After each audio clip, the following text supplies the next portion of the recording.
Ladies and gentlemen from all around the world, it is my honor to welcome you to the 2022 PUBG Mobile Global Championship League.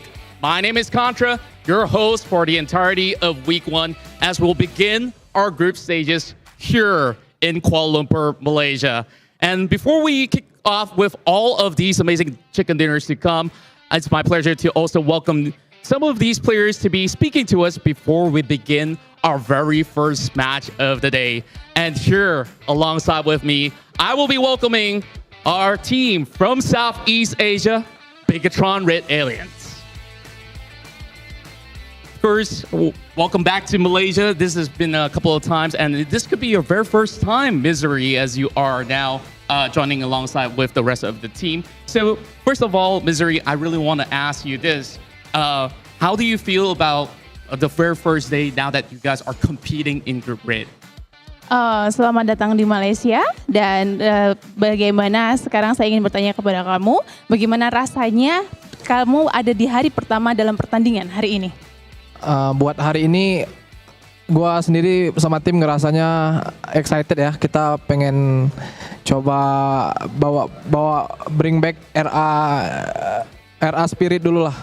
Semoga kita bisa memberikan yang terbaik dan lolos ke grand final di Jakarta nanti. So actually me, myself and also the team, we are really excited to be here, and also we want to bring RA back, and also we are also so excited, and we want to get our spirit, and we also want to give our best in here. And of course, we know that even back in the days, you guys have been able to not only qualify for global finals, you have been able to win the PMCO Global Championship overall. Now, what does it mean to you that the grand finals is finally coming back to your hometown in Jakarta, and is there a lot of pressure for you to qualify?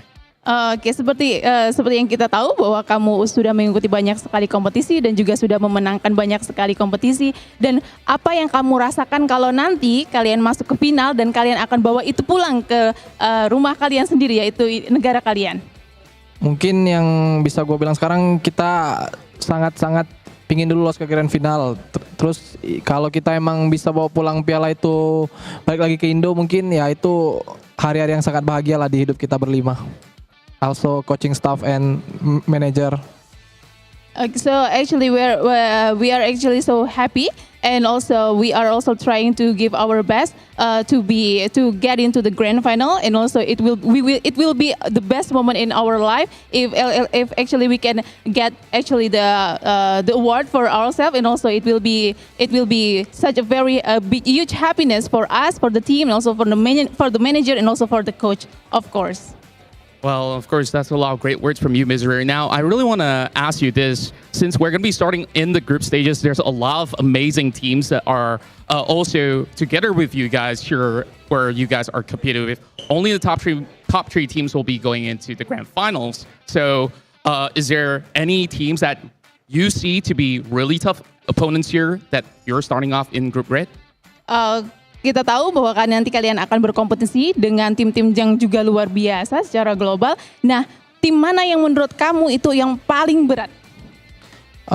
Semuanya sama aja sih, cuman mungkin kita lebih ke prepare ke tim-tim yang recently dapat hasil yang lumayan bagus ya. Kayak mungkin Infinity, gitu aja sih paling.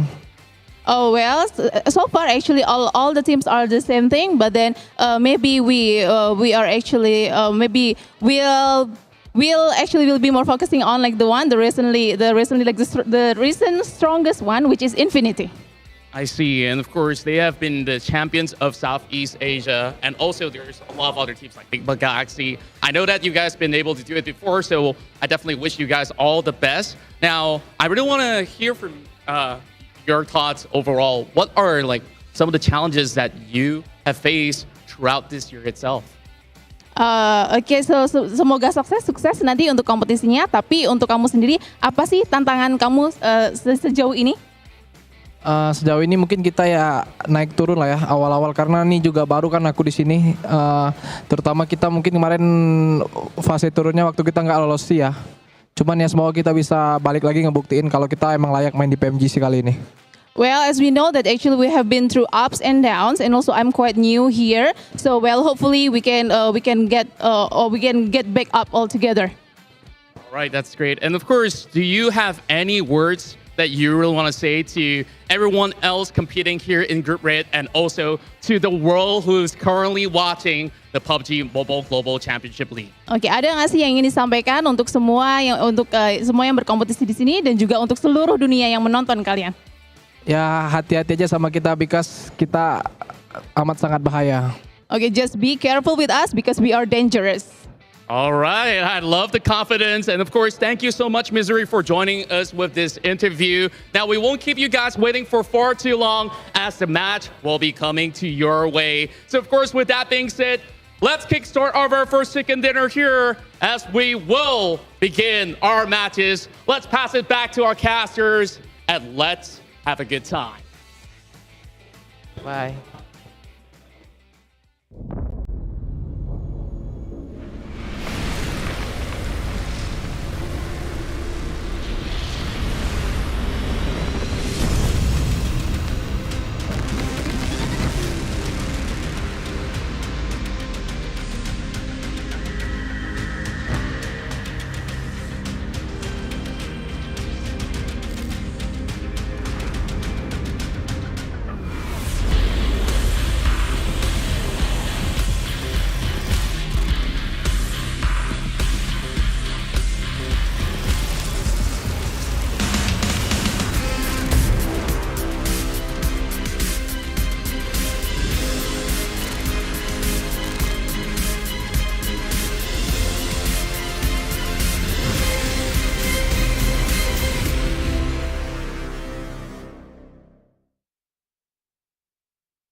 Thousands of teams from around the world have been competing to get to the point where we're currently at here in the PUBG Mobile season, but only 48 can make it to here, and this is the PUBG Mobile Global Championship 2022.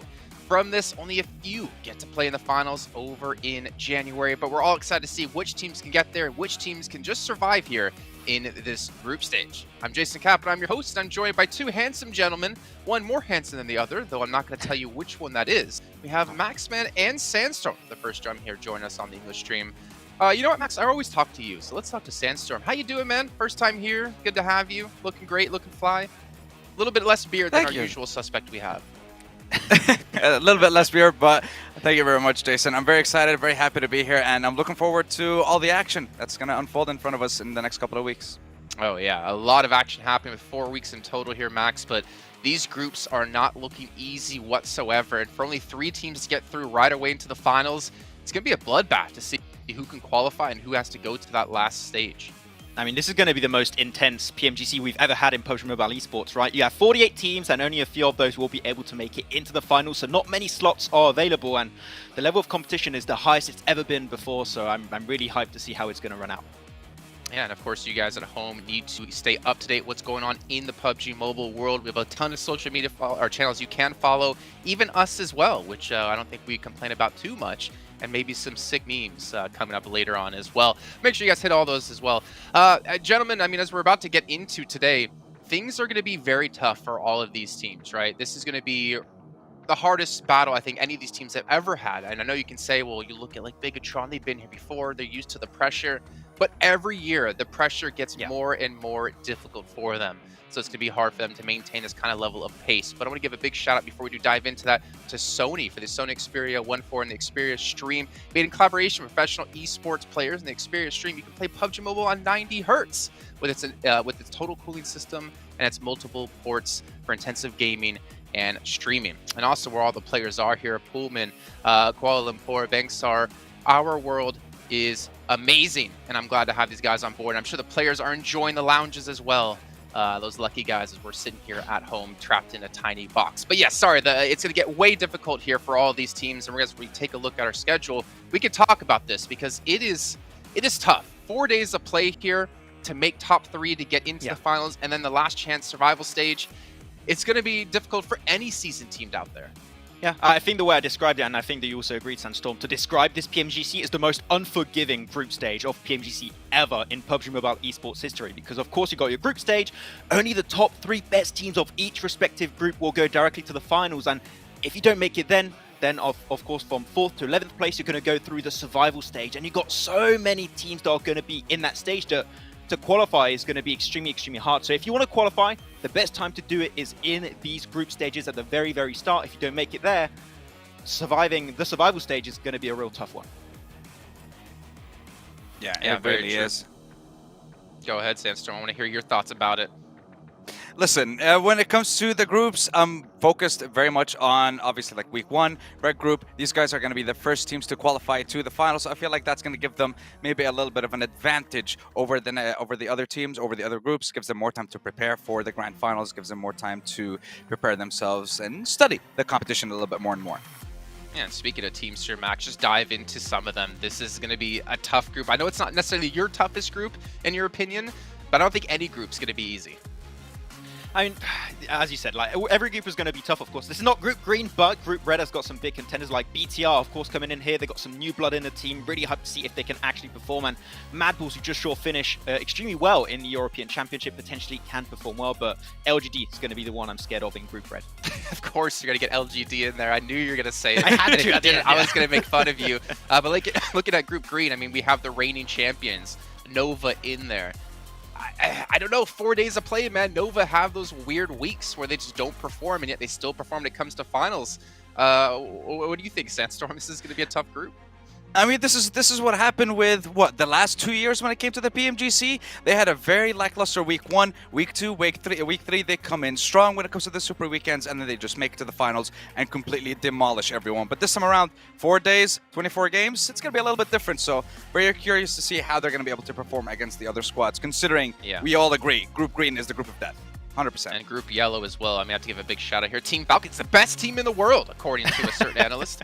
I just had to bring that up. But also, you know, Max, I'm happy to see 4 Angry Men back. I know it's not the exact same roster we had before, but we got to see them back in, what was it, 2019? Or is that like, no, it was 2020, right? Like when COVID just began. And we were massively surprised at how dominating that team was.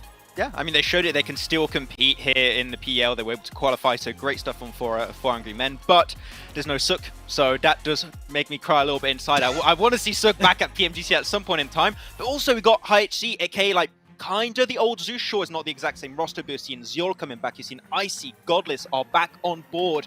It feels like we just went back in time. You still have DRS also. Like, this is going to be absolutely insane. This group stage is going to be mental. And Group Yellow has got also some very big contenders here for the title. So every group is looking stacked, but every group is not Group Green. It's the best team in the world, according to me. The Infinity. Probably to get my predictions every single time. I mean, this team we saw be so dominating in the past, and obviously, like the lineup they have as well here, Sandstorm, is just filled with heavy hitters. But the thing for me is looking back at last year, looking at the year and how it's adapted and changed, you don't know what's going to happen going into PMGC. You don't know if they're going to be able to compete against all the international teams we have, bringing their own play style, bringing their own strategies, their own levels of skill. The Infinity, I mean, again, no team it's going to be an easy way through, but for the Infinity, I feel like they do have a target on their back. Look, Infinity, those guys, they're the kings of consistency as far as I can see from their previous performances in PMGC and from what they've been able to do throughout the last couple of months as well in their own region. Now, these guys were able to get, what, 6 out of their... I think actually rather 10 out of their 18 games in their previous SEA championship were in the top 6. They managed to get a couple of top 2s, a couple of top 4s as well. So very good performance even when we look back to PMGC 2021, but they were always middle of the pack. And again, we have to remind everyone, this format, only the top 3 of each week will be making it to the finals. So they need to do a little bit more if they want to qualify and guarantee themselves a spot in the PMGC Grand Finals. You hear me right now. Don't even worry about the Infinity. They're going to make it through here. I'm calling it right now. Now, STG as well, a team we have to look at. We got to see them, Max, just a few weeks ago in the European Regionals. Yeah, they placed like 4th, but they were already qualified anyways based off PMGC points. So it looked like they were just having a little bit of fun. Weren't necessarily trying too hard, but we can't underestimate that blonde hair buff. I was about to bring it up. Like, you got 2 players now with that blonde hair. I'm like, that is the PUBG Mobile player buff right there. Okay, we saw Carrillo have it in the past and it worked out wonders for him, and now it's going to be happening for SGG potentially. And the thing is, as you said, in the championship, in the European Championship, they didn't really have anything to fight for, but now they have to fight for that top 3 position in this group, in Group Red, to make it to the finals. So SGG is going to go real try-hard mode here. Sandstorm, we got to talk about these boys on the screen because you were just covering them as well. For me, fantastic to see Kayovsky and Federal back from the Loops days here back in PMGC. I'm so happy to see them return. And I think you were even saying before that Federal is like one of the best players, if not the best player in the region, in your opinion.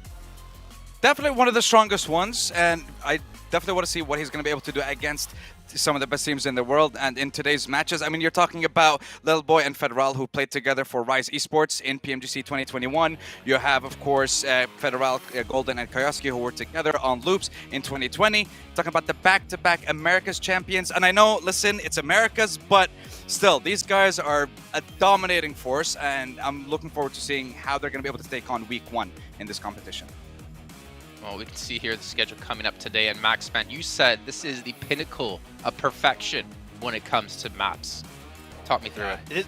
There's only one thing missing is a Vikendi, but you know what? I'm asking for too much right now. But we start with Erangel, you close off the day with Erangel, also got one in the middle, and you only have one Sanhok and 2 Miramars. It's like, it's the best map rotation you could have in this kind of tournament, and of course that means if you are dominant on Erangel, you're going to be in a great position right out of the gate. So if you can dominate on that map, you're going to be good to go. Yeah, and normally when we look at events, when it comes to, I guess, the culmination of regions, we typically can see some feeder teams, we'll call it, but I'm not quite sure we're going to have any feeder teams when it comes to PMGC because each team is going to be the best from each region. But you too have actually picked some teams to watch or go into this first match, and honestly, I can't say I'm surprised with Max's picks with how much he's been talking LGD up. However, both of you only got one prediction correctly, and that was the Infinity by Maxman. Yes, it is the only one that you can pick because, you know, Jason, you're not allowed to have a team to watch. I was like, you know what, I'll pick one for you. It's going to be the Infinity. It's fine. And Infinity also, I put this team as easily one of the top 3s of Group Red. I think that if there's a team that can directly go to the Grand Finals, it will be Infinity. And LGD, let's not forget, this is their first international debut, right? First time they're playing outside of their home region. And seeing what they've been doing in PL when it comes to how they rotate around the map, how good they take fights, I really think if they bring even the small amount of that skill to PMGC, they can go the entire way. So LGD is so scary, and with teams like Nova, especially, like China can dominate once again. Well, Sandstorm, looking at your teams to watch, a little bit unorthodox with some of your picks. One of them off the bat, I'm going to go with R8, actually. Kind of surprised to see them in top 3. Why did you decide to choose them? I think they have a lot of international experience. I mean, we've seen what they've been able to do last year in PMPL, MENA and SA. They managed to be crowned champions for that tournament. They have a lot of experience against those teams. And this year, they've kind of been struggling just a tiny bit because they've always been getting so close to that first place, but it then just gets stolen in the last couple of games. They managed to get second place in MEA Fall, in Arabia Fall for 2022. And when we look at PMGC for 2021 as well, they didn't qualify to the Grand Finals just because of 3 points. And of course, that last game just ran away from them. So I think this time around, they're going to be able to change things up and maybe even qualify from the first week. Okay, well, Max, what's your thoughts on that then? Because we got to see R8 over at PMWI just a few months back.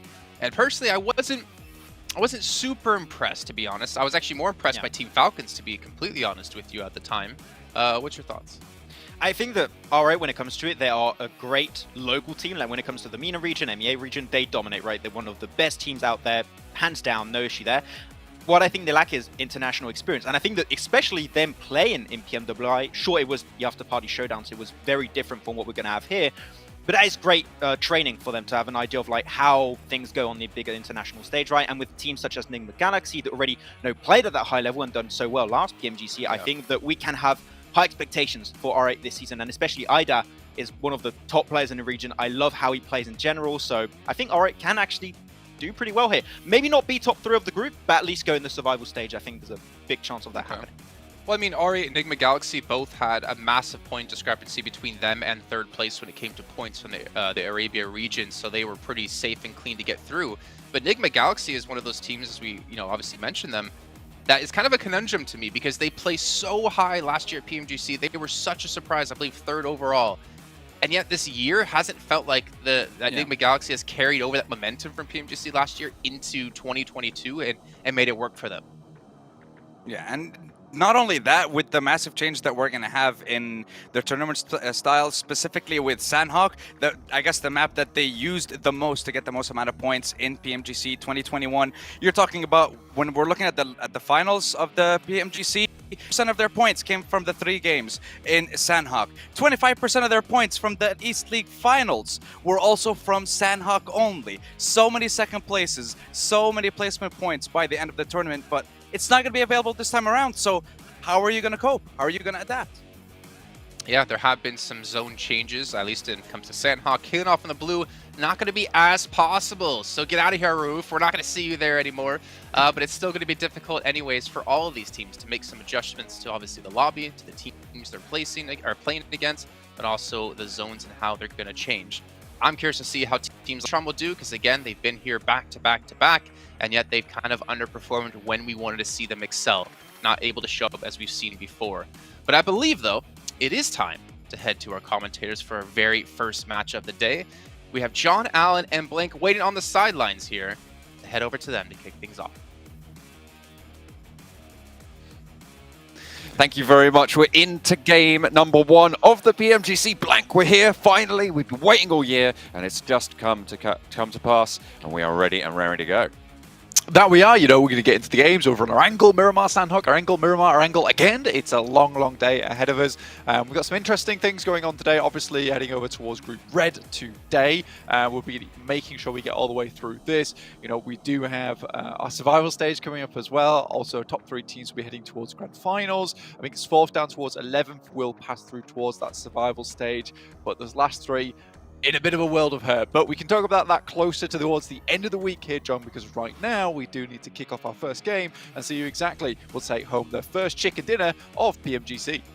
Yeah, that Erangel is right around the corner. I can see those timers at the top of the screen, Blank. They are counting down. I'm so excited for this to all kick off here in Group Red for the first of it all. Are you looking, did the analysts had their teams to watch? Are you looking at any specific teams, beyond what they were talking about potentially? Obviously, they talked about like BTR. We had Sandstorm talking about RA. It's his favorite team, I hear, but we're going to be getting into this one. Are you looking at anyone as your front runner in this group? I was actually still want 4 rivals to get something done here, do something well. I'm a little bit worried for them, honestly. Came to the World Invitational. I was pretty excited for them coming to that with Voki as well as Jumper heading into the team, actually giving them a bit of an oomph there. They had their 3rd place over in the Fall 22 PMPL. But coming out of Southeast Asia Championship, only a 10th place there, so a little bit awkward for 4 rivals. Hopefully they can improve on that coming into the future, but it is a team that I'd like to do well, considering we can consistently see them in these big tournaments, but we're always like, 4 rivals aren't going to do so well, and it's Max's least favorite team, I hear. But yeah, I think they have potential. It's not coming quite through yet. I think there are a couple of teams here, John, though. S2G as well as Manpools. A little bit of a rivalry going on here from Western Europe. But we are now heading over towards our angle to start our day off. Certainly are. We're going to be seeing how these regions all start to stack up against each other for the first time in quite a long time at this scale, Blank. We had PMWI earlier this year, which drew from a couple of the region pools, but this really is the culmination where it is the metal to be tested for each of the front runners from each of those regions. So they're coming into this one to break new ground. Plane path starting up northwest, heading down towards Sosnovka military base. It's a kind plane path to start things off. Yeah, very easy. Most of this western side of the map will be open here. Obviously, eastern side should be easy enough to get to with school, apartments, Pachinki in the way here. Lots of vehicles in that area to pick up and head over towards maybe Yans, Prison, Lipovka, maybe even down towards Milta, but we'll have to wait and see should that happen. Novo, obviously, as well as Sosnovka, is open to real soldiers. One of the teams does head here very, very often throughout most tournaments, already heading on over towards this position on the map. With this plane path as well, they should have a fairly clear idea that the eastern bridge should be open. This will require them to loot a little bit quicker though, and then estimate where this first circle will be hitting, John. Hasn't hit just yet, but it will be only a matter of time on the west coast.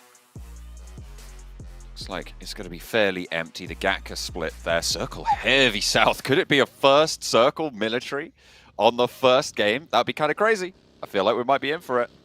I mean, I'd love to see it. I mean, it'd be a great way to start off PMGC. Obviously, you can go follow all our social channels to make sure you keep up to date because we do have more groups in the future going through from week 2 to week 3.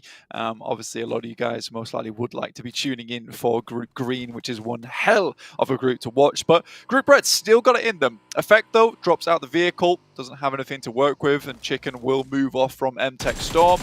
Take potentially some shots. AKM would have a hell of a weapon to make it happen, but Skills has got one of his own, sends back bullets, and that is Chicken packing.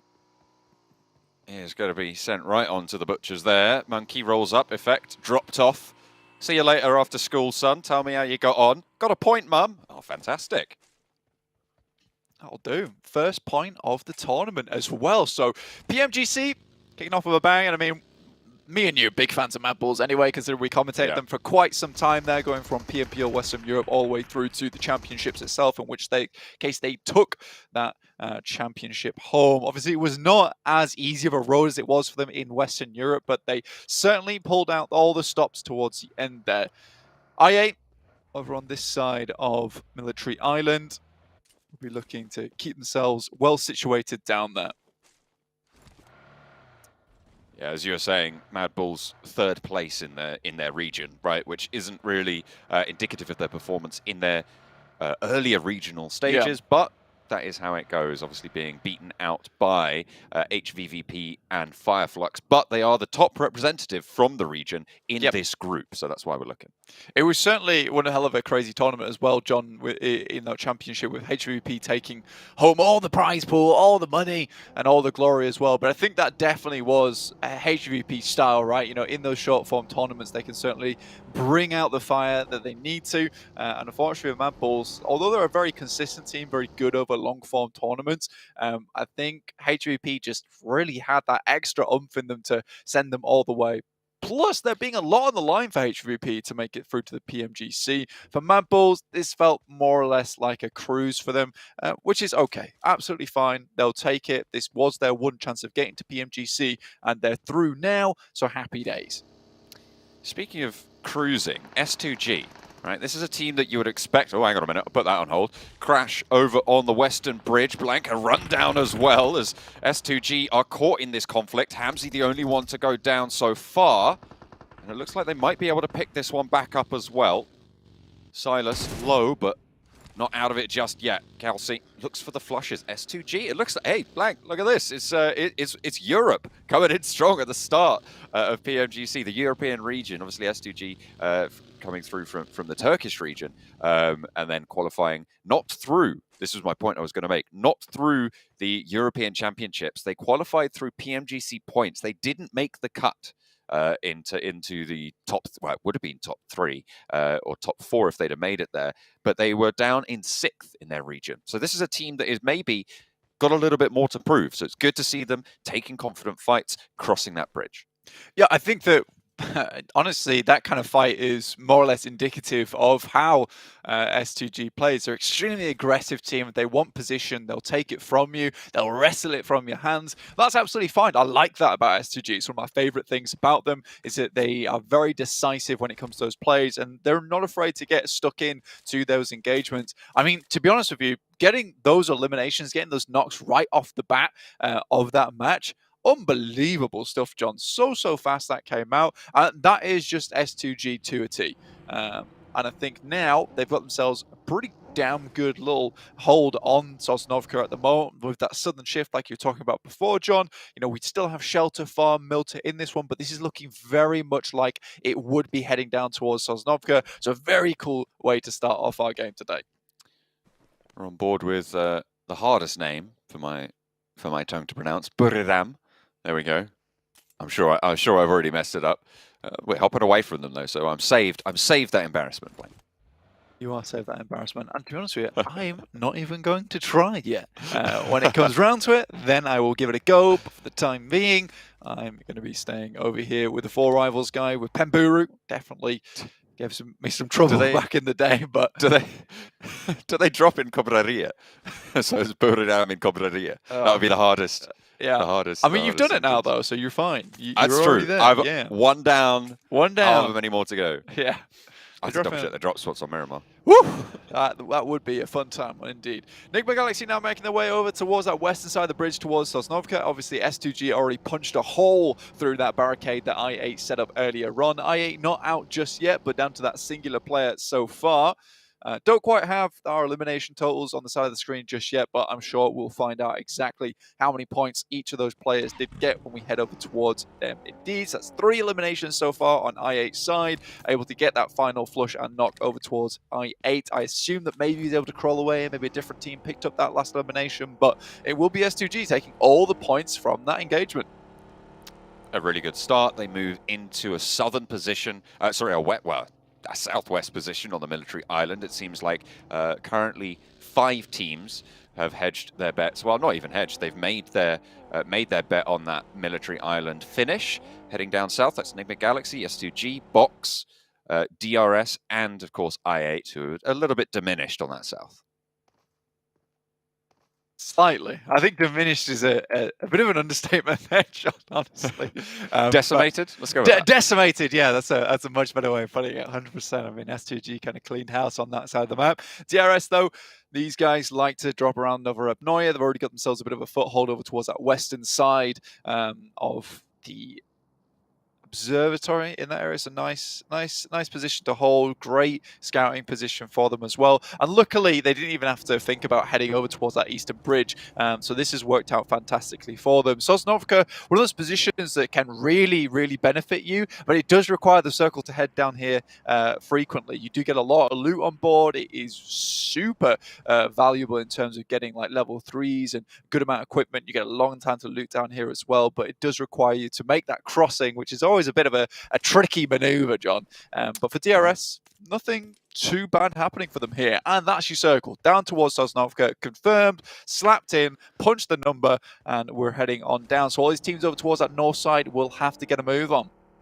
That is probably the kindest possible circle that could have happened in this current scenario, because it means that teams know the choice they have to make. And I feel like that's often where teams come unstuck in their macro decisions, when it's sort of got, you know, a quarter of the circle on the mainland, or it's got a 30% probability of not actually going fully there. No, it's 100% committed to the island now, Black. So teams are going to have to figure out how to cross. Yeah, it's a pretty nasty hard shift as well down this way. You would have thought that maybe there'd be more time for these teams if it would overlap with the farm, as well as maybe Sharkfin and some of those compounds on the yellows on the northern coast. But no, it's straight down towards Sosnovka, which means a lot of these teams don't have a lot of time to think about making these maneuvers. And with it cutting off so much of the bridge as well, you would usually see a lot of teams like hanging around towards Lighthouse or towards the gas station before finally making their cross, waiting for the opportune moment. And if you could get control of Lighthouse or even gas station, you know, you can let these teams cross first and wait until there was that opportunity to present itself. Here, there really isn't that. It's just a mad dash through. Mad Bulls punch their way through LGD as well as MTech and move straight down towards where S2G moved in on the western bridge there, John. Titan skirting around the edge there. All 4 of them are alive, but they're a little bit split right now, with Influence Chemin in the mid. Will be moving up to Buradam. I don't think they're aware of this position. Will get jumped out on and immediately tumbles out, but hops out of the vehicle, goes for the challenge. Unfortunately, wasn't quite quick enough on the uptake. 2 players, though, in for the backup. Going to roll on over the top of the hill. They divert. They're not going to go in for the challenge. Not going to be able to get their teammate back up, but they're crashing straight into Kengzo. It's not great for Titan, but he does get felled here. There's 3 players alive. Tiger rolling on in, trying to back up the teammate on the inside, but Kengzo not so lucky, down already. Molotov into the back, forcing them up to the wall, reposition. You don't need to commit here. You have the bridge. Honestly, it was really important they got that knock over towards Kengzo. As soon as they saw 3 players over that western side, they assumed there would be a backstop, and quickly eliminating that player and taking him down. Perfect maneuver from Buradam. Now they just need to make their way through, which is a little bit easier said than done here. LGD off of the distance. Team Queso as well, losing a couple of players here. Papi Potro's still up, but Ayala down on that off angle. little bit tricky for him going forward. There is only a few teams down towards Sosnovka at the moment, and it just is this massive engagement that's currently occurring on this western side, just to the south of Pachinki. You can see R8's here, LGD, MTech, as well as Team Queso. Goodness me, it is all guns are blazing over on this side. Get another hard shift down towards the south, so we're looking over towards that south coast, as well as the airstrip that's running through the middle of military. So, you know, those fences, although it doesn't provide you a huge amount of cover, it'll still be useful here. It's one down on the cross. We'll be able to stop that. Oh, Damn! broad short. It's a bridge camp for Team Queso. Successful. Really solid stuff from Team Queso, guarding out perfectly on that side of the map. Really nice result on the western edge for the North American team.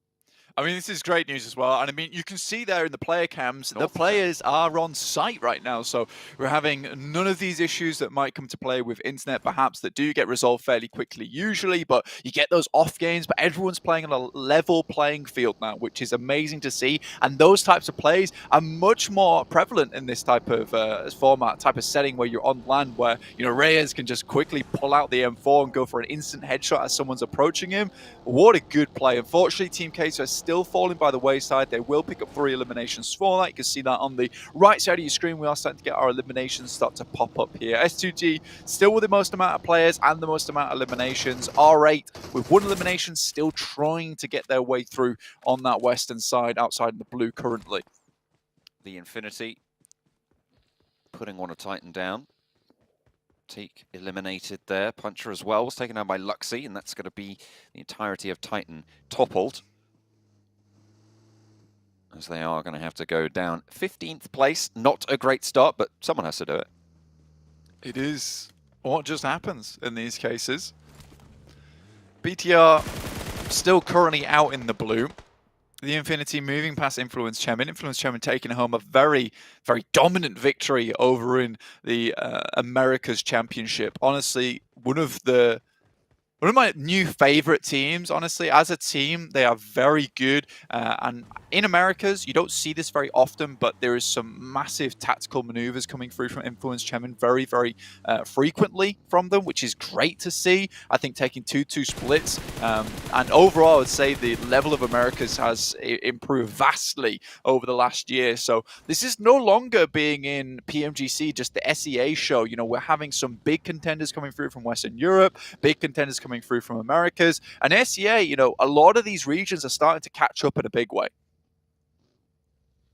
Bigatron on the outside now. DRS first to revitalize Bigatron, hopefully looking to return to power. 2 players from DRS taken down, the real salt. With Influence Chemin on their south. Oh, beg your pardon. Don't have too much further to go for this next circle, so they'll have to push through this fight. DRS currently successfully holding. The Bigatron looking to try and move through. Gianti looks for one on the spray. It's good, but it is traded off. Bigatron are going to hold on to it for now, but they are flagging. 2 players down. Luxy moves forwards to try and back up Misery. Jen Foster down and out in the, not out in the blue, but certainly down. Luxy finds the last, but in comes Influence Chemin to play spoiler. A third-party engagement spoils Bigatron here. Misery runs for the hills. Yeah, very, very difficult game plan there for BTR overall. Zuxi and Luxi, I think, both did a marvelous job taking down a lot of those players from DRS. Unfortunately, does not come to pass there. Influence Chemin also making their way in. BTR sometimes has struggled coming in from the blue, but this is the first time in a long time, at least in PMGC, we've seen such a dominant push in towards it versus the team that's holding out players inside the blue. So I don't think this is a complete failure coming through from BTR. I think this is unlucky with Influence Chemin also rocking up onto this as a third party. If it wasn't for them, that could have been a successful push through into the blue from them. But we'll talk about that in just a little bit. So watching some of these teams start to make it themselves. Tiger moves up. Misery's got no HP on board, and it would be surprising if he gets through this one. It's unfortunate he didn't manage to get that spray onto Tiger. It felt like it was dead to right, but not to be. So, Buriram with the north side of the circle under their control. Influence Chemin can start to push in from the east. Currently 3 teams occupy inside the airfield around those wrecked planes. on the inside that are currently in the next circle. That's S2G, Box, as well as 4 rivals. You can have the Mad Bulls and R8 pushing in from the western side. Mad Bulls playing on the out. I mean, this is very classic Mad Bulls behavior, taking opportunities where they can see them, find a position to play in. If it's just a little bit of a ditch or a couple of these crates to play around, that's enough for Mad Bulls to make something happen. R8 move in. Mad Bulls should have oversight on this, and Prestige tries to get a little bit further. Hamodi backs him off the crate, claims it for Nigma Galaxy.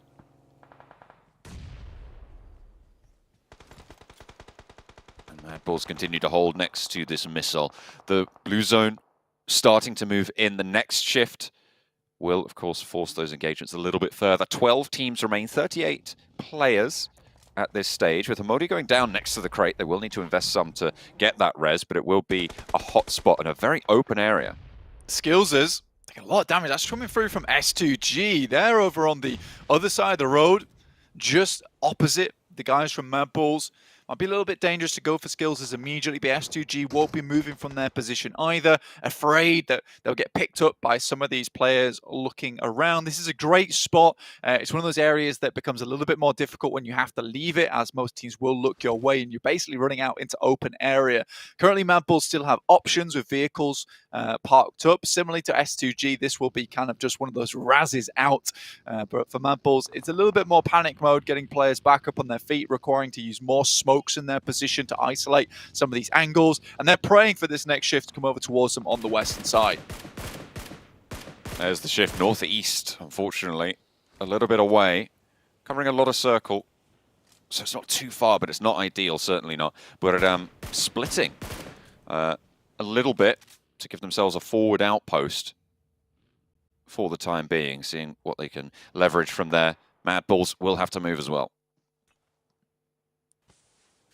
It's a little bit rough, but like you said, not too bad, especially with the circle being this big. It does give opportunity for these teams to slowly eke their way in, as opposed to having to make a massive trek across. I think for Mad Bulls, things do become slightly more difficult because they don't have the option that S2G have, which is to instantly send up towards that northern side and cross through Buriram and maybe Team Queso. 4 rivals will be a bit of an obstacle in their path on that side, but for Mad Bulls, there's a lot of teams watching them as they make this exit. And Nigma Galaxy is certainly one of those teams that will be looking their way, looking to cause them troubles. If they can maintain control over this western edge of the circle, should be okay. Hamodi spots 1 at least. You can see the rest of the players going slightly low, dropping out the vehicle. Explosion will take down 1, and now Mad Bulls have to restabilize. Silas is right there as well, and S2G looking to regroup on the position, taking shots over towards pretty much everyone. Box under pressure from it. Kelsey rolls up, knocked back. Razy up to the silo as well, swings out left, but there's a car coming in as well. Hamzy draws the attention away, pulls that thread, and unravels Box's hold. If there had not been an explosion on that vehicle for Mad Bulls, this is a potential third party for them. And right now, they're trying to get back up on their feet as quickly as possible. Silas remaining on the fence edge is a great play from him. I mean, isolating himself from the rest of his team, but enabling them to actually have some kind of defense if a third party does come through is a fantastic way of playing out this game. LGD tossing nades over towards R8, a little bit short here, but dangerously close at this point, John. Oh, only Prestige up. Will be trying to stick that res, and SK Ton back up and fighting. Influence Chemin pretty close to Buradam, but they're on the eastern side. They have some hill cover. Playing on the forest path.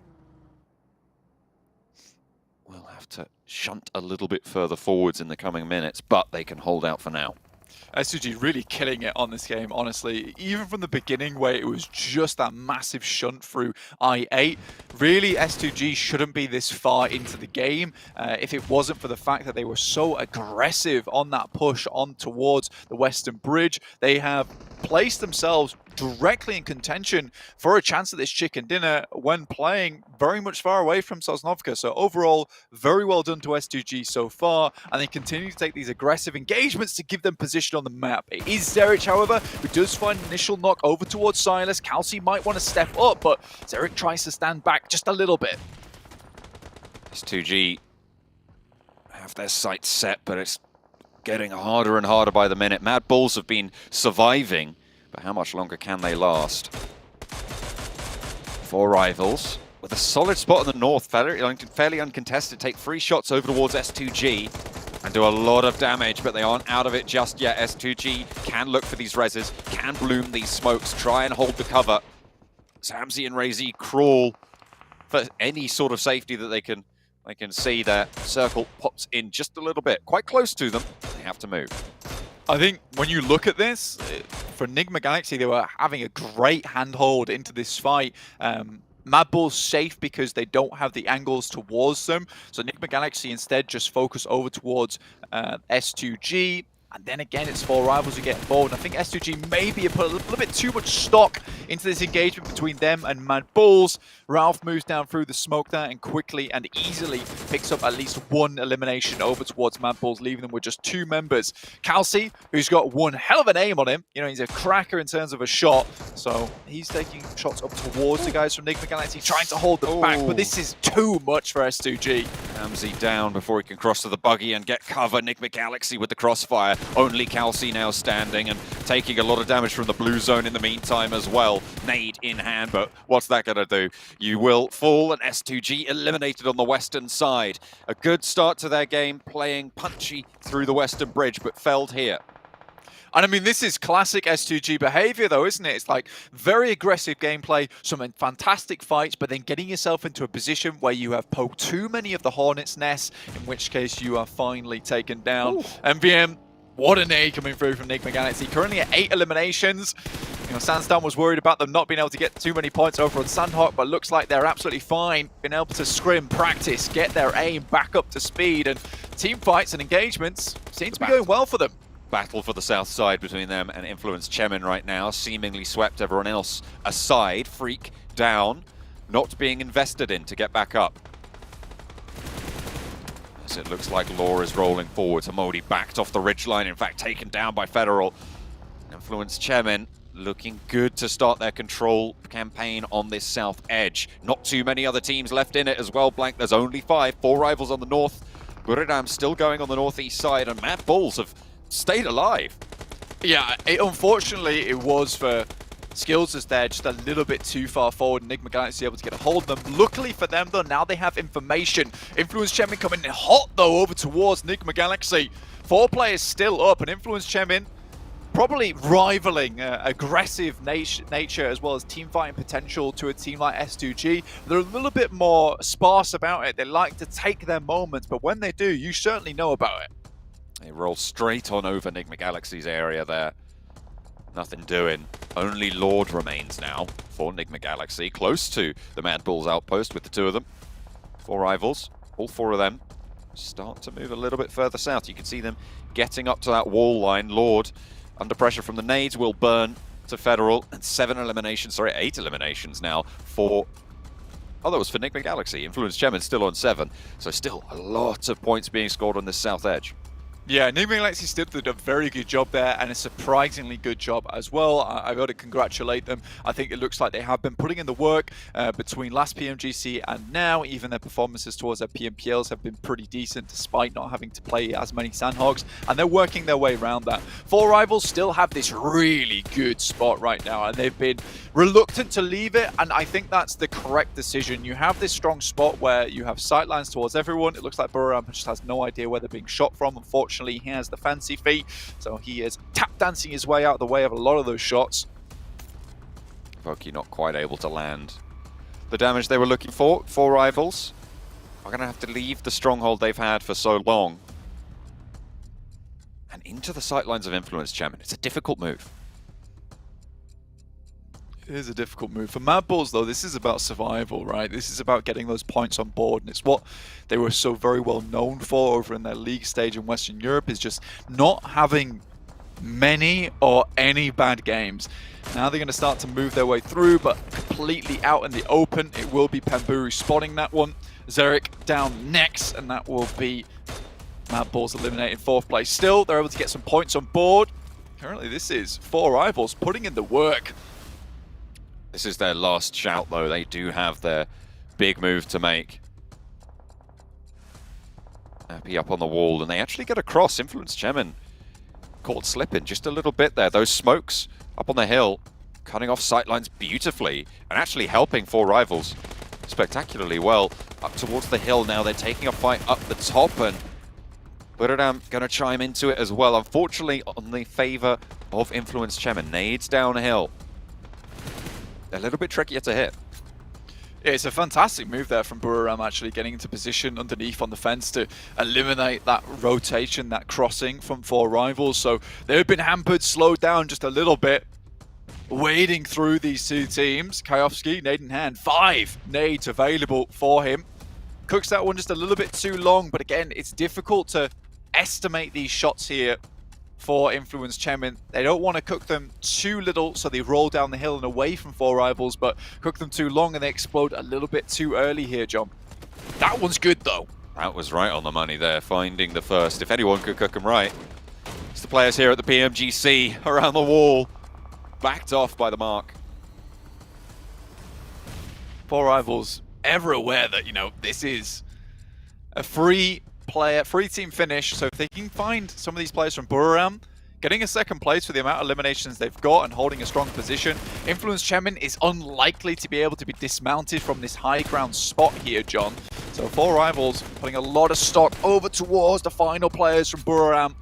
Influence Chemin, though, massive chokehold down towards both these teams. This is definitely Influence Chemin's game to lose, right? This is all 4 of them alive, top of the hill, sightlines galore. There's nothing really that they don't have in hand right now. Neither of the other 2 teams have any position in the next circle, and they have to make a bold push, taking more of Buriram down. 4 Rivals, the thing that they do have going for them, Blank, is they're all alive.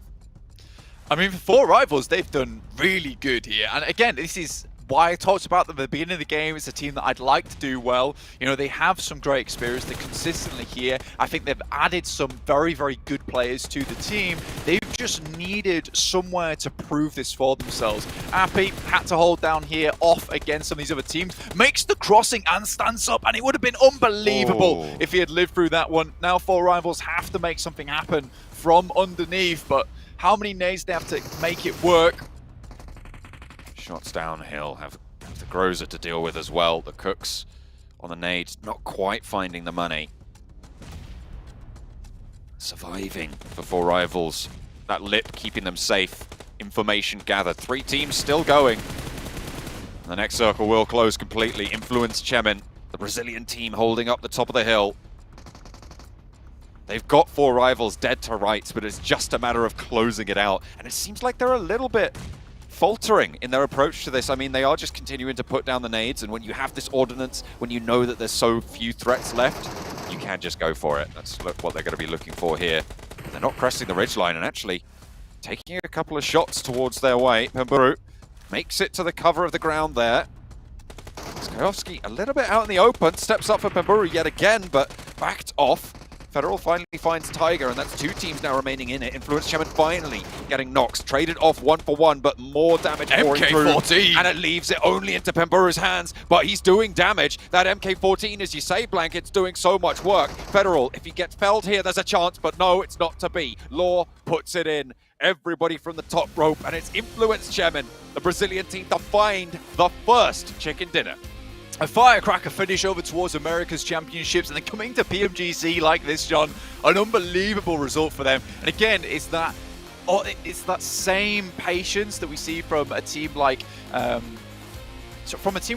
Mad Bulls, alongside that aggressiveness from like S2G or Nova. It's really, really good to see here over in the PMGC, and I would say that's a completely deserved win for Influence Chemin. They seem extremely happy about it. Again, massive props to 4 Rivals though, from a very difficult spot on the map there to be able to actually still pull that one off and get as far as they did. It was just a case they were bleeding out, and I think you were saying that Influence Chemin may be faltering a little bit. I would say that's more patience, right, John? They waited it out knowing that 4 Rivals, there was only one direct route for them, and that was upwards. And if Influence Chemin could just sit up the top side for as long as possible, they didn't really have to do much else. Well, the MVP there for Influence Chemin. Federal, 7 eliminations, 806 damage there, putting in a shift and a half. There he is. Look at that.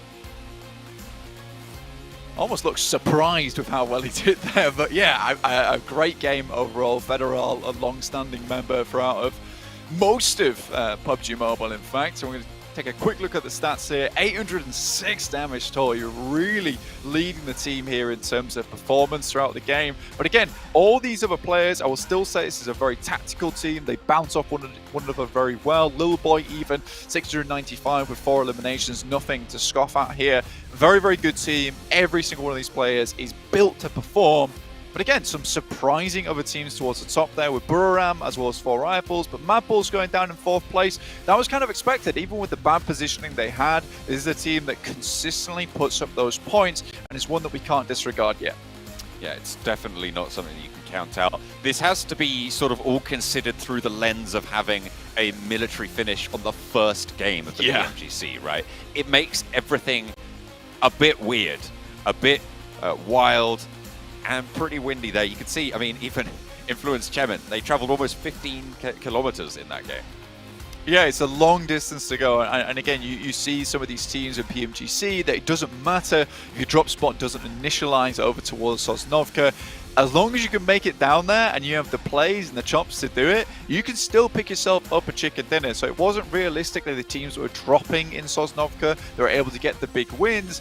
It was more these teams that were just willing to take it to the absolute limit here in this first game to pick up the chicken dinner. Yeah, certainly a good result for the Americas fans and for the Brazilian fans watching as well.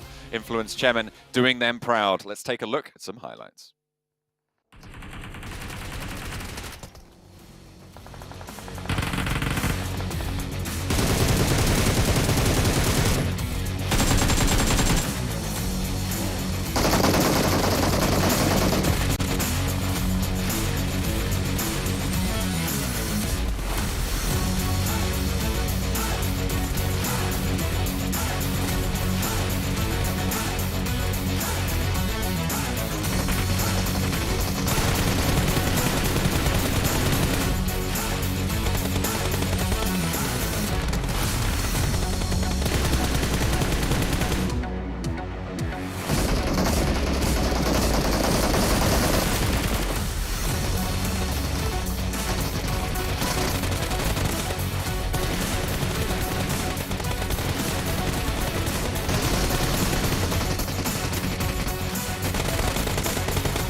If you came to me at the start of this event and said, well, Jason, Influence Chemin are going to get themselves a chicken dinner right out of the gate, I would be like, get out of here.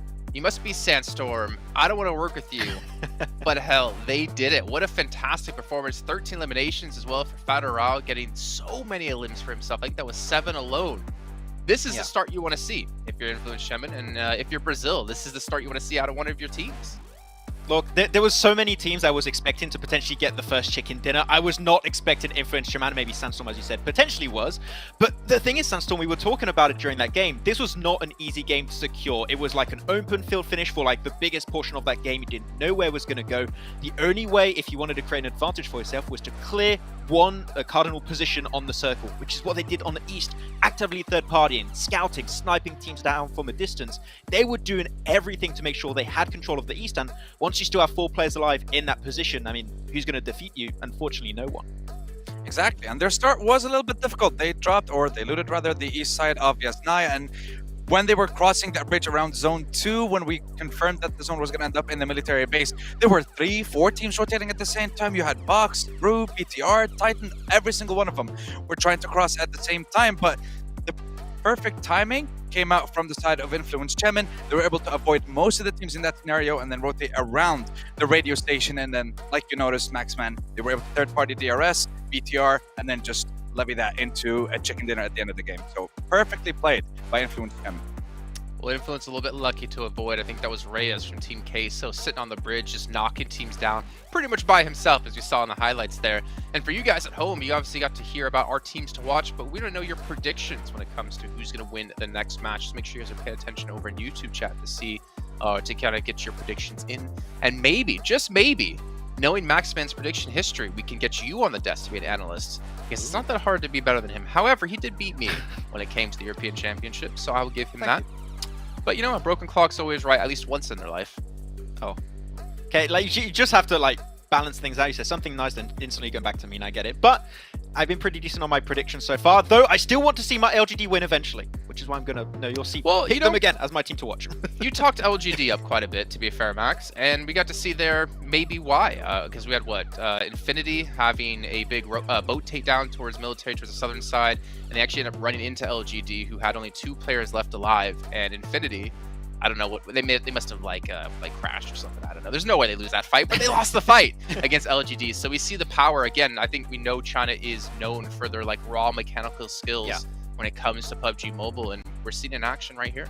Yeah, non-easy rotate, right? Because it was a very southern island finish right away, and you had them dropping in southern George Pole, so they had one of the widest rotations to do, and you had, what was it, 4, 5 teams on the western bridge, so not easy for them to make that cross happen, but, I mean, Sandstorm, they make it happen, and sure, they do lose players because the rotation is not easy, but it just goes to show that their macro is relatively scary. Yeah, it really, really was. And I mean, when we're talking about the teams that tried to cross towards the eastern bridge, you mentioned it yourself, Jason, Queso.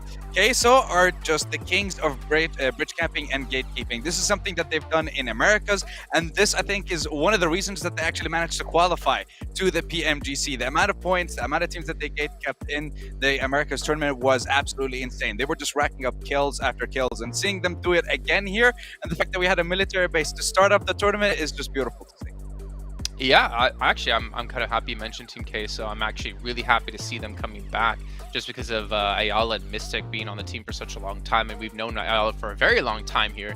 But as we move along forward into the show, we got to do a little bit of a comparison between 2 players, and it's going to be Federal and Pemburu as Maxman. We almost saw him clutch things out at the very end there against Influence. Yeah, Pemburu, also known as the Hunter, and he felt more like the Hunted at the end of that game, I'm not gonna lie, but they had a really good rotation. It was efficient from the northern side and trying to avoid a lot of those skirmishes in the field open areas, which I think makes sense. The main issue for them clearly here, Sandstorm, is when they had to cross that road south of military base. When you want to leave that position and you're fighting up against Influence Shaman that have the high ground position, still have 4 players, plus you have I believe it's Sky only of Buridam as an off angle. It's tough, and yeah, it was so close, right? There was a chance of world where potentially they get the win, so good run from them. I take a look at our top performers here. The white hair buff only kind of coming true for Hamodi, as we were talking about before. But great to see at least Enigma Galaxy make it here into the top 4. But it's just all Influence Shemin here. And Sandstorm, you know, I got to give it to you. They have proven to be a pretty solid team so far. But again, 1 victory, 1 chicken dinner, 1 match doing well in is not going to qualify you for the finals in top 3. It might not even get you into the next stage of the event. So they need to do this multiple times, or at least to continue to have a solid performance. I think that they can, just because of how strongly they've been, I guess, competing in the last couple of months, and the performance that I've seen in the PMPL Americas Championship as well. The fact that they were contending against the likes of Alpha 7 so many times, I just believe that they could do something massive when it comes to the PMGC, and it's great to see them start off with a chicken dinner in the first game. Decent amount of eliminations as well, so pretty good head start for them. Yeah, we can see here we have Miramar coming up next, and then getting our way over to Sandhawk. Now, I want to get your opinion, actually, you two, because obviously we mentioned before, the zones have been changed slightly. I know Blank has been pretty happy with how it worked out here in the first match. When we were at around the 30-minute mark there, pretty much, the zone was still quite big, right? And previously, it would be almost impossible to play in those zones. I was just curious, what were your guys' thoughts?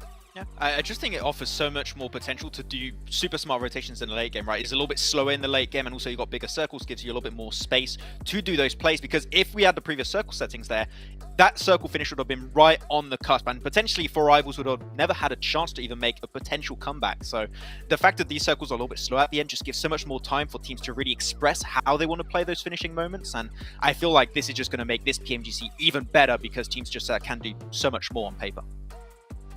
Yeah, it definitely gives it a different flavor because we're used to a lot of the crawling in the last couple of moments of the game, trying to scout out, trying to find out where that last player is, where he's hiding. But this time around, we're seeing different strategies, and the fact that it came in the PMGC, just seeing who's the team that's going to adapt in the best way in such a short time, that's what I'm looking forward to in seeing this competition. What about our teams to watch here, gentlemen? I can see you got Team Queso, you got R8, of course, again, Sandstorm. I expect you to predict them every single time now. And then on Maxman's side, we got DRS coming through, so a little bit of Imperium on the desk here, trying to give a shout out to the Poly fans, I can see, Max. But S2G and then LGD. Yeah, I do remember DRS in the past, like, you know, in PMGC, because it's like a tradition. You can't have a PMGC without DRS, and you can't have DRS without a good Miramar game eventually, right? So it is a map where they tend to do relatively well, which is why I went with DRS. And I mean, I feel like LGD on my Infinite are the equivalent of you on Infinity, like, because LGD just looks so good. And looking back on the PE cast, Miramar is where they rotate just so efficiently every single time. So, okay, I hype them up a lot, but okay, wait, when they get a win, you'll understand why. So See, I didn't have to we wait. don't have that curse, Max. I hope not, to be honest. I really want to see them get a win, so I hope not. Okay. Go ahead, Sandstorm. You already got your prediction, and you got a win under your belt. Yeah, I'm very happy with that. But look, I'm going to stick with Influence Gemini for a while, specifically for the first day, just because they start off pretty darn strong in a lot of their competitions, and seeing it come through here again is pretty good. When we're looking towards R8, some of their best performing map rather is Miramar, so I want to see them come out with something huge here. We've seen what they've been able to do in Erangel. They had a little bit of a weird rotation. They were going into the open in the middle around Zone 4, Zone 5. They were being attacked from all sides, basically. So I was saying how they're going to be able to change it up going into Miramar. We'll see. Yeah, I mean, this is going to be interesting, right? We don't have too many Miramars, but we have even less Sandhawks when it comes to a day. It's going to come down to those Erangels for the most part here, but we're just excited to see which team is going to be able to reign supreme yet again. I think there's a lot of teams that I have my eyes on in particular, since we're not sure exactly which one will do well. But realistically, Sandstorm, you say you're staying with Influence. Give me a real... Actually, you know what? We're not even going to ask you for that, because I want to get into the game. We're going to get the game to answer for you, as we're going to head into our commentators with John and Blank once again. So, hello? Yes, it is us. We are going into map number 2. Caught us a little bit off guard there. You're going into Miramar, Blank. Ready for the second game of the day. And we're looking at Group Red of Influence Chemin coming in strong with the first chicken dinner today on the Military Island finish. Yeah, and I mean, to Max still hyping up LGD, and why not, to be honest with you? I think they are a very good team. Unfortunately, we're not able to get through the impasse that was kind of set up over towards that western side of the bridge, which is fair enough, right? I think you see S2G get so far because they're like, you know what, this is definitely a Sosnovka finish. See you guys later. We're in there.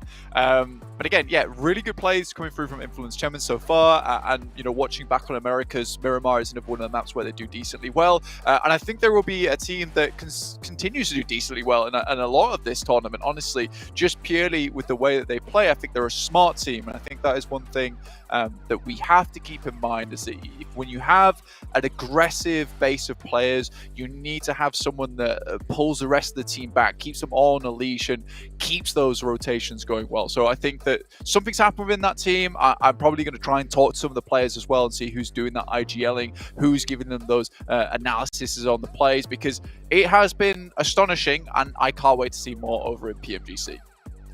Looks like we've got a little bit of a substitution there for I8. Going to be swapping up their rosters for Miramar. Going to be trying to keep it all going, find their feet here. I feel like today's the day to do it, right? If you want to make a little substitution, get everyone that experience, maybe even with the Miramar speciality. Yeah, I love going into this game. You've got Mad Balls just eyeing up the camera like, come on, you know we're going to do well here. Don't even think about it. You'll be seeing us at the end of the game. You'll be seeing us at the end. If we're not first, we're at least in the top 5. I mean, it's not as bad as Talladega Nights, where it's if you're not first, you're last. From Apples, it's kind of the same thing. You know, you get to 3rd, 4th place, you keep putting all those points. Eventually, you're going to be the lead somehow. But right now, we're heading over towards Miramar, and we'll see exactly where this playing path leads. New circle settings, absolutely beautiful at the moment. Liking to see it. Gives us some longer games over in Miramar as well as Erangel, but fairer matches with cooler endings, and that's what it's all about. So, heading straight in, this is our match 2 with Group Red. Fair match, cool ending. Wow, going to be looking at Miramar. Fair match, cool ending. All right. I'm just summarizing it, eh? Oh, wow. South Plane Path going through Los Leones. It cuts off quite a lot of the northern areas, Blank. Places like Cruz de Valle, places like Torrejomara, El Azahar, going to be harder to get to. Yeah, much harder to get to as well, and you'll see teams like Enigma Galaxy currently setting out the plane over on this western side, looking for vehicles immediately on this western road. They might get harassed by some other teams looking to do the same. The Infinity up towards La Ladrillero, see if they drop down and pick up some vehicles as well on the way up towards Monte Nuevo. But yes, very much a southern plane path here, a little bit more difficult to work with, especially on Miramar where this is such a large map. When you're looking at Erangel and you see that plane path coming through from Severny down towards Sosnovka, you're not too upset about it, especially if it's on the western side, because there's still opportunity to get everywhere. Here on Miramar, much more difficult, and especially with a lot of these teams, you know, they have scrimmed together for a while. I'm sure that they're very aware of each other's drop spots. Here it's still difficult because this throws a wrench into the gears, right? At this point in time, a lot of teams are trying to figure out where exactly these teams are going to be picking up vehicles from, where exactly their rotational paths are going to be. So a little bit more difficult to play, and I'm sure we're going to see some early engagements. That's a hard northwest circle. Goodness me.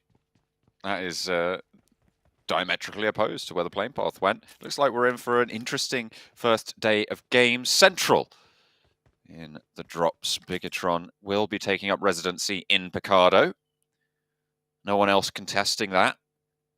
Los Leones probably the main contested area at this stage. Two teams dropping there. Agon I8 and Mad Bulls, both playing from Los Leones here. I'm trying to keep an eye out for any other hot drops that we might be seeing playing. Honestly, the hot drops are less likely to be because teams have been dropping on one another, and more likely to be because teams just cannot find these vehicles at the same time. Now, for Scry, it's going to be very difficult for him to get into this vehicle and get gone with the amount of HP he's got remaining. Luckily, he's able to get underneath the ridge. How? There's players from on top side from box as well, able to provide a little bit of cover here. Goodness me, you're right. How has that happened? Well, I mean, I can hear Colaris singing box formation as they rally around their teammate, their comrade, who's down in the ditches and gets away with a party bus. Well, I mean, you know, box formation, box type vehicle. That's what it's all about. DRS here, also going up against R8. Only found themselves a Winnie and a shotgun, I believe that was. So a little bit rough here for R8 at the beginning. Nadenhan for ID7. To send it down towards Giante. Gets back behind the building. Smart move there. Realizes that maybe he's overstayed his welcome. Again, this is a PMGC, so we got the top of the top in terms of players, which is nice to see. LGD have lost a player. Sorry, Max. Not going maybe the way you hoped. Drops out through the door. Oh dear. LGD taking a bleed out. First blood going over to Voki for 4 rivals. Capitalizing on a good game to try and convert here. You can see at the moment they're in second place overall with Influence Chairman streaking out with a 9-point lead early on. Very nice to see. Absolutely. I honestly, I do want to see 4 rivals continue to put on a bit of performance today. Just purely with, you know, the amount of effort that these guys have put in to make sure they're in PMGC every single time and in towards those big tournaments. I think for 4 rivals, yeah, they might not be the best team in the world, but they are consistently here, always trying to bring something new to the table, trying to get some performances done. They might not always make the right decisions, but it's got them this far at least. Cheeky little scrap around the church yard. The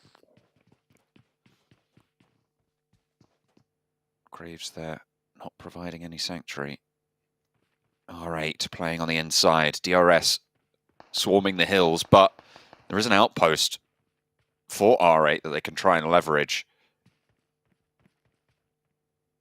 Can they get Bandar to have an impact here? But with a shotgun in the hills, out in the open, I feel like this is a pretty cursed position coming through from Bandar.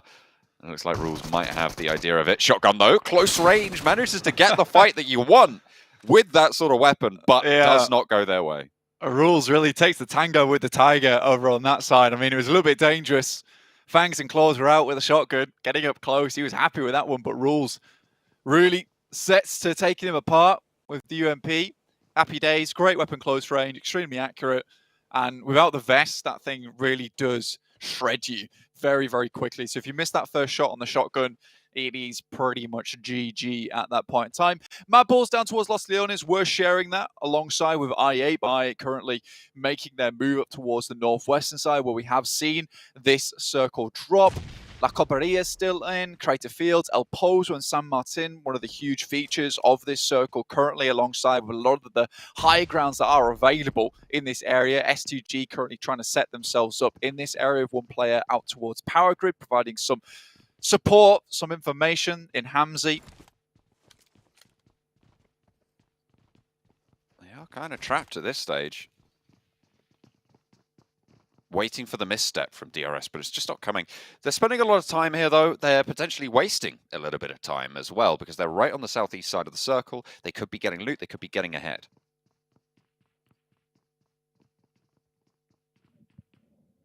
It's always a difficult decision to make, right? Especially with these circles. And again, I think you're seeing these early game engagements, but you're also seeing teams take their time with it, right? And I think that's fair play. You don't want to get caught, in tangles with other teams in this area. Prestige takes a huge amount of damage. S2G currently still trying to find some position. Silas gets on top of the concrete, but Ralph has eyes on, spots him. See here, Enigma Galaxy already getting into one of these high ground spots, but it's only Ralph at the moment. Silas is, playing a silly game with him, and silly games only get you knocked in this case. But Ralph sends away. Silas lives to tell the tale another day. Peekaboo, fun with your 3-month-old. Not so fun. What, with a Mini with 14? Ralph, I don't with think a Mini so. 14. I don't think it's quite the target audience You for having that fun sort yet? of game. Peekaboo! Ow! Ow, stop that. Those pellets really hurt. Up towards the northeastern side, John, we do have 4 rivals. Took down one of the players from LGD early on with a bleed out, as you were saying. LGD currently trying to rotate over the top side of Torre Armada and Tierra Bronca. I think that's a smart move, but currently 4 rivals tailing them at the moment, making sure they keep tabs on them. Setting up the wall between them and the circle itself, with Appy sending forward in towards the circle. Overall, decent move from 4 rivals at the moment. They will have to worry slightly with Influence Chemin just underneath them, able to dismount them from that last game, taking the chicken dinner, whilst 4 rivals were on the lower end of that high ground itself, stuck on the cliff edges as Influence Chemin slowly but surely chipped them away. The Infinity fueling up, standing by for rotates, but they are pretty central in this next circle and on the long side of it as well, so should be pretty chill for now. Rotation coming in through for Buriram, moving past water treatment right now, up onto the ridgeline. Seemingly wanted to take control, but they will have to move southwest. That, I mean, it's kind to the teams already there, but the teams on the northeastern side who've swung out that way blank, they want to be on the complete opposite side of the circle right now. Titan, pretty happy. Yeah, I would say so. I mean, this has worked out extremely well for them. They were chilling down towards that southwest side. They picked up those vehicles early on the western edge. Now can move up into a decent position. Enigma Galaxy, though, have a very, very good outpost in the terms of Ralph. Fortunately, this is one of those positions where you have to be really careful in, because currently the Infinity over towards Crater Fields, moving down off that mountain, might just be able to spot down towards him. In which case he needs to be very, very clear on the idea that this is more of a case about survival, making sure he can remain undetected, and also provide very, very good cover support down towards the rest of his team, Enigma Galaxy. But quite quiet on that last game, yet getting themselves a 3rd place, decent stuff, coming 2nd place over in that Southeast Asia Championship. Relatively, new contender to the field of PUBG Mobile in terms of getting these high performances. See if they can kind of bring that performance through to PMGC as well, which would be great to see. So far, it's already looking good, though I haven't seen that same aggressiveness as we've seen out of some of these other teams, but we all know that before in the past, it was all about those placement points. Oh, God, Tani. Caught sleeping there, Freak from the top rope. Finds him completely exposed. This is a really powerful area for Enigma Galaxy to hold.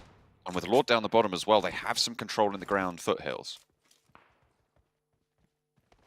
Able to get a return shot back, these other teams, but God Tony going down, one of the clutch members of the team. Slightly unfortunate, really, having that player up and kicking is very useful for you. So the Infinity losing one, a little bit of difficulty, but they have eyes on now, so we'll be able to at least remain competitive. Oh, goodness me. You felt like that one was going to hit, didn't you?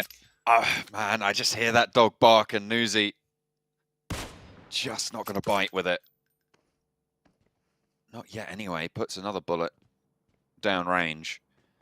But the lead sails cloudward. Doesn't quite land. Team slowly working their way into the circle now. 4 rivals able to stay out of dodge from the guys on Influence Chemin. LGD currently, MVM, CCC, Suki far behind. With the rest of the team slowly making his way over towards them. So it will be pretty difficult for this team to get in with 2 powerhouses in front of them. And realistically, you know, you can go one of 2 ways here. You can see on your screen that heading down towards where 4 rivals are moving in, bit of a death valley for them. Buriram also in that area, might want to take shots towards 4 rivals. They're already set up in this position, but with this circle shift, you'd imagine most of these teams on northeastern side more concerned with getting into position first. So there's difficult areas in this circle, right, Blank? That field to the southeast side of El Pozo, very, very open and exposed. With Nigma Galaxy in the position that they're in right now, it's going to be pretty impossible to try and step up to that sort of area. So that isolates a lot of this next circle. And everybody else is already crunched in. So these teams who have yet to get in the circle really don't have a lot of places to go. No, I think for Nigma Galaxy as well, with such a good position on the map and a great start for themselves, it's sad that they've lost one of their members, one of their players in the process. They're trying to take this split between the compound that's just on the south edge of that field, as well as sending Ralph up towards the top side of the mountain. This is extremely good for them, but with 4 players, this would have been ideal. This gives now the Infinity maybe some time to move across. But again, it's another 3v3, so somewhat of a stalemate towards this top side of the mountain. Shots from Hamzy about to ring out, I'm sure. S2G peppering away Pemburu. Doing a little bit more damage to the closer up players, but Pemburu gets away. Sends another teammate even further in. Epui will be able to stay alive for now, but close to raise for S2G. Nade being cooked, first aid popped. They know exactly where he is on the vehicle. Razy wants the challenge, and it's the nade that's good. We'll be able to put that one down, pocket that point, and 4 rivals diminished even further. Yeah, great send around the side there. S2G, very good when it comes to team fights, and with this case of playing on the edge, happy days for them. R8 will find Gyante from DRS, take him down. Now Pemburu in a very tough spot versus S2G. This is always the problem with this circle heading down this far towards the southwest and any team playing on the northeast. Influence Chemin certainly skipped a number with this one by heading over towards that northern side. LGD taking a similar game plan. You head through here, teams like S2G know the exact route that you're going to take, and with the position that they held, it was almost impossible for any team to get through. In fact, even another great play from them was sending Razy over towards that compound just on the western side underneath the mountain that Infinity and Nigma Galaxy currently playing, because in that typical scenario, right, you would send one player out towards those compounds to try and provide an anchor point for the rest of the team to attempt to crawl on over towards. But Razy, one of their better and more informed players when it comes to those 1v1s, sends over that side, holds out any player that tries to make the escape. Really good play from S2G. Shots from S2G again, finding SK-Ton on the spray, and there's the knock, there's the flush. There's a second team to get eliminated to the barrels of S2G. Nicely found. A good punchy start yet again. We saw this from them last game. Can they capitalize further? Yeah, their beginnings are always so fantastic, and I just want to see them be able to translate that into late game. And again, it's the same exact strategy. You have 3 players over on that top side, you take shots, you do a little bit of damage. The only other option for that player is to send towards that basically break out of buildings that Razy was holding. He has great angles, takes shots, and it's an instant flush. So honestly, S2G set that one up perfectly, and I do think anyone coming from that northeast should have really realized that that was going to be always the problem entrance for them. In that case, though, it's just Influence Chairman that essentially influences a lot of those other teams to send down towards that position by playing so very tight on that northeast edge.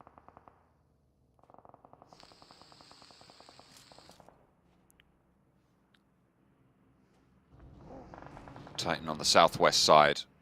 Enigma Galaxy playing actually fairly split with their Ralph's position. I'm surprised that they haven't backed it up. One knock over towards Ralph, and that's it for their strength in this position. So as long as Ralph doesn't go down, they're fine.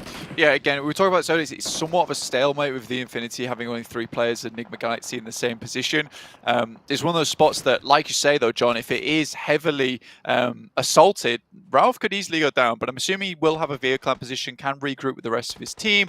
And at this point in the game, this is where ideally you would want to pick a spot though, right, John? Out in the open.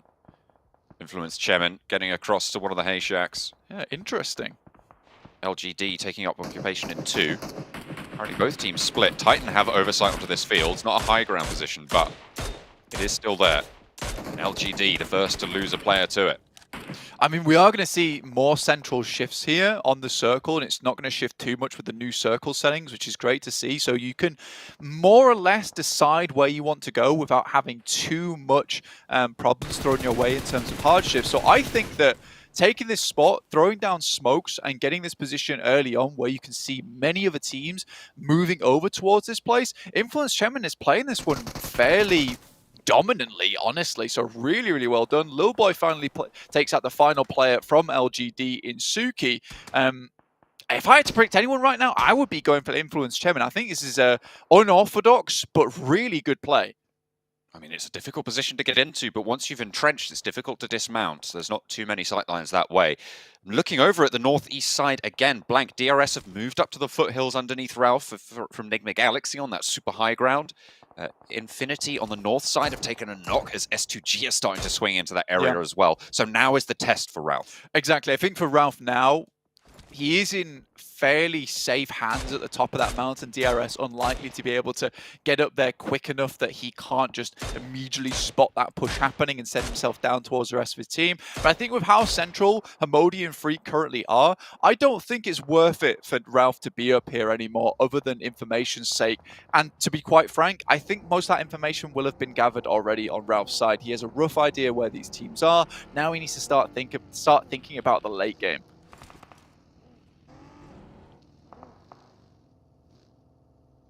Next circle, just about to come through. Team Queso on the southwest side, close to so many sightlines. Really difficult push for them to make. It's fairly central, and actually not too big of an issue for pretty much anyone at this stage. So small little incremental moves. Probably the difficult pushes will still be on the southwest side, but we're looking at Bigatron and Box as well on that western side, who both have to shuffle a little bit further forwards. Team Queso, they're coming apart in that position. I mean, that's to be expected. Yeah, this is going to be difficult to push through, especially on the ridge side. MTech as well on that area. Team Case were just unable to make their way through. Had a pretty decent league stage as well, but also similarly crumpled over in those finals in America's Championships. Did fairly decently, but was it good enough?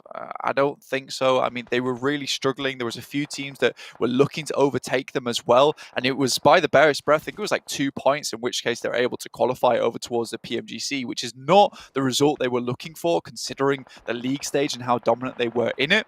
Again, Influence Chemin, I'm going to say it again, an unorthodox play, but playing into these new settings really, really well. Usually you would have seen a hard shift down to maybe, even I8 at this point in time, but with the fields all around you and having a dominant position like this set up so early on with the smokes that they use and the vehicles get here, I think that they might be set for another chicken dinner here. I don't think there's many other teams that can challenge them all that well. Mad Bulls currently still going, very silent at this point in time. Typical for Mad Bulls as well. If you didn't watch Western Europe, this is a team that starts to pop off in that late game and likes to take their time getting into position without too many troubles early on.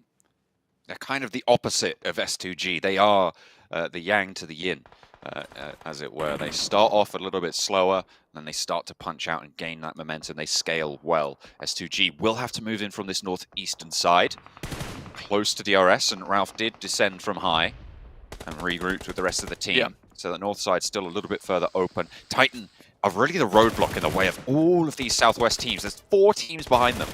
Yeah, it's a fantastic spot that they're currently holding. Mad Bulls mostly struggling because they are on the low ground at the moment and they will have to move over fairly open positions, so it will be those vehicles that will come massively in handy. So they're sort of waiting for this massive engagement to start popping off on this side. There's 4 teams in close contention, in which case they might be able to sail on through. Federal does get taken down by a nasty headshot coming through from S2G themselves with that high ground, and get another over towards Kayovsky. What a terrible result there coming through for Influence Chemin, and that is just S2G with some incredible shots coming through from the high ground. It's what they're known for. They are pinpoint accurate.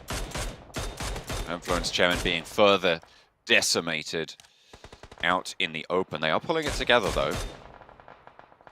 Keeping them up at 2 is not ideal. Lil Boy and Law still in it, but out in the open. It's very much a hide and survive situation for them. Audience predictions come through. DRS with 43% of the vote here from the northeast side. Yeah, interesting that actually. I mean, it's a decent spot they're currently holding. They have the ridgeline, but S2G currently have made their way into a very, very strong position to play from. Currently, I think it's 8 eliminations so far, which is a really good game for themselves. And I think that, you know, when the audience were predicting this, DRS did have a good spot. Silas takes a bit of a tumble there on their side.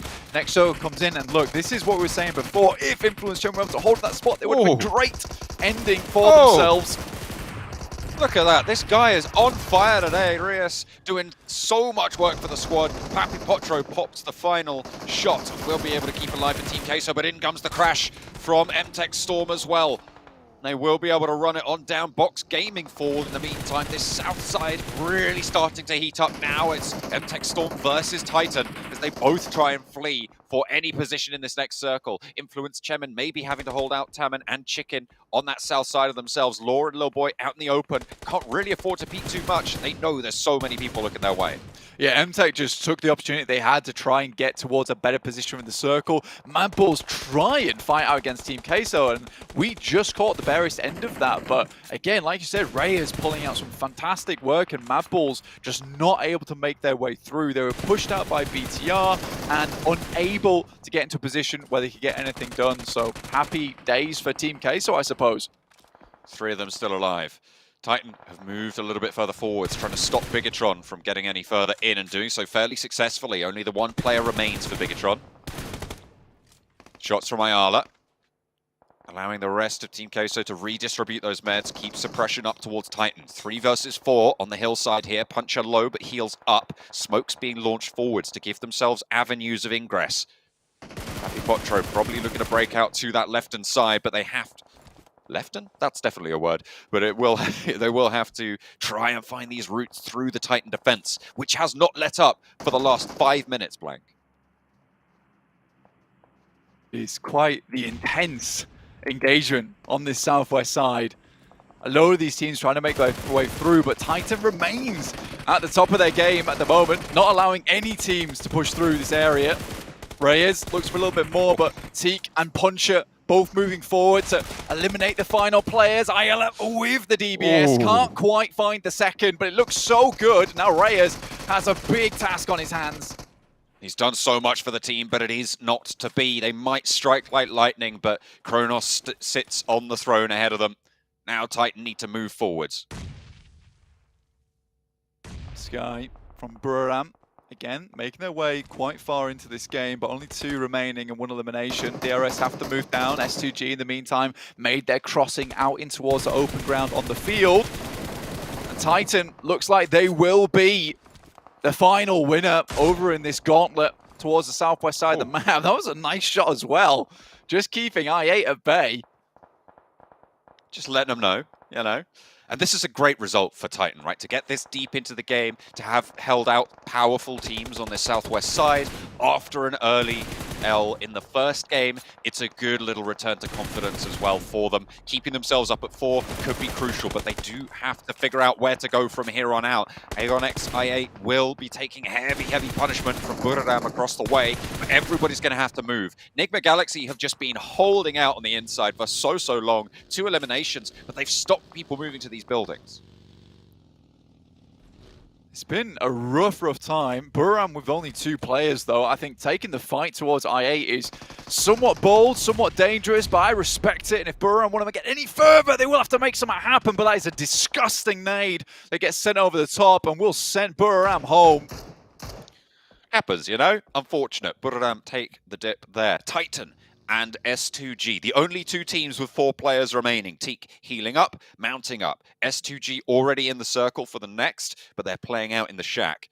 DRS might be able to spot it with their last player killer. Enigma Galaxy kept this cool, calm, collected throughout the entirety of the game. I liked the timing in which Ralph moved down from the mountainside as well. We talked about it literally 10 seconds before he made that movement, so getting back to the team was very, very important there for them. MTech out in the blue. This is most likely the end for them as they try and swerve their way into the circle. Already Chickens out the back. There's only 1 remaining in Tarman. Trying to get across, but Tarman's time is ticking away and will reach its end. MTech's Storm will fall. No further into this game. Influence Chairman still alive, still keeping that tally up. Of course, they had a really nice little buffer lead at the start, so getting top 5 again in this second game is an excellent conversion into those overall standings for Group Red. Modi not quite landing the shots. S2G still at 4 players though. So far could be another good result for S2G. Yes, they didn't get the latest of endings over on Erangel, but they certainly got themselves a fair amount of elimination points total. Puncher also takes a huge amount of damage. Great spot for Hamodi here. I mean, he has sightlines absolutely everywhere. And with that little lip at the top of the wall, gives him so much cover to play around with. S2G with 8 eliminations after they had that massively good barricade they'd set up. Basically playing the guardsman of Miramar so far in the match. Influence Champion's still going as well, John, like you said. Little boy sneaking around out in the field. They've been playing it for a while. Very familiar with it now. Enigma Galaxy, 3 players. In a very, very central position. They have control of the longhouse. Very useful. Will be difficult to try and push on towards S2G. Sure, they have 4. Titan, sure, they have 4, but getting in here is really, really tricky. There's a lot of open ground. Yeah, 8 eliminations for them anyway. Still a good result. I8 have been struggling, bleeding and bruised. S2G in a similar problematic situation. Damn good shots coming through from Hamodi. Obviously holding on the high ground there, supported by the rest of his team. We're able to get a huge amount of damage over towards S2G, which were the biggest problem for Enigma Galaxy going forward. Crazy last player for S2G now. Little boy's been crawling, pinches a point. Nice one. Adds to the tally. 5 eliminations for Influence Chairman, top 5, top 4, as Ray Z goes down. That'll be S2G out. What a good spot from them, but unable to capitalize. Titan at 4 players. This is a team that we thought would have difficulty getting in towards this match. Lil Boy can still cause a bit of a problem for them. Still looking over towards his way. We'll go for the first aid kit here. Understand that he might need to move a little bit further in. Nade from Lil Boy. Doesn't find too much there. Has to crawl out in the open now. Puncher, broadside. Titan do know that he's there. Put him down. 5 eliminations for Influence Chairman, 4th place. A good result to convert, as we were saying before. Enigma Galaxy, 3. Aegon I8, 3. Titan, 4 on the outside. This is a good play from Enigma Galaxy. Get themselves set up on the opposite side of the building of I8 to try and isolate some of these fights. They don't want to have a third party coming through, but it is Six who finds himself a nice little angle over on the western edge of that building. Picks up at least 1, and now Enigma Galaxy down to 2 with no hope in hell and getting that player back up on his feet. 5 nades here from Hamodi. He's been waiting for this push the entire game, and now these nades absolutely have to count. Get a lot of damage done there, and it's actually a play zone knock there for I8 on that side. Went flushed out by Teak for Titan. 10 double-digit elims already. Unstoppable flashes on the screen for Titan. 3 players active and fighting, but Enigma Galaxy start to strike. 1 player downer for Enigma Galaxy, but Hamodi still has this high ground position. Freaks are really struggling to get those shots back in. Nades over the top, and he is felled. Titan with 2 on the outside, looking for 1 res.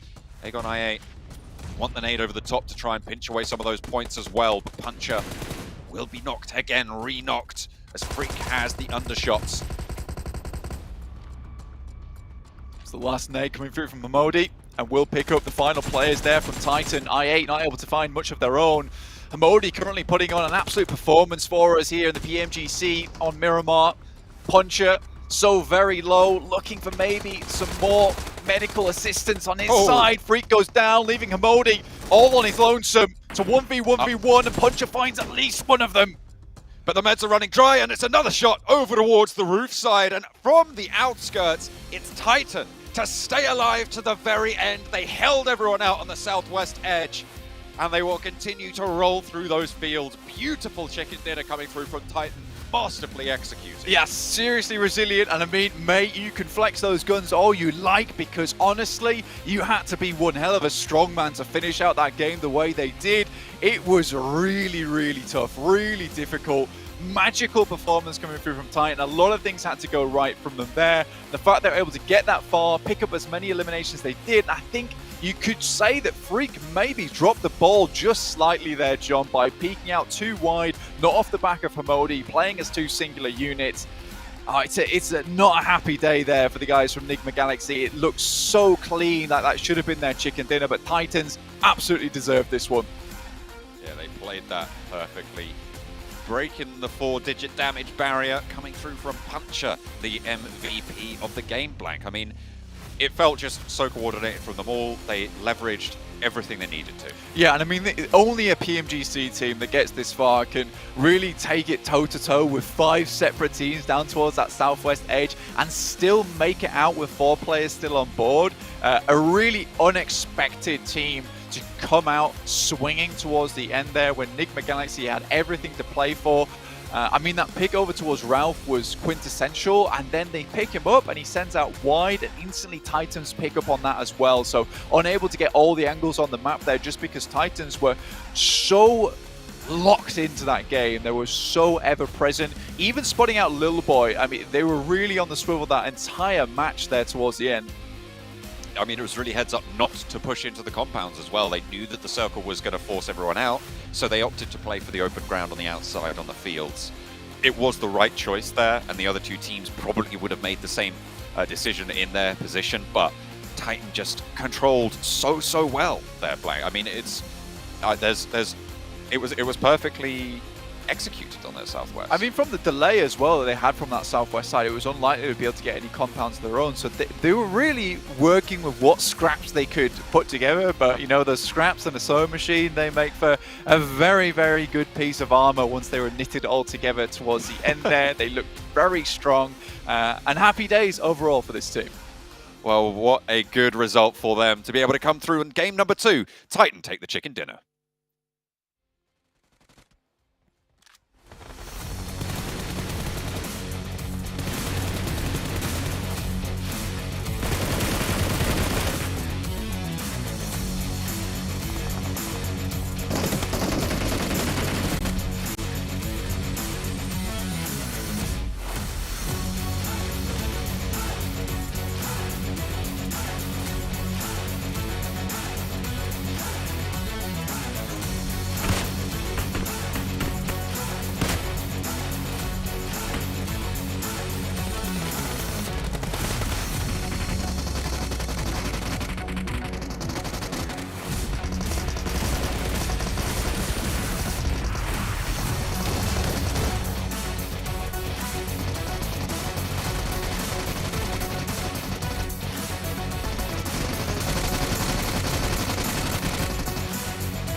And this is exactly why I love player cams. Being able to see Titans celebrate after a phenomenal victory here with 13 eliminations, 28 points in total.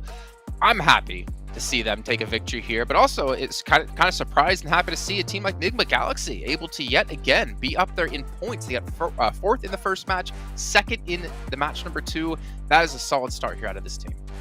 Yeah. Losing one of their players relatively early too, so holding on to that compound was super hard. I mean, we were talking about it, right, Sandstorm, that this is a position where all the teams are going to try and go there, and the circle just kept centering on that compound time and time and time again. So if a team decided to crash it, it would have been really tough for Nigma to hold on to it, but the fact that they just had visibility on most of the southern side, the eastern side too, a lot of the crashes could not happen in the first place, so good control, but man, Titan Gaming just cleared the west. They just dominated that spot. It's mental how good it was. Yes. I don't know, there were so many teams on that southwest side of the zone. You had, I don't know, the likes of MTech, Box, Team Queso, Titan, and Mad Bulls. Every single one of those squads was in the southwest side, but it was Titan that had that massive ridge control that gave them the advantage. And also the fact that you had, I believe it was Box and MTech fighting each other, you had TQ and Mad Bulls fighting each other, so they were kind of just weeding themselves out while Titan was just lying and waiting for the right time. They took up TQ, they were able to inch their way slowly but surely into the last zone, and I'm not even sure what happened with Hamoudi exactly. He had, like you said, he had a god spot, Maxima, in the end game there, and I'm not sure what was that mistake that happened, but Titan very well played to get that chicken dinner. Yeah, very well played indeed, and a very difficult one to pull off as well, because we kept seeing the zone focus over towards Nigma time and time and time again. And Hamodi's position that you mentioned before, Sandstorm, was quite crucial. I mean, Max, we were seeing, and you were kind of saying and screaming like, "Come on, that's such an OP spot!" But I mean, the position he took was fantastic and allowed them to get that far in. But I'm kind of curious about your thoughts of the way they played out the situation here for Nigma, because they did let a lot of teams actually get close to them, I feel like. Yeah, I mean, that's the issue, right? That because they lost a player earlier, it's very hard for them to hold on to that position. For the longest time, we were even talking about it, Jason, during that game. The western side, they had little to no information. Like, you could have had team potentially Titan crash earlier. Influence Jaman could have crashed a little bit earlier too, potentially. It was tough, but they still made the most out of those 3 players and get as much information as possible. And the moment they clear the east, you can play those rooftop positions. And Hamodi, really short, unfortunately, does get up at the end, but you just can't fight that because he has that little ridge. It's so hard to peek, and you just clear the players in that position because that rooftop was just so powerful.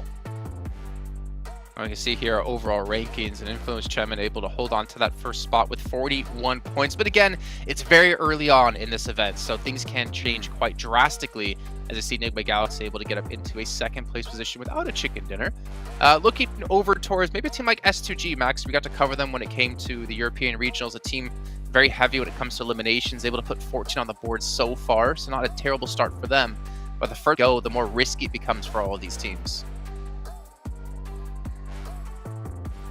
An R8? I thought you were going to jump on that, Sandstorm. I was gonna let him mellow in that. They're in 6. Listen, there's nothing to talk about. They managed to get 3 points in a total of 2 games. And look, we know there's 4 days of competition for each week for each of these groups. There's a total of 24 games.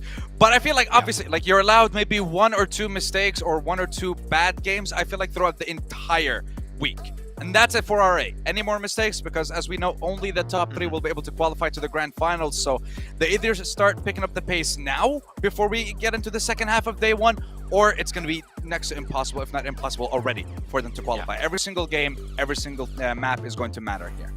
One thing that I found very interesting, though, we didn't have time to talk about it just yet, but we know that these circles are a lot bigger and they take a little bit more time to close off in the late game, right? And we saw like a step up when it comes to the amount of DMRs and snipers being played. I think that in Miramar in particular, they could be very meta. Unless you're Ayala from Team Kesso, then you're playing shotgun, which is a bit weird, a bit of an outlier. But it seemed like the Mini 14, we're seeing some SLRs being played too. Like, it seemed like the metas maybe changed a little bit to adapt to these circle changes. Yeah, definitely. I mean, we got to see a lot of auto shotties when it came to, I mean, I guess the entire year, to be fair, and I think we even saw quite a few of them actually come into the likes, if I'm not mistaken, Sandstorm. Yeah. Like, we've seen a decent amount of shotgun uses in Americas. Mainly, I believe it was the likes of Team Queso, and I think there was Rise Esports, but they're not here, unfortunately. So it's only going to be Queso that are going to be using those weapons in the close quarters combat. But I love seeing it time and time again, and the fact that you're bringing it out on Miramar, the wide open map. You're bringing it there? Sure, okay, and we just love to see it. Okay, well, ladies and gentlemen, we're going to head to a short break where we get things ready for match 3, so don't go anywhere.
Well, the teams have had their breaks, and hopefully you've had your break as well, because we're getting right back into the action in just a few moments of time. We're going over to match number 3, and we know, boys, that's, of course, going to be the one and only Sandhawk of the day, and also with the changes, not as likely to be able to heal off when it comes to the blue. So this forces those engagements to happen, and I'm curious to see how it's going to work out for these teams, to be honest, because this is a drastic change for, I think, the way people have been known to play. A certain team in particular, a certain player in particular I'm looking at. I wonder, is that player? It's not going to happen. I wonder, is that player Raouf of Enigma Galaxy? Maybe, quite possibly, just a little bit. I mean, you know, but I'm not going to say any names. I think everyone out there pretty much knows who I'm talking about. But yeah, it's definitely him. You guys also make sure to follow all the social media channels here with PUBG Mobile Esports. Also follow us as well, because we're doing PUBG Mobile all year long. But yeah, I mean, it was a viable strategy before. It definitely, when you had a lot of Sandhawks in the map pool, it worked. Why wouldn't you do it if he gives you the points? But right now, it's not going to work anymore for them. But I got to give a shout out here to Sony Xperia, Sony 1.4, and the Xperia Stream. Sorry, I get my words mixed up. Was creating collaboration with professional esports players, and you guys can play on 90 Hz with Xperia Stream with its total cooling system and its high intensity gameplay and streaming potential with its multiple ports. So if you guys haven't picked one up, make sure you guys get one for yourselves. But really quickly, we got to go into a head-to-head, I believe from the last match here between two players to kind of look at how they did in particular. Because it was, well, Titan Puncher, really the strongest player we saw in that last match. Clearing the entirety of the west side, Sandstorm. As I think you stated earlier, there was, what, 4 or 5 teams over there, and Titan pretty much cleared all of that, and Puncher was the one to enable a lot of those fights to happen in the first place, like Box Gaming, MTech, Team Kesso, Madballs. I think there's even BTR at one point that just crashed on their ridge position, and Puncher and also TQ, both of them together as a tandem fragging duo, really popped off. So yeah, I mean, this showed the glimpse of what this team can do. I hope this is not going to be a flash in the pan. I want to see consistency from Titan now. Yeah, and this is the team, by the way, that was formed halfway through this year. You're talking about 2 players from X Game, obviously Axer from Kunina Power, and then you have Puncher from Sly Esports. He played also for Pioneer and Fidanza. He played for a couple of teams, but first time that we're seeing all these 4 together compete professionally in a couple of tournaments in the second half of this year. They managed to get 2nd in PMPL Africa, 4th in the MEA Championship, which is how they qualified.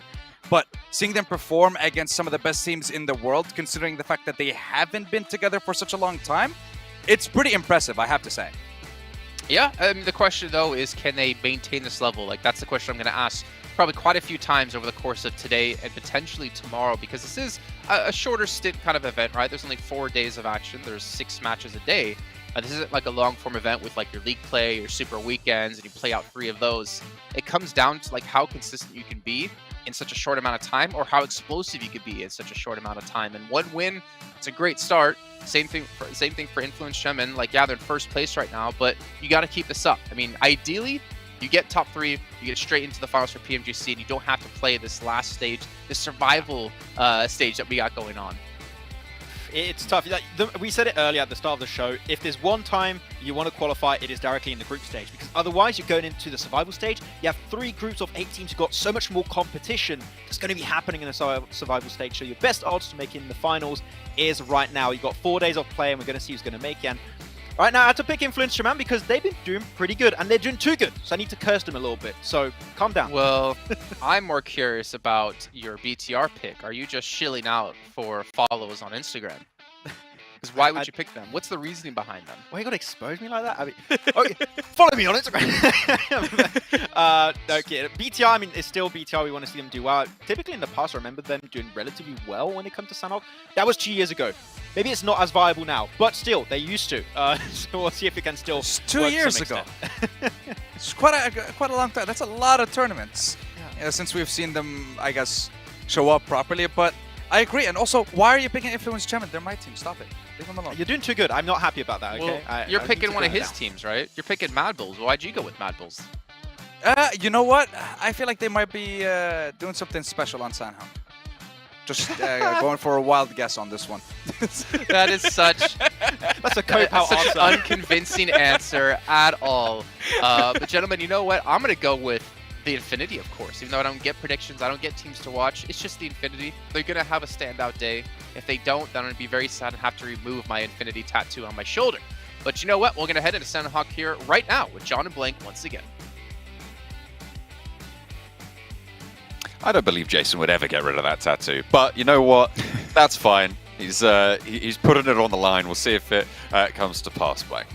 Absolutely. I'm pondering my orb right now, and I think I think Mad Bulls are going to do something special this game. Actually, I'm not sure though. I don't have the inside scoop like Sandstorm, but could be. Anyway, I do think that there will be no healing on Sanhok. I hope. Fingers crossed, guys, we get like a nice little cool ending to this game on Sanhok. This is going to be speeded up quite a bit, though. Obviously, you know, Sanhok early game, very slow usually because we don't see that circle shrink too quickly. But this time around, we're going to be seeing something different. Obviously, we've changed our circle settings over on Orangle and Miramar, which is making for some really cool games, right? But we've done it again over on Sanhok because we want these games to be just as cool, and on a small map, we have to make some special changes. So you have to wait around and see exactly how that pans out. But I will say there will be no healing here. Yeah, well, maybe to couple of earlier zones, but you will not be able to get that second, third place from just that heal strat, right? So we'll be looking at more oomph in the midst of it all, hopefully, on this Sanhok. I'm really excited to see how it all plays. As you say, it's kind of a little bit of a new dynamic because it means that teams are going to be forced to play a little bit more aggressively, and we don't usually see that.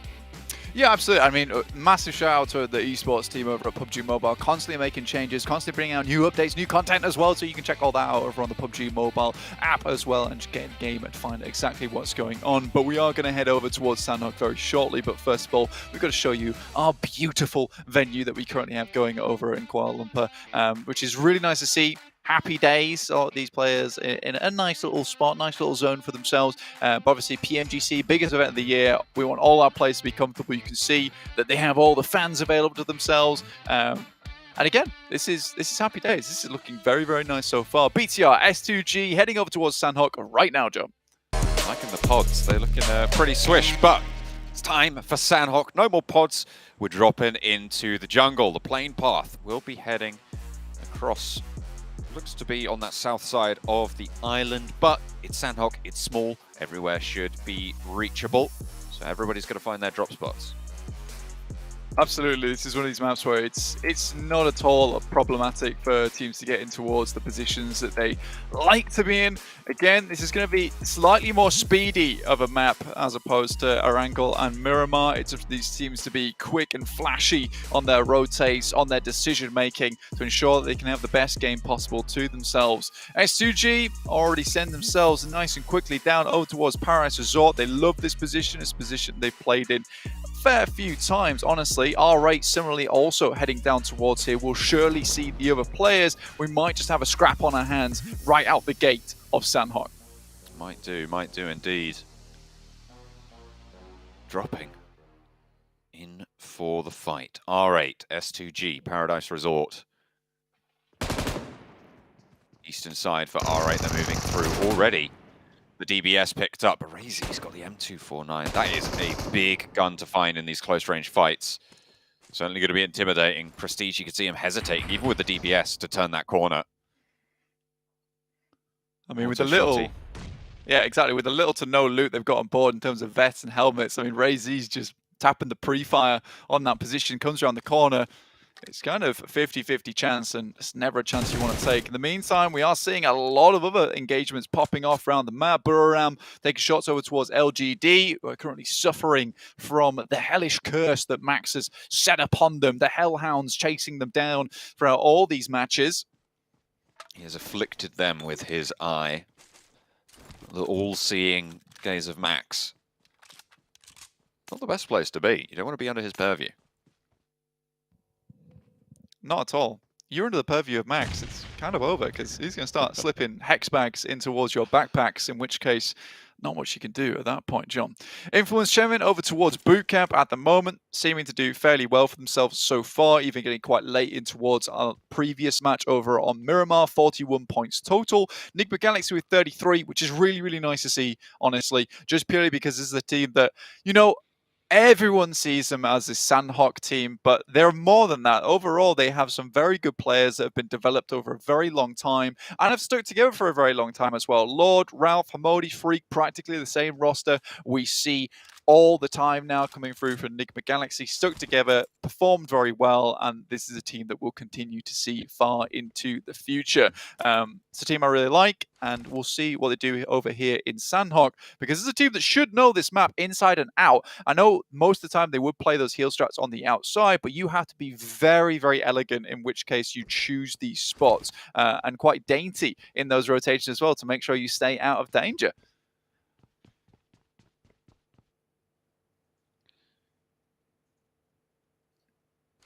Dancing around Paradise Resort. No one taking knocks, no one going aggressive. Nobody wants to make that first mistake. But is that the mistake itself? It's very philosophical. No. Fair enough.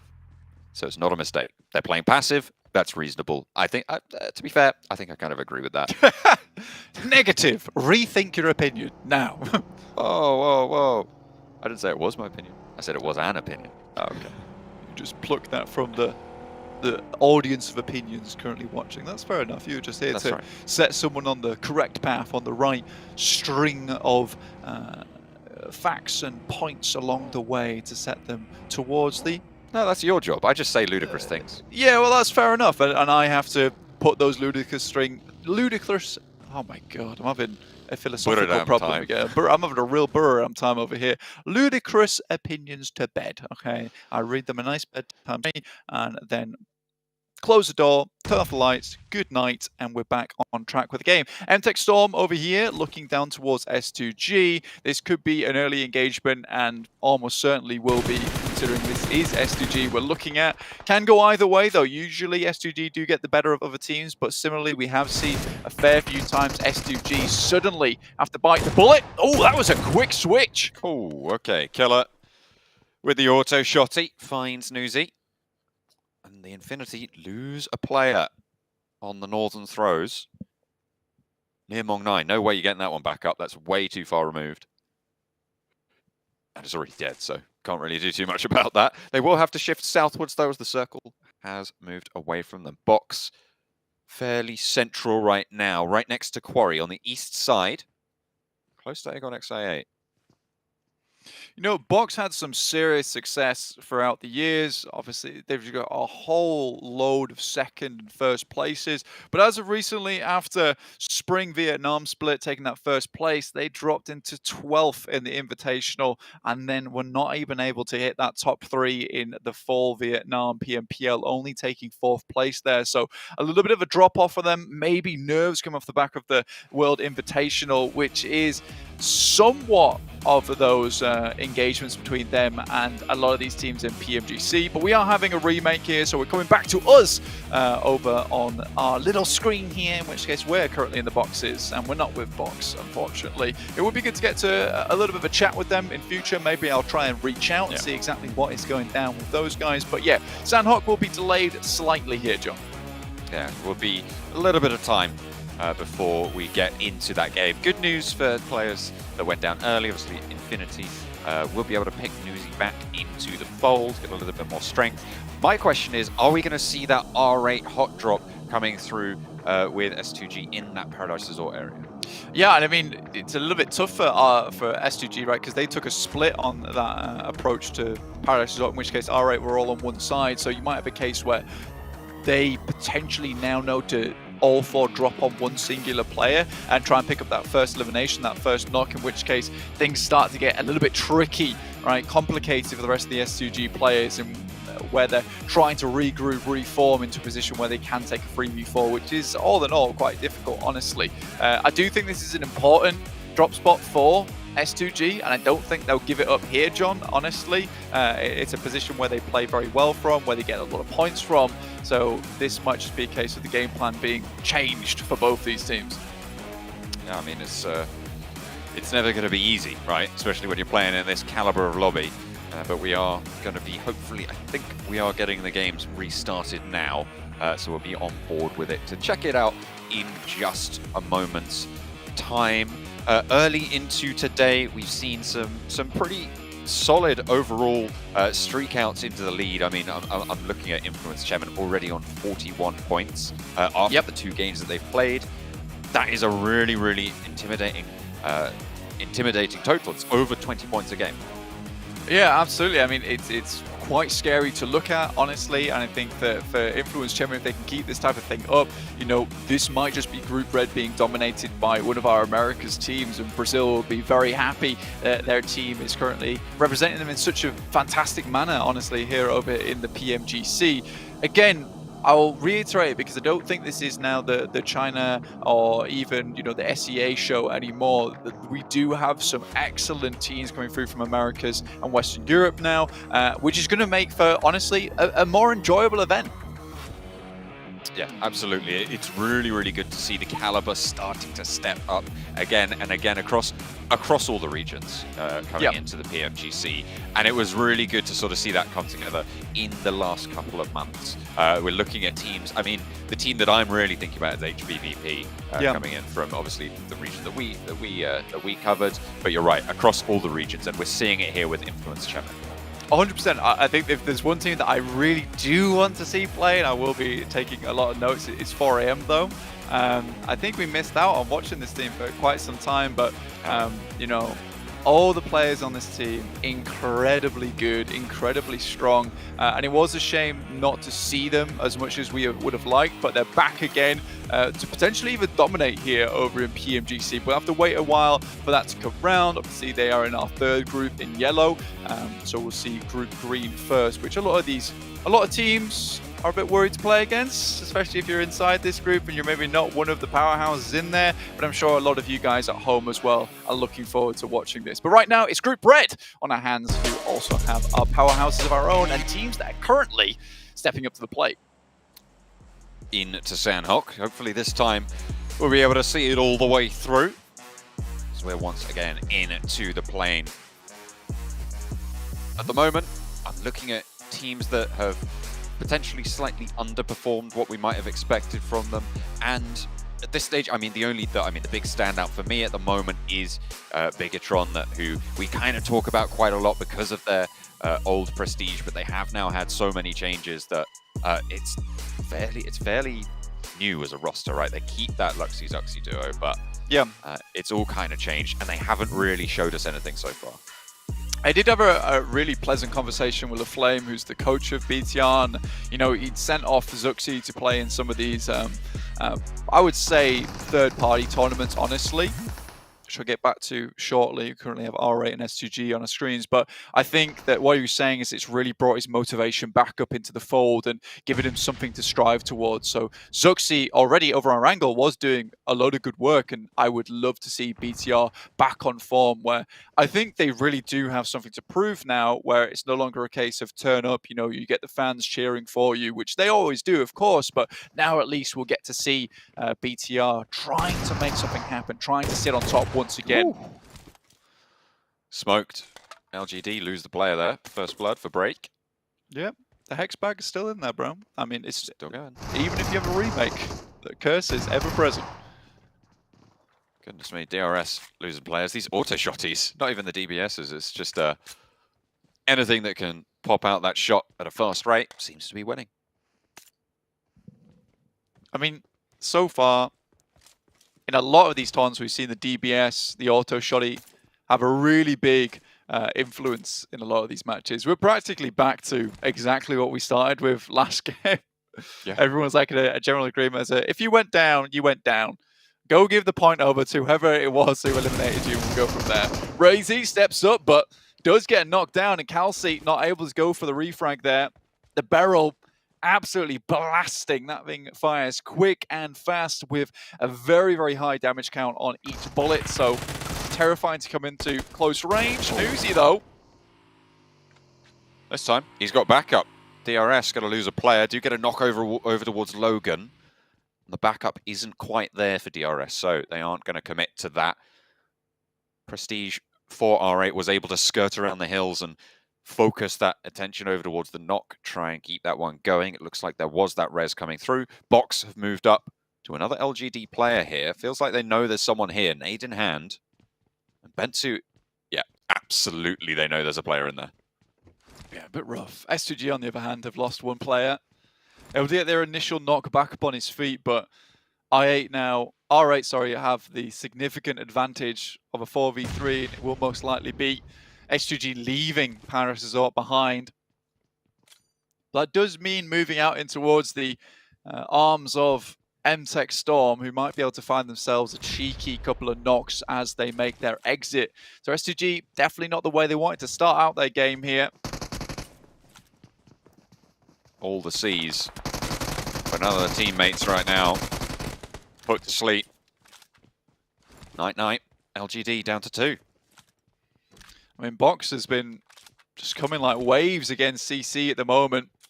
Not able to really hold back the C itself.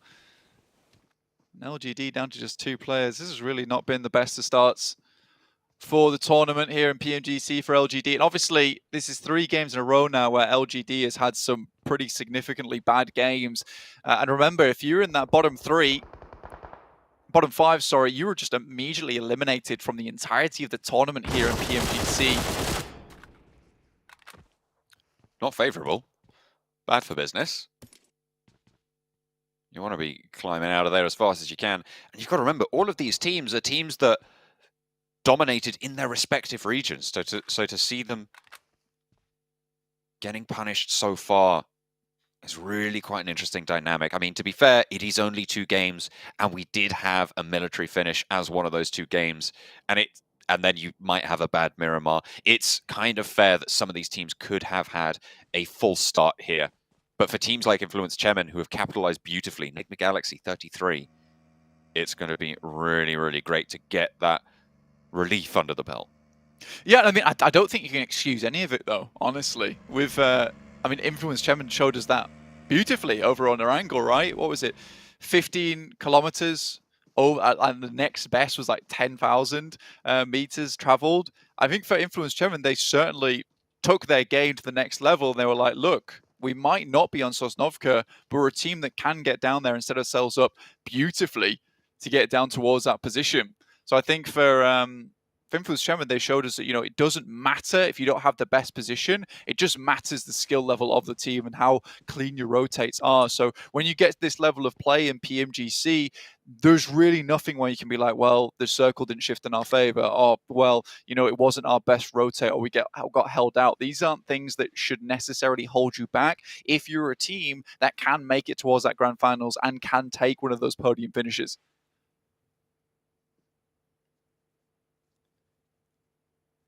Team's already starting to move. And I think even now is where we might see some of the impact of the changes to the circles here, Blank. Because before you'd see teams leaving themselves out, gathering a lot of meds, playing in the blue for the first 10 minutes of the game. Maybe even a little bit longer. But now you're going to see teams looking to actively move forwards, and I think that's going to cause a little bit more conflict, certainly around the crossing points, if you have to head southwest.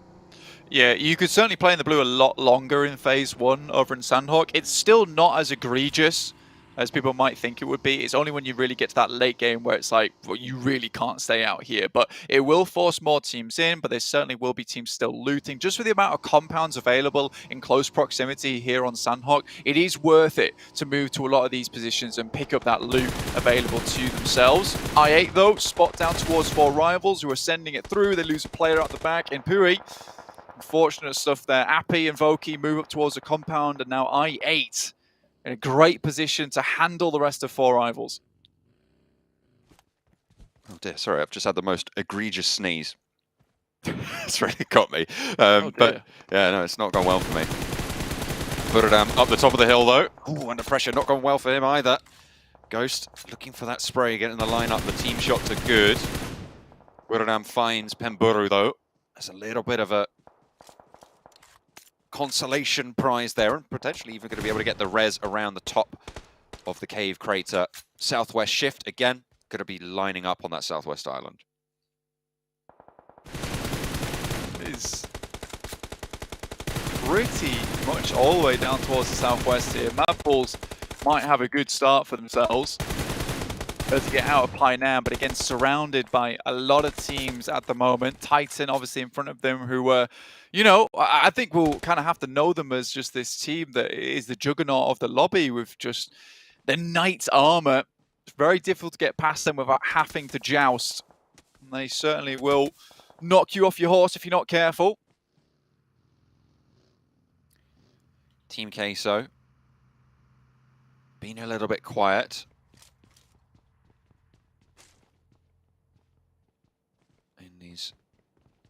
In some of these early games.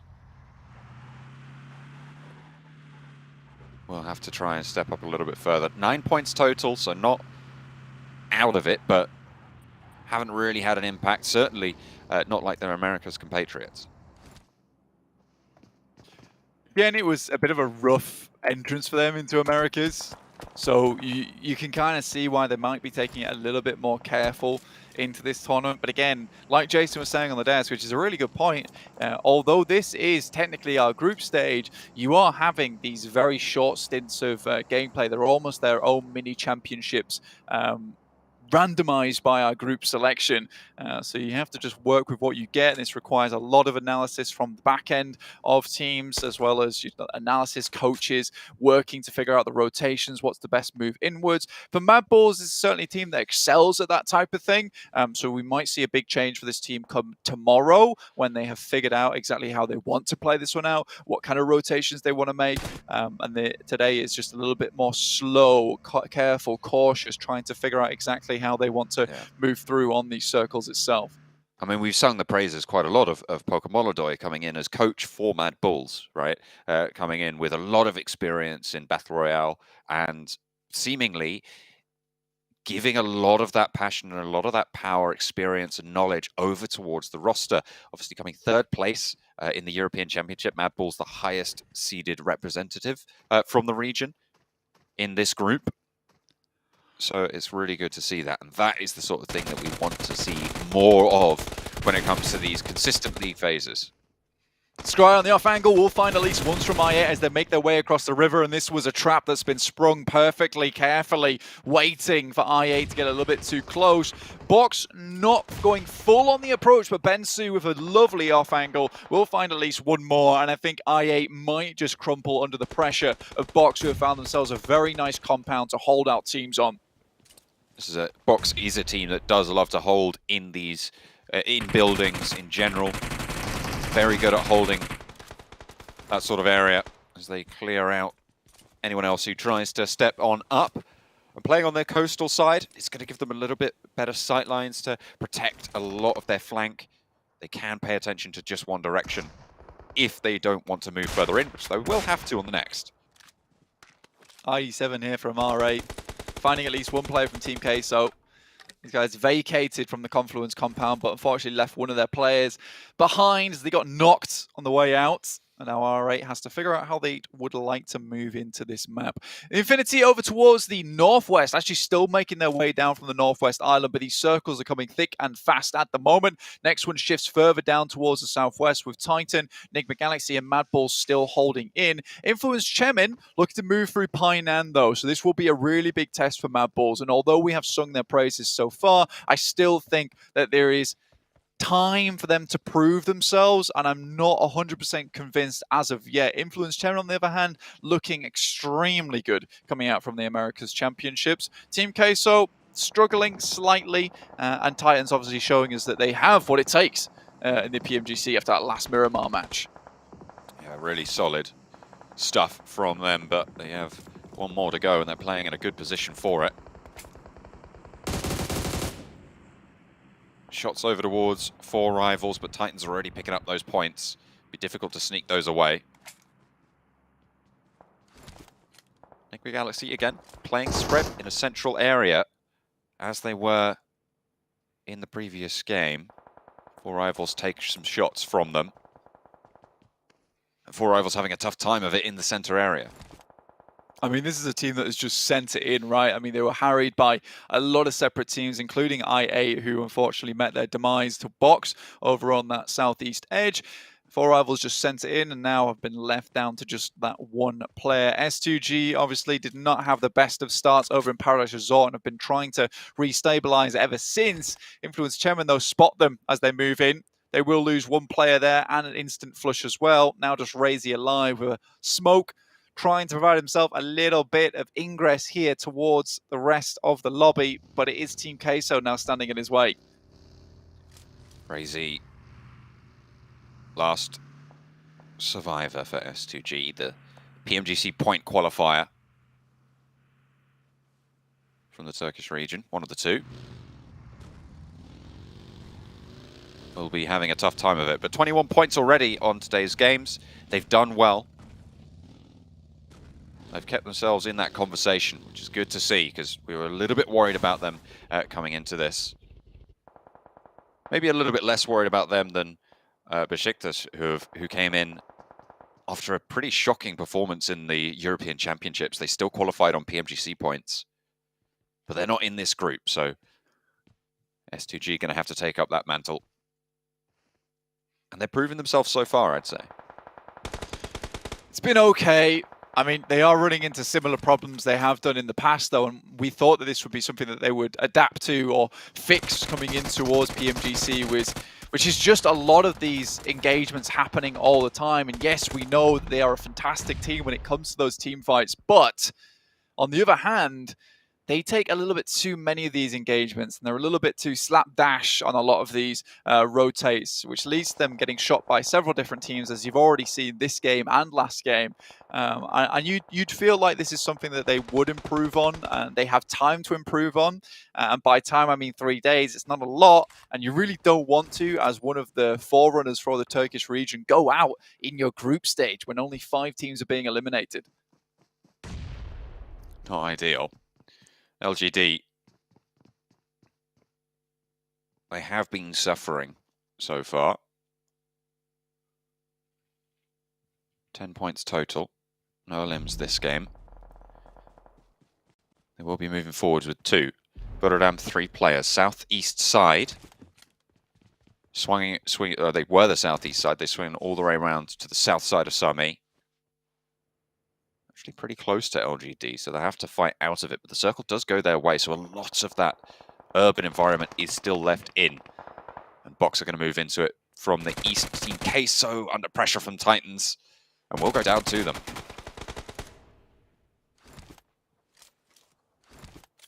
Killer from DRS. It's a nasty bit of damage coming through from Scry. Mad Bulls making their way down, try to avoid a lot of that conflict on that northern edge. I think Mad Bulls are coming into a group or a environment now where, you know, any team can be the end of them, and just avoiding teams is maybe not enough at this point in time. But spots out of box have been making the long dash, and this is just not something that's really available anymore. You need to be proactive, getting into these circles nice and early with the amount of damage it's currently doing to you. And with the speed at which these circles are popping as well, if you're left out in the cold and you've been waiting too long to maybe try and pick up a couple of these eliminations as teams come in, you're going to suffer for it, just like Influence Chairman currently are right now, and that might just be them out. Influence Chairman, they are indeed eliminated on the northeast side. As the Titans pick up another dominating card. A chance to chase, because remember that Titans are currently sat second place behind Influence Chemin.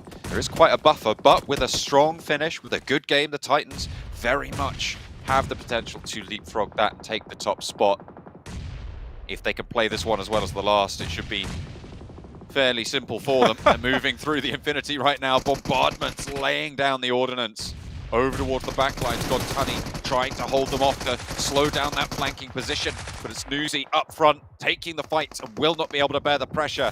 Aza around the bottom of the rock will go down, and God Tunny gets the flush, leaving Titan at 3. So there's the final nail onto Aza's position, leaving God Tunny high and dry. Teak will be a little bit better into that fight. Has the backup, 9 eliminations now coming through from Titan. Yeah, that's an unreal result coming through from Titans in this game. It's beautiful to see a lot of open ground in the middle of this actual circle itself. Enigma Galaxy obviously playing down towards Sandhawk on the Sami side for so long. They've been able to pick themselves out a very juicy spot in the circle to try and translate into a big win here. BTR, though, still going. Made their slow but steady movement from that northwest edge. Deciding not to play Northeast anymore, as was very typical for BTR in the past. Now looking to pick up as many members as possible and clear out this side of the map. Jem Foster does spot some of the players from Buriram. Tiger is first to be noticed, but my name in the back there could be a problem. Crossing up Tiger, up to the rock face. But we'll have to move further to get into the circle. Pretty much the only route is right into the waiting arms of Bigatron. Jen Foster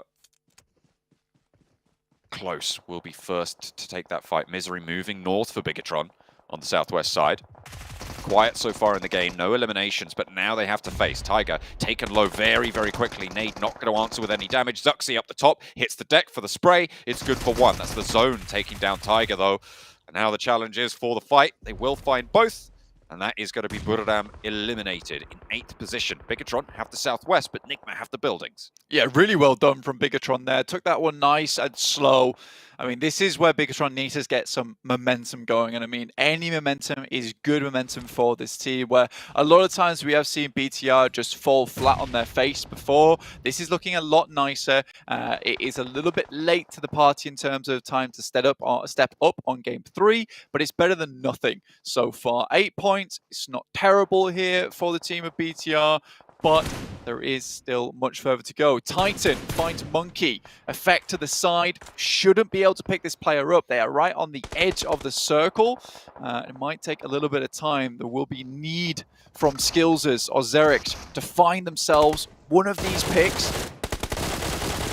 Luxy, hello, challenge, and he pulls down the veil over Suki's eyes for Luxy to drop on down. That's twin synergy. That is twin synergy there. It's what you like to see. And I mean, LGD must have been incredibly confused. Titan, though, Puncher once again, the MVP from that last match, able to find effect as well. Mad Bulls not going how they would like. 3v2 now with a 12 elimination count, which is gargantuan here for Titan. It's looking good. It really, really is, with 6 teams remaining as well. Likely too soon to follow. All of these teams have been crunched in. This is the effect of the zones changing. Delta. I mean, that's over for Mad Bulls. That's it. Gets spotted up from the grass. A little snake ruins the day. 5 teams remain now blank. 2 teams with 1 player, DRS and MTech Storm. Real unfortunate result there coming through from Mad Balls. Had a great position for that entire match, but again, it just feels like Titan's got the eagle eye on this match, able to spot these players out from afar. 3 players remain though, Nigma Galaxy on 4, BTR on 4 similarly, but Titans, you cannot count them out just yet. MTEX, just the 1 player. Jem Foster hasn't spotted him yet. Zuxi also unaware of this position. There's no way they should be able to know about this. They will have heard the shots a little bit further north. They won't know the specific position. So they might be worried, but no one's in a position. If Jem Foster gets spotted here and taken down, that's it, but maybe waited a little bit too long. Both Zuxi and Luxy low. 2 players from Titan taken down. That's Nigma Galaxy popping off. That's coming through from Freak. I don't think Delta popped any shots there. Didn't even have a hand in it. I was surprised. I thought he got a really good lineup. But incredible stuff there coming through from Nigma Galaxy. They have a really good spot within this circle. Luxy in danger. Will be spotted, sprayed from the back. Will be taken down. Cannot get that heal in response. But Luxy, leg swept. Nigma Galaxy now 4 players alive, staying up into the last 3 teams as Titan go down. That is a nasty nade up towards Misery. Zuxi has to bring Luxy back up to his feet now, and Jem Foster has to at least find 1 of these knocks. Delta can still be problematic here for the rest of the team. Zuxi cannot move any further down towards his teammate. Has to look up towards Ralph. Jem Foster even taking a bit of damage. Delta might be able to slip himself into a 2nd place. Luxy flushed. Zuxi out in the blue. Maybe has to move a bit forward, but it's ticking so hard. And there's a nade from Hamodi over the top as well. That is going to be the flush coming through. And Nigma Galaxy, they played into the buildings. They got a central position. Nobody really had the opportunity to move up, let alone went for it. In this scenario, Jem Foster, a sliver of HP. That nade should do it. Hang on a minute. Delta might have found the crossfire. Nade over the top. And that is 2 teams remaining. Delta is there. Last player. Not healing this time. Nigma Galaxy don't even spot him. Not just yet. He's right there. Ralph, no. Oh dear. Now he's going to go down to the blue zone. And they will keep it on going. Nigma Galaxy take the chicken dinner that they were denied on Miramar. I mean, you get most of your points from Sandhawk from healing, or you get most of your points from Sandhawk from taking those chicken dinners. A really good spot there. Again, with the change in the circle, it's much easier to predict where this is going to end up. So if you have a good position within the circle, you don't have to leave it. You can be adamant this is where it's going to end. If you can hold it down nicely, prevent teams from getting too close to you, you can take that win. It's no longer a case of you take a great compound within the circle, it moves away from you, your entire game plan's thrown out the window. You can play this long game now, and if you've got the smart rotation, smart pickups on the buildings, and keep people at bay around you, perfect news for Nigma Galaxy. What a game from them to finish with now, after there was a lot of doubts about this team as well, of how well they would do here on Sandhawk, dropping as the signs as well. You know, these guys were playing well, and you have to respect it. Dropping the deuces there. And those nades were pretty dunk-worthy as well. We're on that. Knock over towards Misery as well in that final engagement. Really, really important with the nades coming through from Nigma Galaxy. Titans as well. Again, a really solid performance. They went down, they got cut out in the open by Nigma Galaxy. Yeah, but they had, I think, what was it 11, 12 eliminations before that happened, finishing 4th place with that many eliminations off the back of their previous game. I wouldn't be surprised if they were able to take the top spot. Yeah, it was a very, very good match from them. And again, it's nice to see that 13 nades were thrown there from Nigma Galaxy. I would say every single one of those nades was impactful in that match. Titan not allowing the Mad Bulls to get anywhere into this circle. Yeah, they were traveling out into the open, but I think this is one thing we're going to have to keep tabs on for Titan throughout the entirety of these matches coming out from PMGC, is they do not let anyone step past their gaze. However, we'll be heading over towards the highlights now after that beautiful chicken dinner.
It almost looked all too easy there for Enigma Galaxy as they were just, yeah, another quick win for us. Not too big of a deal. 7 limbs, but get themselves 22 points in total. A fantastic job by Enigma Galaxy. But what really stands out to me here, Sandstorm, is the last 2 matches in a row, their positioning has been spot on perfect.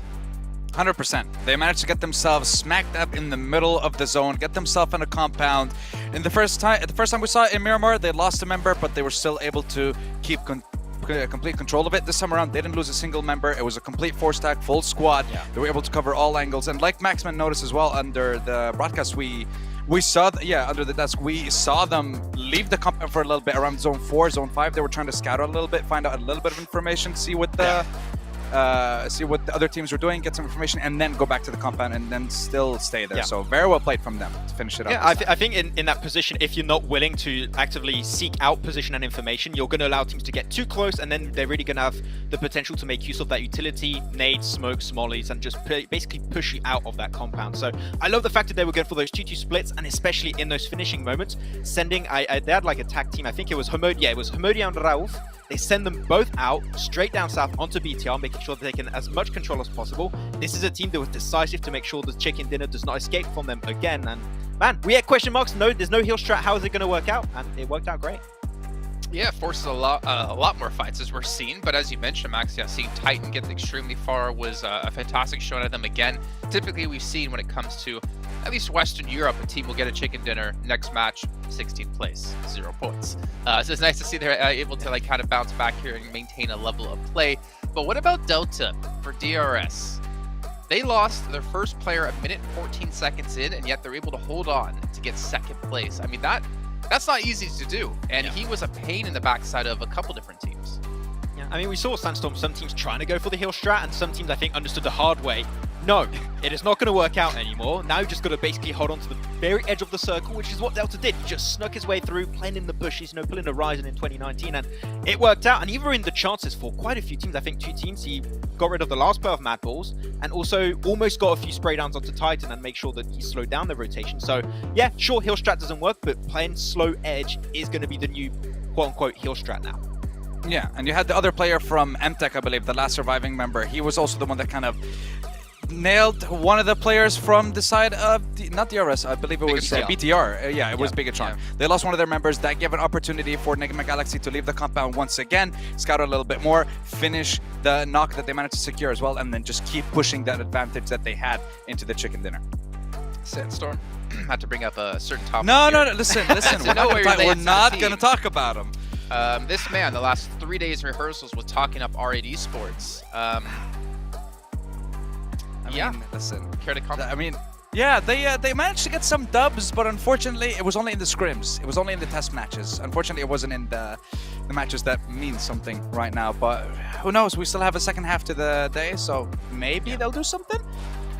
We have a lot of teams on the bottom of the rankings that I did not expect to see on the bottom of the rankings. I would say R8 also one of those teams that I'm a little bit surprised. So maybe just a bad start, right? It's PMGC, it's a completely different ecosystem from the other events, so it maybe takes at least a little bit of time for them to adapt.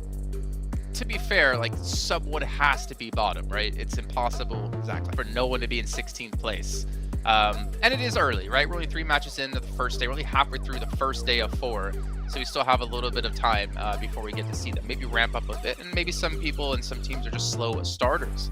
But again, good to see DRS, good to see Enigma Galaxy have such a strong performance, a strong, consistent performance, I think, is the key thing for me. The consistency, which is really hard to do when it comes to these short form events. But I'm curious when we get into the later matches, like, are we going to see like Bigatron step up? Because Max, I believe you have them picked here for this one. Yeah, BTR is one of the team looking at for, but you know what? There's a lot of things happening, and we'll see if Influence Chaman can continue doing well.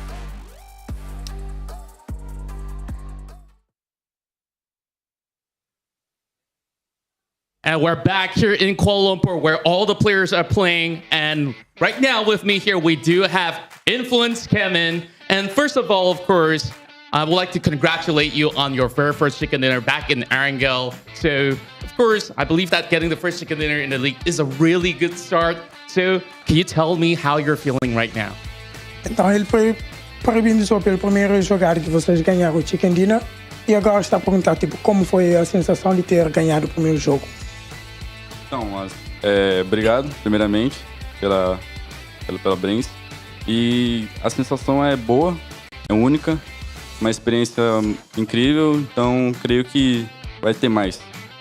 So first, thank you for the premiumization, and it's like it's a good sensation for being like the first chicken dinner of the match, and they really believe there'll be more to come.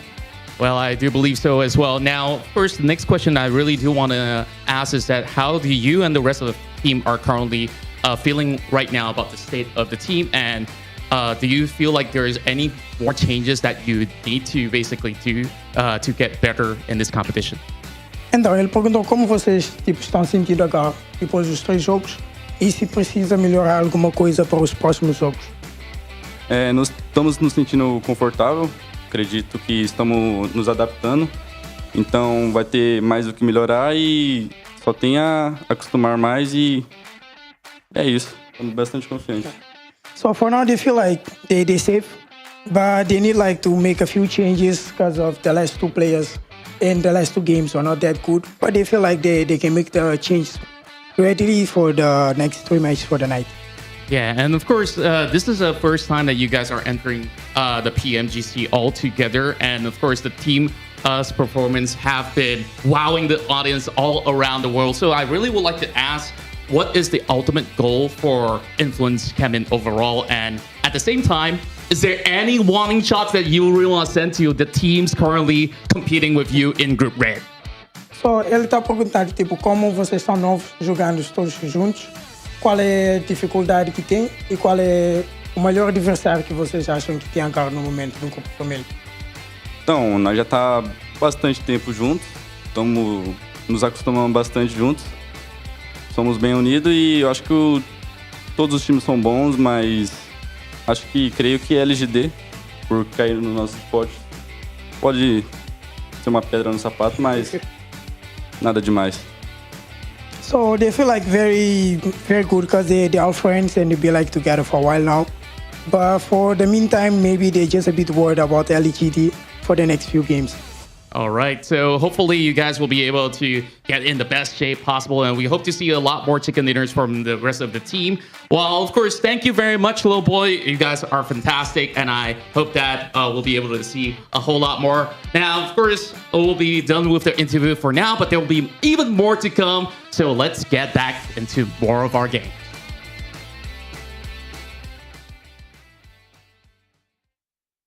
Well, Influence Shaman, they've already made a good performance so far and kind of put their foot down. The third team here ready to play, and a team who's ready to compete for those top 3 spots to get directly into the finals. And you guys can find out obviously how they're going to do by following all of our social media channels, not only the PUBG Mobile Esports, but our own, as Maxman was shilling out to get all of the Bigatron fans to follow him. But what I didn't tell you is, off camera, he was like, Bigatron suck! So if you guys hate him, go give him some hate messages. Totally fine with that one. What?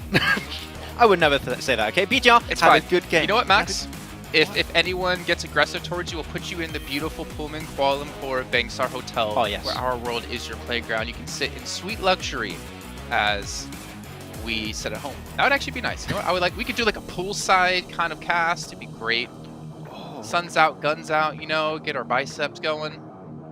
I don't have that, but sure. The rest That's okay. not true. I have a video of Maxman swimming, and he does a fantastic dive into the pool. But that's neither here or there. We don't need to discuss that one as we go into our 4th match of the day here momentarily, as Maxman is a little bit afraid of this video that I could post over on my Instagram, funny enough.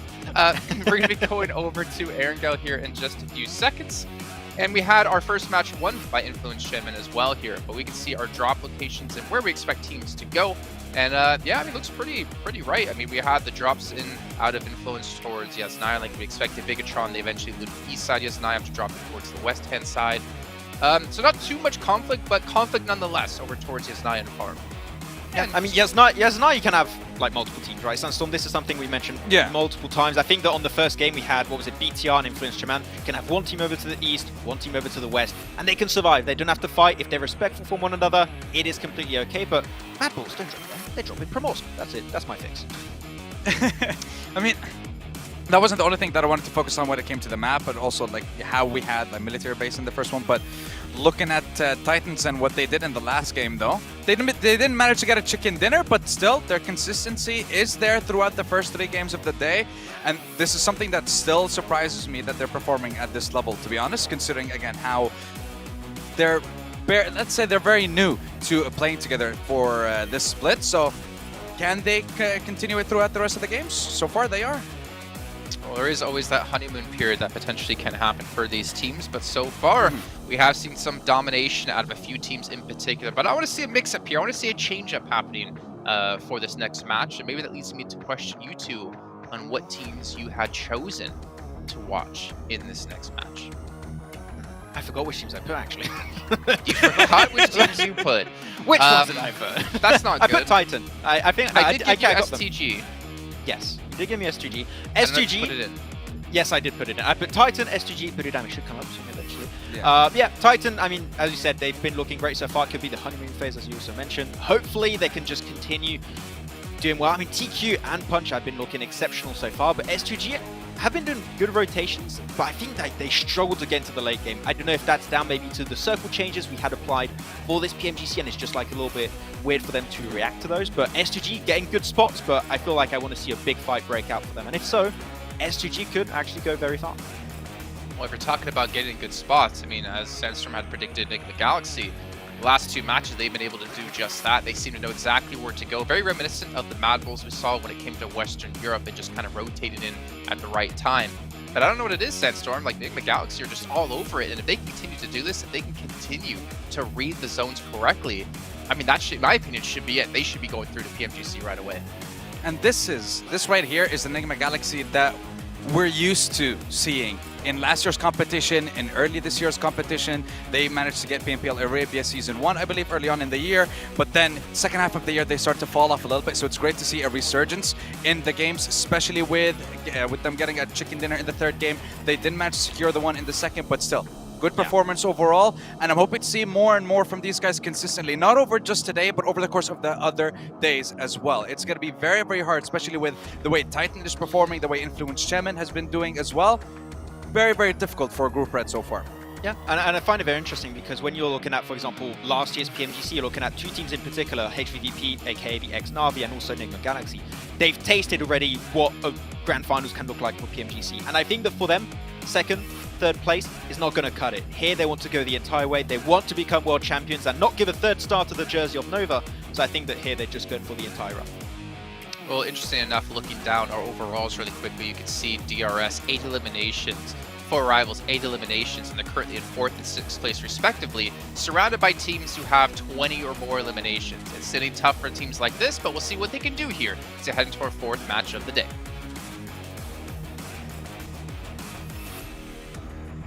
Going into game number 4, we've got the matches rolling thick and fast. We're going right on into it. Blank, we're ready and raring to go yet again after Sandhawk changed up quite a bit by the circle shifts. We're back to what we were seeing earlier. Yeah, I mean, we're not skipping a beat here, John, anymore. We're straight into matches, straight into games, not messing around. And honestly, so far, it has been an interesting first day so far, John. Just looking at the overall rankings at the moment, Enigma Galaxy currently in 1st place with 55 points. Titans not far behind them with 48, and Influence Chemin with 46. So although Influence Chemin maybe didn't have the most powerhouse game there on Sandhawk, they're still not lagging behind that much just from the success that they were able to find from previous matches. Specifically, over on the chicken dinner, they were able to grab themselves on Arangle. Not an easy chicken dinner either, so I'm expecting to see some more success here from them. Yeah, absolutely. Hopefully going to be able to put their best foot forwards there towards the top of the tables. We're also looking for more from some of the teams that will be underperforming. It's kind of what we're always going to be looking for, right? It's those middle of the pack teams that will be just staying consistent, trying to move forward to the next stage of the tournament. Yeah, I mean, as we were saying before, top 3 will head over towards the Grand Finals. No problem, no shout indeed. So they're just straight into it. From 4th down to 11th, we will see 8 of those teams head over towards the survival stage, in which case it's very spooky. We'll have 24 teams all duking it out for a place over towards those Grand Finals.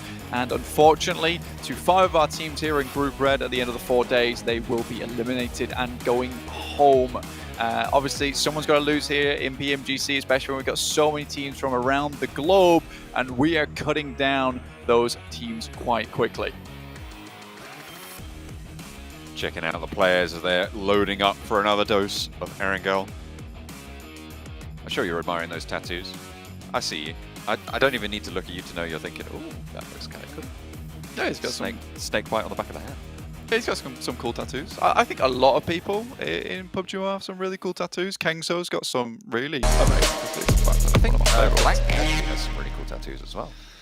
I do, yes. Unfortunately for everyone at home, I decided to get my back done first, in which case, you know, I left my arms completely bare in most cases, which is kind of the backwards way of going about it, quite literally on my back. But yeah, I'll have a nice back piece by the time we're done. But we're heading over to Erangel first, in which case we're going to see if we can see the back-to-back coming out from Influence Chemin or not. In this case, we're having a very steady playing path going across the map down towards the Povka. We got to see some of those drop spots which were set up by our beautiful production team, showing exactly where some of these players may be dropping. We did see a slight change in that on the first Erangel, just typically because of our playing path and where some of these teams decided to hop on over towards. This guy is just surfing on air. Happy days. Playing path on the north side. RA out early. Heading up north. Remember, the first game we had today was that military circle finish. And the playing path was a little bit more south-leaning. So places like Primorsk, a lot more accessible. But this one cuts it right down the middle. And everywhere should be achievable. If you want to go for that military base, it's likely you're going to be dropping out near farm. So maybe see a little bit of a scuffle around vehicles around there, or just to the southwest of Pachinki. Southwest side. On our circle here, teams will be looking for some of the compounds a little bit less populated by these compounds. This area of the map quite sparse in terms of areas to play, so teams will be most likely sending out a little bit closer to this direction nice and early to ensure they have those positions on the map that they can play in and play from. Team Queso not dropping up towards Severny, instead dropping on top of Box at the moment. Isla trying to run for the hills, get to safety here, keeping a tab on Bensu, but he's already found himself an M4, deadly weapon at the beginning of the game, a beautiful one to start out with. Reyes, double shotty in hand. We know how good this guy can be. He's been a little bit of the foundation for the team at the moment. And again, more hot drops coming through. School as well as apartments, harassed by Mad Bulls. No one going down just yet. No one taking that knock, but trapped on the upper floor is not where you want to be against the Mad Bulls. Does have some oversight. Slows things down with a smoke. Potential for some regrouping coming through. The Mad Bulls playing 2 down. And, of course, they've got those 2 across the way. But Puri can start to control those sight lines with the outside shots as well. It's going to be difficult to make this push. It's not trivial, but if they want to go for the commit, they can make it. I mean, this is the first time we'll see Mad Bulls in an early game engagement. Bensu, UMP, and M4. Dangerous to tango with this guy upstairs. A dance to the death, realistically. Back and forth. UMP, first strike. 1, but it's turned around from the DP. The screen is going to get tapped. Box with the early lead into this engagement by Isla has the double barrel up the staircase. Can Box keep this one alive? Can they keep it going in the compound?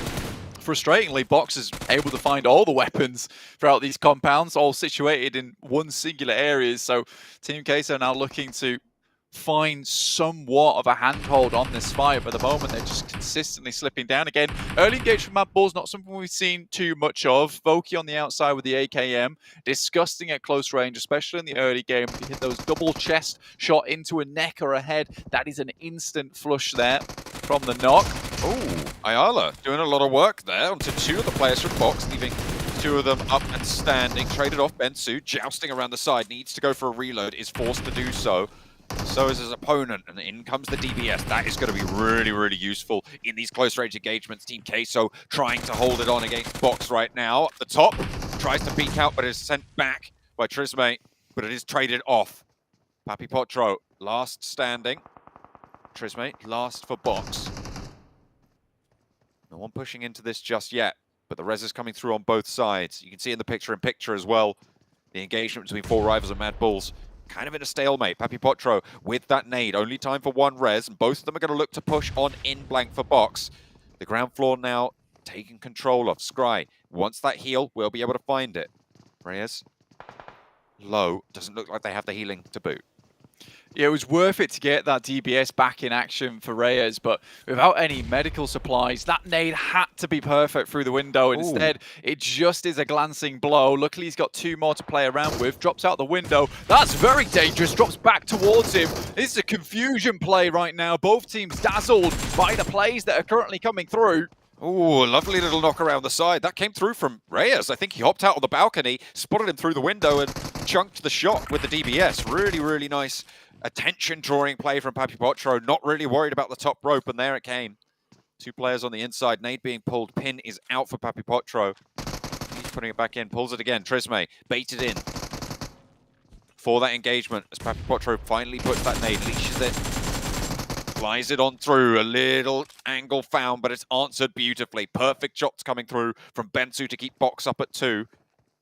Reyes with the DBS wants to stop this res onto Scry. Will be able to open up towards the window, but he's on a sliver of HP now, and it's all to come crumbling down. 2 players alive for Box. This engagement has been brutal for both of these sides. Papi Potro still alive. Trisme up top. Reyes looking for that heal, but spotted. Repositioned. Stays alive for now. Bensu wants to spray and will be able to put the final nail in. Papi Potro falls. Team Queso out, but Box lose 2.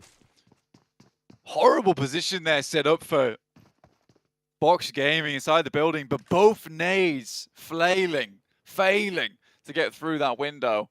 What a terrible time that was for Team K. So Reyes also suffers an unfortunate approach onto that engagement, takes the shot through the window, and it is on target, except most of the bullets find themselves slamming into the back of the knocked player from Box, finding the flush, but not finding the player that was up in action. So a real unfortunate turn of events there for Team K. So again, quite the flustered engagement, I would say. Both those teams were not really on the dominant end of either of those teams, so it was a bit of a struggle. They got it done regardless. Skillsers, no meds available, only the shotgun. Voki with a nade, so does Appy. So both these players looking to put a little bit extra damage, and that little bit of damage might be just enough to take down these players from Mad Bulls. Should know exactly where they're playing from. The shotgun jumping forwards there and finds the shot. Skillsers doing so much work, but that is an excellent off angle to be held for the trade for Four Rivals. Monkey now committing to this res. Zerich in effect, they've been holding back this whole time. They have not moved in. Yeah. I mean, at this point in time, Skillsers and Monkey are desperately requesting the backup. The res comes through. Appy now looking to send another grenade in. This one might just be long enough, looking to pop it into the back room there. It's a little bit off target, but you could see the thought process, and it was good. Appy's going to move in. Skillsers dodges most of those shots, tries to move outside. Caught on the cross there. There's shots in through the window that Mad Bulls can take, but the instant drop from Voki is good. It is traded off by effect across the way in a different engagement entirely, but Mad Bulls just lose 2. They didn't want to go for the backup push. They didn't want to try and commit there, and for it, they will lose 2 of their players. Can they play on with 2? I mean, this is rough now. I think for Mad Bulls, it looked decent, but they had control of the compound. No loot, no nothing inside, and I think that's where you definitely start to run into some issues of your own, which is you move in the building, you get maybe an AKM and a shotgun, not even an auto shotty either, and in that instance, you have a case where both those players now have no meds to play around with, and really you needed those 2 players to be able to delay long enough for those 2 players inside of Skull to be able to find those angles over to Four Rivals and try and open something up. So either way, I think it's a little bit unlucky for Mad Bulls, but at the same time, I think there needed to be a different approach on that engagement.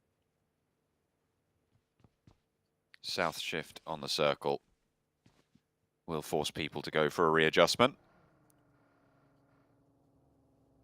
Pretty hard there. S2G on the north side of it. 2-2 split right now on the south side of Ruins around some of these compounds southeast of Everest.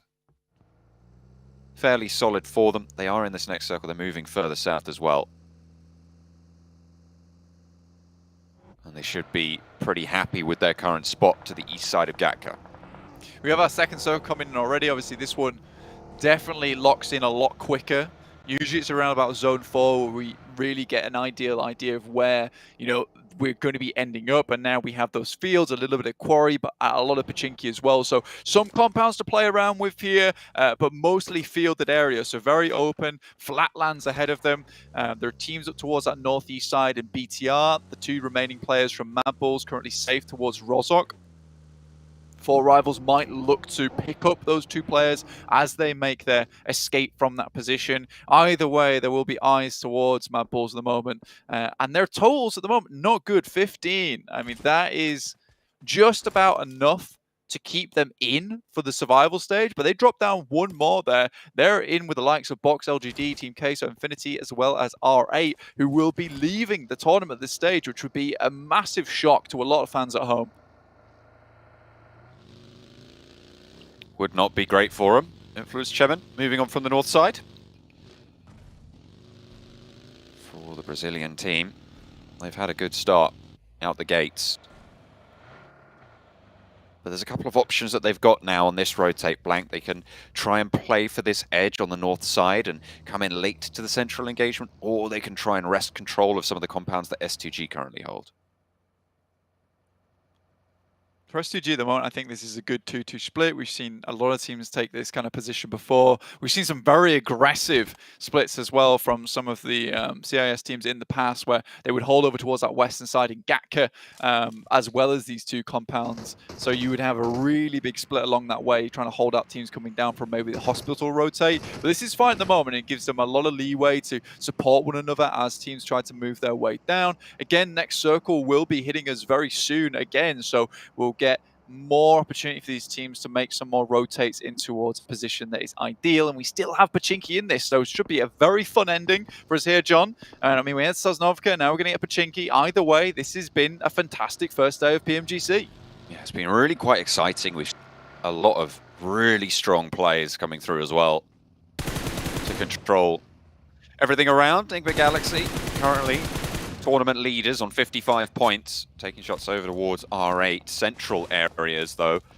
So no impetus to crash, no impetus to really go for these aggressive situations, just laying claim to the surrounding areas of your compounds. Yeah, Enigma Galaxy have been fairly lucky so far, I would say. Even Hawk dropping down towards their compound on Sami, and now we're getting this shift over towards Pachinki, their original drop spot here on this map too. Even on Miramar, they started off in a really fantastic spot for themselves, and they had to push forward with the circle or the plane path being down towards the south. But again, Enigma Galaxy, this is certainly where, as a team though, you can still praise them. If you are lucky, you make the best out of it, right? They've already found themselves a chicken dinner, a really good performance there on Miramar, and now they can try and get some more points available for themselves here over in Pachinki and extend that lead, which is already quite far ahead of a lot of these teams towards the bottom in 8th to 13th. So 55 points is a very, very good scoreline to hit here on our first day. Godsunny falling for the Infinity. Titan from the south. Spot DRS. Mini 14 gets backed off by the K9.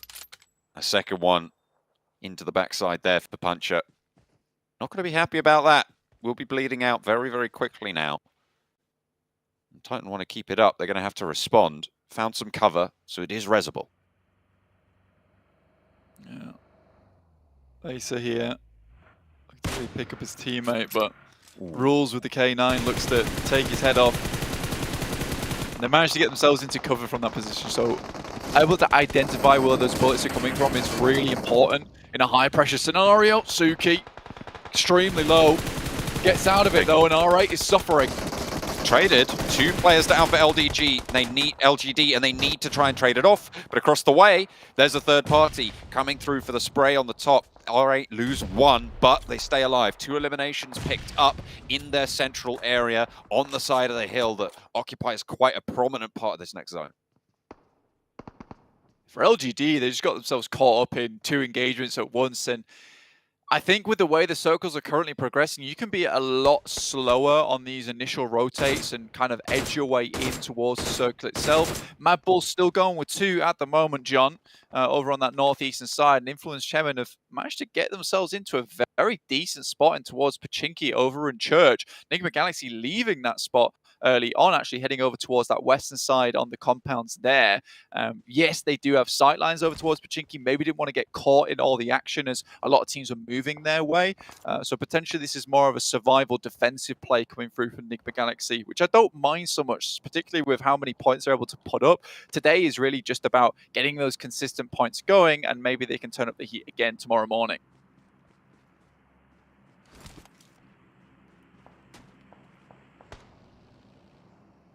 Titan southeast side will have to move through the Infinity a little bit faster. Influence Chemin, good position on the Church. Bigatron on board with them on the northeastern side, near to S2G. Not the easiest of opponents to deal with, especially for a team that hasn't really been, I would say, as loud. But Bigatron, they're keeping up in terms of points. You see they're 21 to 22 for S2G. Exactly. I mean, when you look at S2G, you see a highly aggressive team that, you know, you would expect to be towards the top of the tables, in which case you watch their engagement, you're like, wow, they can take it with anyone. But at the same time, they are quite careless sometimes with these engagements. I think for BTR being here with 21 points, 22 for S2G, is a really good performance coming through from them. And again, it's that motivation that maybe LaFlame was talking about, coming back into this one with a bit of a fire in their belly, which was much required for them. So I'll be happy to see this continue. Spray's not quite landing over onto Trisme. Box going to be looking to try and get back to the force that they can muster on both of their players. Only 2 of them remaining. Of course, from that early engagement that we were on board with against Team Queso.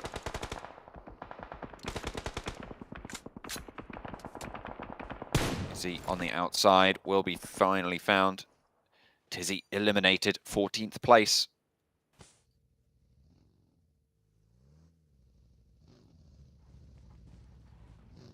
Not a good spot to be in. Titans, though, able to get all players back up and running, and we saw them in quite a difficult scenario for themselves versus DRS, but somehow managed to get back on their feet and now moving as a unit up towards the Infinity, who will have to receive this. Newsy still in the vehicle, maybe a little bit late to the party, and Logan trying to support from the back, but it's not enough. Feeding that information over to the rest of the team. 4 players pushing up eastern side of the hill.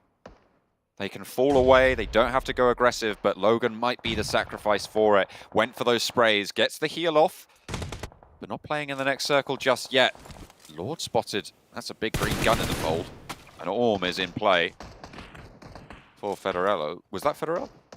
I think it might have been from Influence Chemin. That's kind of crazy for the position that they're in. We'll be looking out for that a little bit more. Nades over towards Aegon XI8, and it is not going well for them. Trying to reset this fight, but for I8, I think it's all over for them at the moment. Right information from the knock players, but just Blade remaining, and I don't think he has much of a position to play from. Prestige looking to finish him off. Trying to go for the res here, but that nade should be on target. Out the front, and actually, that one's going to land just about missing on the second one. Can you post it through the window? It should be a fairly easy push here. And the nade, yeah, that'll do it. R8, take down I8. Difficulty aplenty there. In the meantime, Influence Chemin moved over towards to pick up the loot crate that dropped in Pachinki itself, leaving Church alone. Mad Bull's able to slink their way in. Enigma Galaxy taking shots over towards S2G, but it's Federal there with the AWM, sending a big hefty shot S2G's way. And also finding Kengzo. I mean, it's me. It's pretty big bringing in this Orm. That's probably from that loot crate. A really good move for Influence Chemin, or a good result on their move, should I say. You never know what's in them until you open them. But S2G locked in combat with Enigma Galaxy. Both of them on 3 players remaining on the western side. The next circle does encompass this compound as R8 try and push up. Will be having a fairly tough time of it. Box up to 5 eliminations now. with the 4 that they were able to claim early, they are able to tickle another one away as Titan lose a player. Goodness me. Federal with the AWM is honestly just taking the shots of his life at the moment. The ghillie suit sniper. And he is pinpoint accurate, hitting the bullseye on a lot of those targets. Influence Chemin are having a huge amount of control over this area just from this singular spot. It is a really good compound to play in. Not opting to play the Harry Potter Tower as well, which R8 have now just occupied, in which case Influence Chemin can maybe move their attention their way. But just anybody who steps up gets popped with that AWM. It is so hard to deal with. And when you have such good oversight over the open fields of Pochinki, it's going to force a lot of players into the urban environment, and that is going to make it harder for them.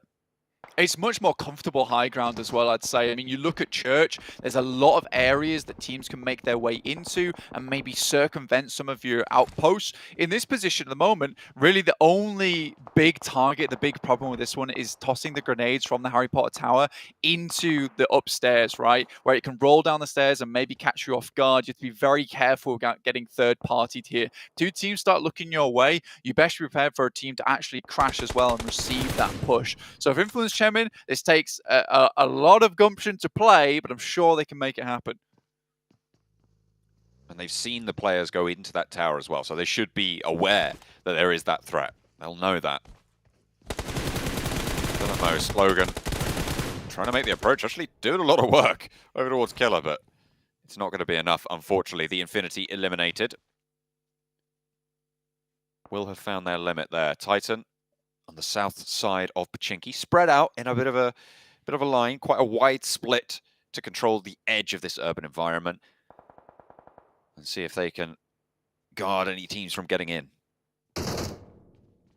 And for DRS, this is really much a stealth play, right, on this edge, making sure there's no teams crossing over that road. It's practically open ground out towards that eastern side, so they should be able to see players moving in. So they can be quite happy that this area has been swept. For Mad Bulls, there's still a long way to... Oh, Federal! Oh my god. This guy is just opening holes everywhere at the moment. Most damage, for sure, is going to be Federal in this game. Doesn't even matter if they win. He's putting a folder together because he's practically the hole puncher at the moment, which is fantastic. But Mad Bulls, right in the dead center of this next circle. Again, they need to hit like a 5th to 4th place to make this worth it. And with 2 players in this area, which might get a little bit more heavily contested soon, this really does need to be a case of getting the head in the sand and waiting this one out a little bit. Top 3 teams all still in it. Enigma Galaxy, Titan, Influence Chemin. Still going. 2 players alive for Enigma Galaxy, though. And they will have to leave their current situation against S2G on the west side. Pushing Buram in. taking that knock from Influence Chemin was pretty bad for them, honestly, but they're able to regroup, which is great news for them. Enigma Galaxy, on the other hand, not having the best of times as BTR actually opened someone up big here. This northern side, they've been quiet for quite a while, but now they can start to eke their way in, have a little bit of an impact here. People have moved away from Church. R8 moved down the hill. No one has taken up that position. And Bigatron can kind of just sneak on in there. S2G, who were locked in that fight with Enigma Galaxy, now find themselves staring down the barrels of Bigatron.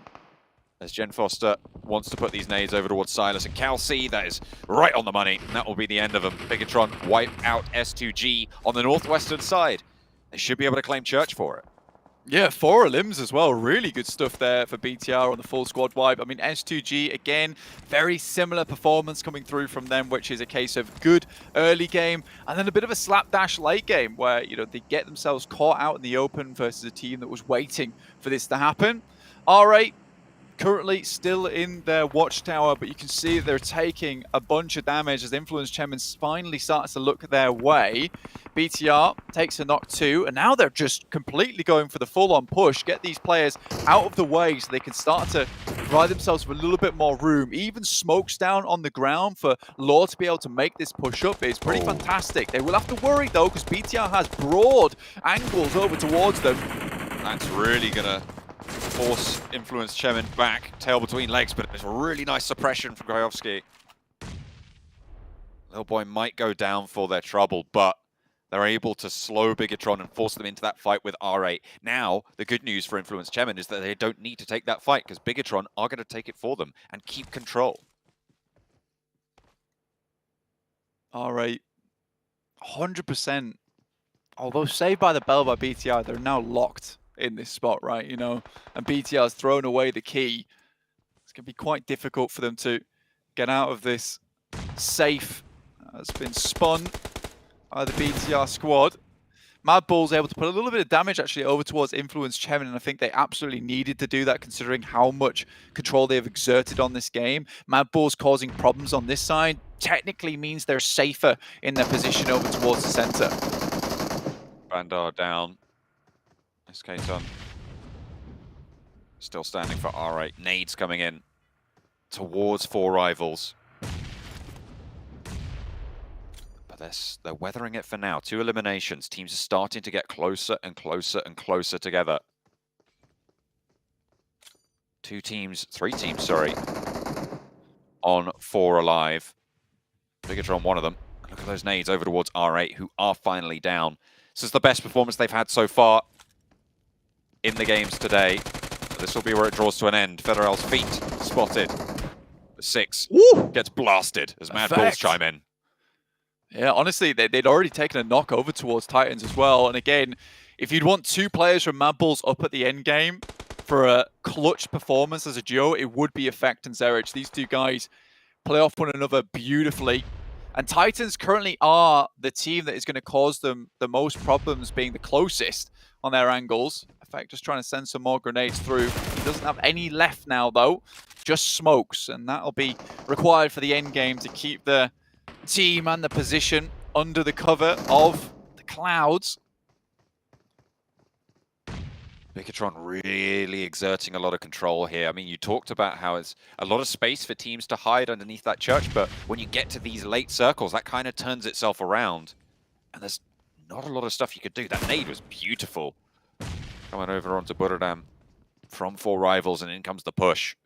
The burn-up is there. That's the entire building cleared. There's no way you get those 2 players back up unless you go for a really fancy play. Tiger wants some retribution with the nade in through the window. Can he find it? The nade is in and it's both! Whoa. Oh, there was a coordinated nading right on top of 4 rivals. There was one that went in through the window on the top right as well, and that is absolute decimation. I talk about retribution. There it is, Blank.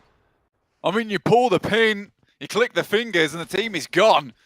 These guys are working with Silly Bang at the moment, apparently, so I'm astonished that happened so quickly, but Buram were caught on the off by one hell of a nade and then sent 2 of their own.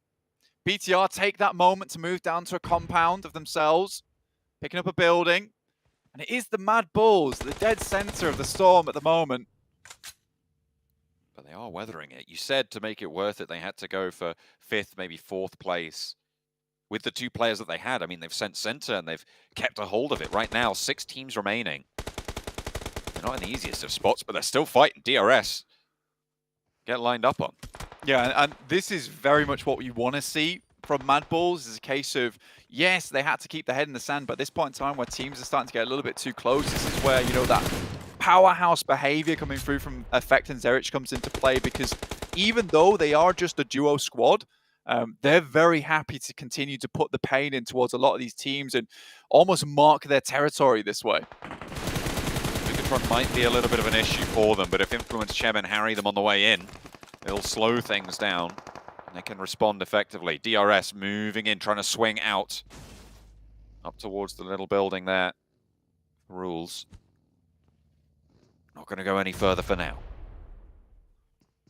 He's tries to send some nades over that way to Influence Chemin, but the angle is just a little bit too difficult here. 2 players now remaining for Titan. BTR with 4. Looking to set themselves upon first win of the day, but it's Zerich to step up. Finding Luxie. He swings out just a little bit too wide. Now DRS might have a chance here to get a bit of a spray onto them, and it's all falling apart. The sand slipping between the fingers here for BTR. It looks so good. Knocked on the top of the hill as well. Removes their oversight. Their power of suppression. So they're forced to get that res onto Zuxi down low. Influence Chemin taking bombardment. We've seen the nades be effective here. 6 of them as well. Plenty remaining. Cross. Play for Influence Chemin. This is the final zone blank, and it's closing. It's going to force everyone together right into the center. At the moment, Mad Bulls probably one of the closer teams to it, but Influence Chemin getting naded out by Buradam. Skayovsky on the back. Zerich steps up, finds one spray into the smoke. Nades being pulled right now for Delta as he wants to lob it on in and get the answer. But Buradam are looking for suppression there as well. 2 players on the rooftops. This is the Urban Pachinki finish here on the circle. DRS cut down out in the open. Zerich dodges the damage there. The nade not quite on the target. DRS being shot out as well. Mad Bulls playing with 2. They're playing effectively. Blank, they are really forcing everyone to make decisions they don't want to have to make. Influence Chemin against Titans as everybody starts to pop off. Federal in through the window, but 2 of his teammates have fallen. Only Federal remains. Buradam on the top of the roof, still just raining down hell on anyone who peeks their heads out. As Mad Bulls continue to stay alive. We're down to 6 teams. They're still going. And for Mad Bulls, it's just hit and run tactics at the moment, John. And teams are hemorrhaging players as we go, and Mad Bulls are starting to look like, you know, they can go toe-to-toe for everyone. I think they have maybe the most players over the Buradam. Last player from Influence Chemin goes down, and my name drops over the top. There is Insurgent over on that top side, and Mad Bulls might have to deal with this one. God, that rooftop position was so huge. This is cool. Buradam, we're playing on the building. 2 versus 2. Top versus bottom here. The final zone is still closing. Neither team wants to make that step. Neither team wants to make that drop or try and push out. Mad Bulls really don't have the decision though. They can't access Buradam at this stage. Stimming already. I hope he's got an adrenaline shot there because that's what's required. Buradam might even have to make the drop out the top side. They're just going to hold it. Drops out the top. My name goes down. Not any damage found though. And Tiger similarly also struggling. Effect jumps into the building. This is the perfect opportunity for them, but Zerich has to perform. Oh, he doesn't quite manage to make it. Effect now last standing. Doesn't have full stims there. And they will have to drop down on the out. Oh, he catches one. Effect needs to spray and he drops it. Top rope. It's Mad Bulls to stay alive. From the center of Pachinki, it's a duo. What a way to win it out for Mad Bulls here on Erangel. They absolutely controlled so much of that final zone. Buradam from the rooftops will have to fall. And right into the scopes of Effect. I mean, Effect at the end there, you can see him usually. This guy has got quite the stony face, but this man is happy towards the end. It's good to see. With the help of his buddy Zerich there in the middle.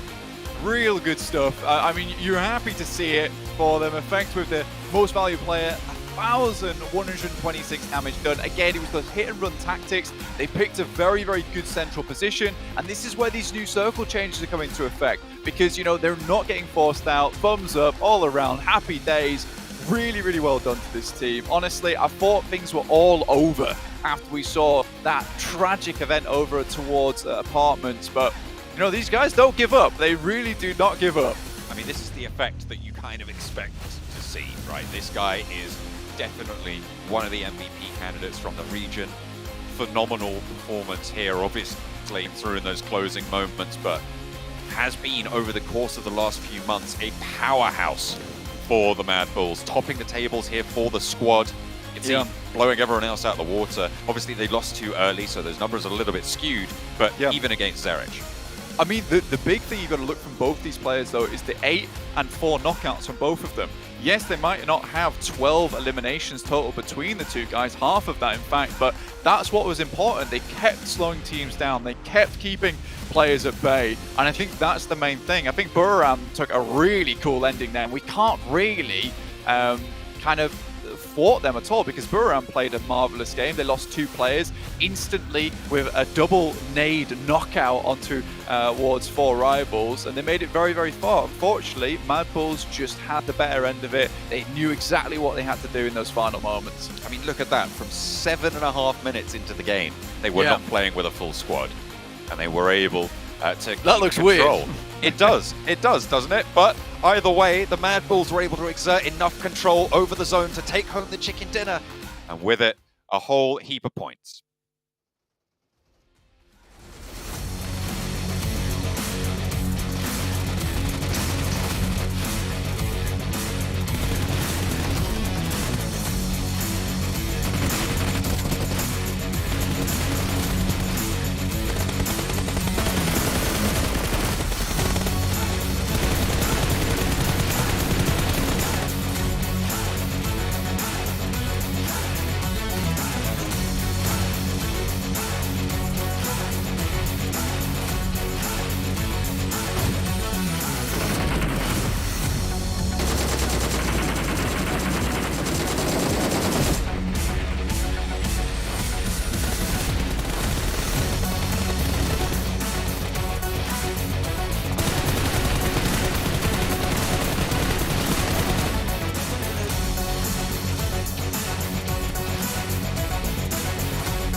I know we've seen Mad Bulls do this before when it came to Western Europe and it came to the regionals, but I did not expect at this stage of an event, Mad Bulls would be able to pull home a chicken dinner with just 2 players left alive. But what a play out of effect. They're able to get the shots on the Tigers. He's fallen from the roof to close it out for him and his team. They don't get the most points overall, but they still get a lot of points on their side that they needed. You would never see PUBG Mobile games happen and end like this in the past. Because of these circle settings, you can actually go right to the last circle and actually have the circle close up around the teams, which means if you're the team that has the most central position in that circle, you're the one who has to gatekeep all the other teams. You're the one who has to take full control of that position. And Mad Bulls, sure, I think they lost their first player at the 7-minute mark, but as a 2-man, these are 2 players that we know can pop off. They have what it takes to perform on the PMGC stage, and it was close. It was down to the wire, but those extra sprays Effect got at the end just secured the win. I felt like it was a bit of a mistake on Buriram's side just because they were doing so well up until that point. I mean, around the 12-minute mark, they pushed in, they managed to take control of a compound southwest, I believe, of Pochinki. They held on there for a very long time, around 22 minutes in. They managed to finally get in Pochinki after the zone forced them to, and they just held up again, and they used the roofs to their advantage. And that last second, I'm not sure what happened with the last duo from Buriram, but very well played from Mad Bulls, and happy to see them come out. Well, let's be fair though to Buriram. Like, they got 2 players naded down by 4 rivals in one of those compounds. They lost those 2 players, and then Tiger and I think my MVP had to actually do like a synchronized nade tactic to knock out 4 rivals from that position. So if we talk about duos going head to head, I mean, we have to give credit to them because they were able to pull that one back where it looked like they were almost certainly going to lose. Yeah, I don't think they were playing PUBG Mobile right there. I think they were playing parkour more than anything on the rooftops, and no one could reach them from there. It was great execution, and they knew when the circle was centering up, they're like, okay, we're just going to control the western side. If we make sure no teams can really enter from that position, our final team focus shall be Mad Bulls at the very end. So good stuff, but that lead influence Shaman is closing up. Nigma and Titan are really close. Yeah, but the Mad Bulls on 9 limbs. Everyone else around them has like 10 or more. I mean, DRS and 4 rivals 10 and 12. But like, I'm not used to seeing Mad Bulls have this low eliminations.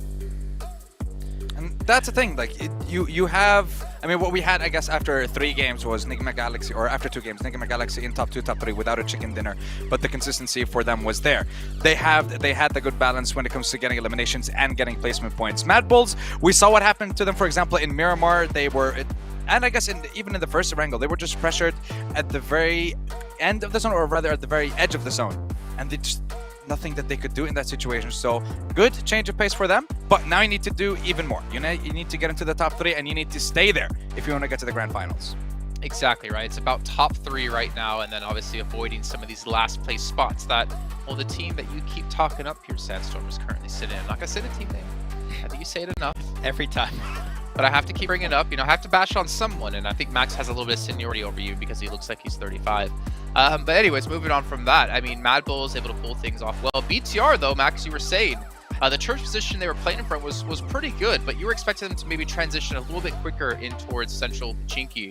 And if I'm not mistaken, they got caught off guard by a couple teams because of that. Yeah, with my 35 years of experience, I would know that the BTR should have been maybe a little bit quicker on the rotation away from Church. But yeah, the thing is, Church is a great position. If you hold on to it and you have the scouting position done, it's great. The issue is when you have to leave Church into Pochinki itself, which is what happened there, because all the teams are going to center up. They're going to be so close to the outside of Church, and that rotation downhill to another building is so hard, especially when you have players of DRS going for off angles. Same for, I think, Influence Gemin. It's so rough. And BTR, if they were just a little bit quicker, and Mad Bulls, if BTR were just a little bit quicker, I think this could have been their win, but unfortunately it just let things happen and it just went out of control. Well, unfortunately, it's not hashtag BTR win yet. However, they still have 2 chances left to go, but for now, we have to head to a short break here. We'll get things ready to go for match 5.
All right, well, we are back here, ladies and gentlemen. Make sure, again, you are following all of our social media channels here. You can see with PUBG Mobile Esports, you can follow all the players, you can follow the talent as well if you want to.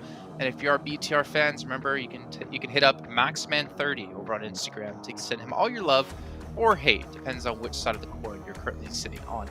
Hey, Max, at least I got a little promotion for you in there. Thank you. That was not my correct Instagram tag, but I appreciate it. Nice try. It's a nice attempt. But yeah, I mean, BTR, they showed they can make it. Yes, okay. It's MaxmanCast. MaxmanCast. Maxman30, I think, is your Twitter. So, hey, I'll give you a shout out for both. But also, leave a shout out to Sony Xperia. The Xperia 1 an Xperia Stream. We're creating collaboration professional esports player. You can play 90 Hz with the Xperia Stream with this total cooling system, and it's multiple ports for some intensive gaming and streaming. Big shout here for them, as well as they are. I mean, all the players participate on those as well, which is actually helping quite a few teams. Influence Shemin, maybe this is like the phone they needed to unlock their potential, because they are doing amazing so far, but still have a lot more work to go. And of course, Sandstorm, you're extremely happy about that.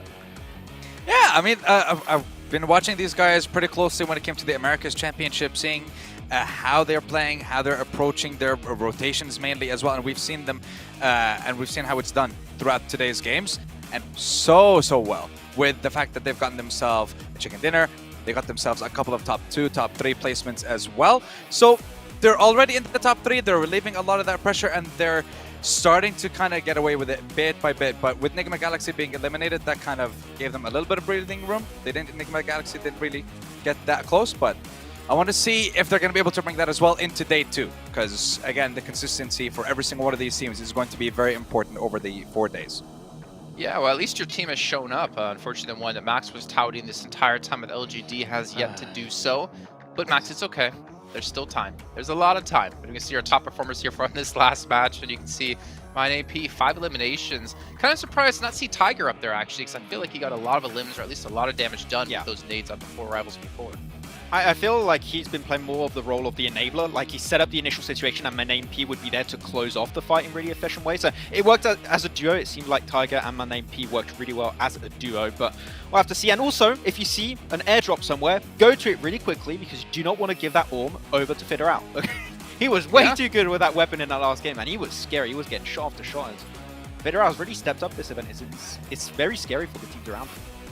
His little toesies did get punished at some point, as we saw. I'm not sure, I don't remember who was actually shooting against him, but he still escaped in the meantime from that anyways. But I mean, obviously, as we push through into our 5th match, we're going to be heading back to Miramar than Erangel once again today. It comes down to which teams do you have to watch, gentlemen? And why don't you walk me through these, because I'm curious to see what you guys have to say. We have the same already. That's what I saw. And that was not intentional, okay? That was not on purpose. But Nigma Galaxy did really good on the previous Miramar. Titan also did really good on the Prism Miramar. Actually got himself the win, right? So, and R8, because I felt like it made a good package. And what's even more insane is that right now, out of the 3 MEA teams in this group, 2 are in top 3. If 2 out of the 3 teams can make it directly to the grand finals, there will be some great MEA representation in Indonesia. So, yeah. What I don't get between you two is, and Sandstorm has been doing this the entire time, RA are in 15th place. How can you still back them right now every time? How are they still always a team to watch? Is this because you know the still the potential first they day. have? Yeah, because of their performance on Miramar specifically, it has been absolutely massive. And that, like, I guess Miramar was the one that actually managed to give them the MENA SA Championship last year. That was the one where they had the most amount of points, and that's what I want to see again from them. But I'm not sure what issue they're running into this time around, but they really need to change it up. Let's head to our casters then to kick off our 5th match of the day with John and Blink once again. Hello, we are going into match number 5 today here on Miramar for the PMGC Group Red Blank. We've seen ups and downs, we've seen Bigatron have their chance, but it was a little bit of a prank. Maybe they can win this time. Maybe. I mean, to be fair, it was better than last time, John, and that's what matters. I think BTR currently so far looking much improved from season to season. I think it was a little bit, you know, a non-starter before, but now in this PMGC, it looks like they're really gunning those end games. And it was, like Max said, a struggle to get down from Church, leaving that location after causing such a ruckus from that area. You know, you're certainly going to get shots taken from you, and DRS managed to get themselves kind of slyly on that eastern side. I think that was the big issue for them, and Mad Bulls didn't deal with them till much later. So you do feel bad for a little bit for BTR, but again, those points don't lie right now. I mean, they might not be right at the top, but they're certainly putting up a competitive game. Yeah, I mean, it's certainly all to the overalls, as you say, are there to be the pudding to prove the mustard. Let's go with the mustard, why not? It's the word that I chose, but yeah, absolutely. Everybody really kind of putting up a fight here, and as we said before, these are the teams that are the best in their respective regions, so you'd expect that. Yeah, you would, absolutely, and I think that, you know, there is some teaming up maybe more than others. I mean, we'll just take a quick look at the overall rankings at the moment. You know, Influence Chairman able to leapfrog their way up towards that top side, although that last game maybe wasn't, you know, the biggest match from them in terms of the chicken dinner. They still got a fair few elimination points from Federal in particular, with some incredible shots from that sniper. But 61 points, and then underneath them, Nigma Guys at 56, tied currently with Titans Gaming at 56. Underneath them, Buriram were able to get up to 42, and now Bigatron in 5th place. A great place to be. And also just underneath them, there's really been a big change up in terms of the leaderboard. Mad Bull's able to get up to 6th place, which is more or less where we expected them to be. It would be a good result for them to be able to get up there, play with the rest of them, as we head over into Miramar for our second dose of desert today. Match number 5 about to kick off. Planes into the sky from west to east, heading down a little bit south leaning, but should be cutting fairly central across the majority of the map. So for Miramar, as far as this goes, fairly kind. Yeah, this is a much easier playing path for a lot of these teams to work with, especially if you want to head up towards La Cabrera early on. Means you get those vehicles up towards Trailer Park, even head all the way over towards Torre Armada through this northern side of the map, as opposed to waiting until you get over towards Graveyard / Minas Generalis. So yeah, much easier playing path to work with here. Towards the end of the day, we only have one more match to go after this one. It will be back over to Erangel, so keeping our classics on the cards here, John, which is nice to see. Out of the plane, most teams have dropped out so far. Mad Bulls heading up towards Crater Fields, which is much more typical for that team anyway, alongside with S2G. Last game on Miramar, they were dropping down towards Los Leones, holding that alongside the guys from I8. Wasn't ideal for them, didn't get themselves the biggest game out of it, but we might see a little bit more success for them now that they've got some momentum rolling.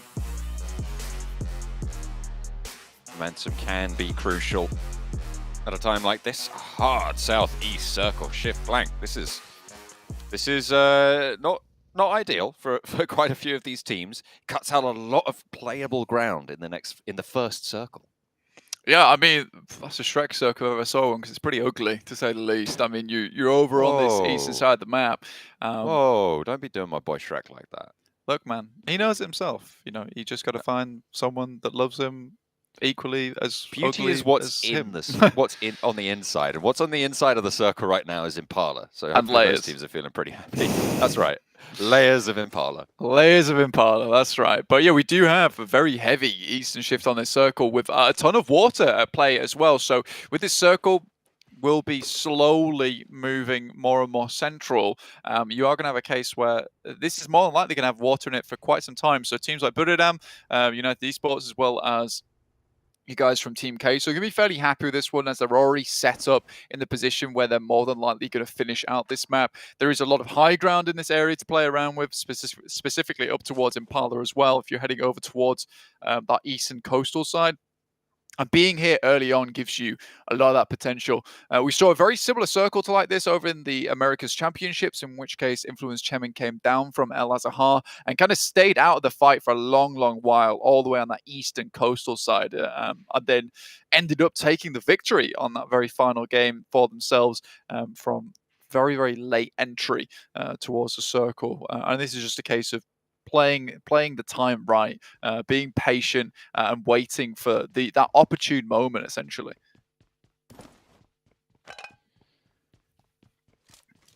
Titan over in Praia de Mar, really uncontested. Closest team, MTech Storm in Chumacera. So that south coast rotate potentially quite open for them to make. No scraps going on just now. across the rest of the map either. Four Rivals potentially even heading out further north, away from the circle towards Cruz de Valle, as MTech Storm looting up in Churrasera on the south side. Yeah, it's a real nice spread of teams at the moment. We're not having those early engagements as we saw in the last Miramar. And this is also a case of what you would expect to happen on the second Miramar of the day. Is a lot of these teams getting a feel for one another, where their rotations were coming through, especially at this global standard where you would expect teams to have a rough idea, at least of the teams that would be surrounding them, how they'd like to play that match out. For some of these teams, on the other hand, they don't have that same luxury, though, especially with, some of those drop spots that they are likely to take. I mean, I'll just take the obvious one off the bat, which is Mad Bulls up towards La Cobreria. This is not a position that they were able to play last time around, so weren't able to get the lay of the land in terms of rotations around them. So again, this is more than likely going to be a bit of a quiet start for Mad Bulls. But again, a lot of these teams will be just slowly making their way up towards the circle, knowing that with how hard of a shift it is down towards the southeast, they have a rough idea where this is going to end up.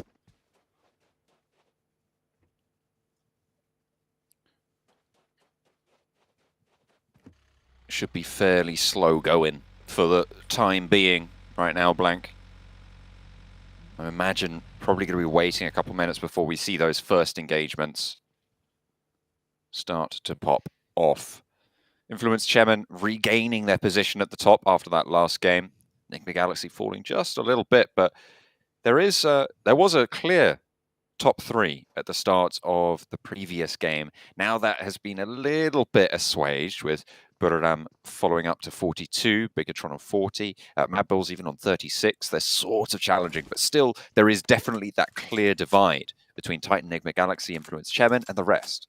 Yeah, it felt a little bit weird towards the start of the day with, having so many points invested at the top of the leaderboard and then it getting a little bit weird down towards the bottom. But you are right. We are having that divide now, but the divide is coming through a lot more evenly, right? If you look at the numbers at the moment, we are having that steady ladder as we head up the rankings. BTR, though, spot out S2G. Misery starts to fight out, but Silas doesn't take too much damage and not enough damage either. Misery might just be able to find some cheeky shots, though, and there's one of them. And the second! Lines them up, knocks them down, bowls them for spare. Hamzy. Potentially next up, Silas is there as well. In comes the backup. Misery will get naded, but in comes the cavalry. Jen Foster slowest, but Luxy and Zuxy, the twins, a terrible twosome.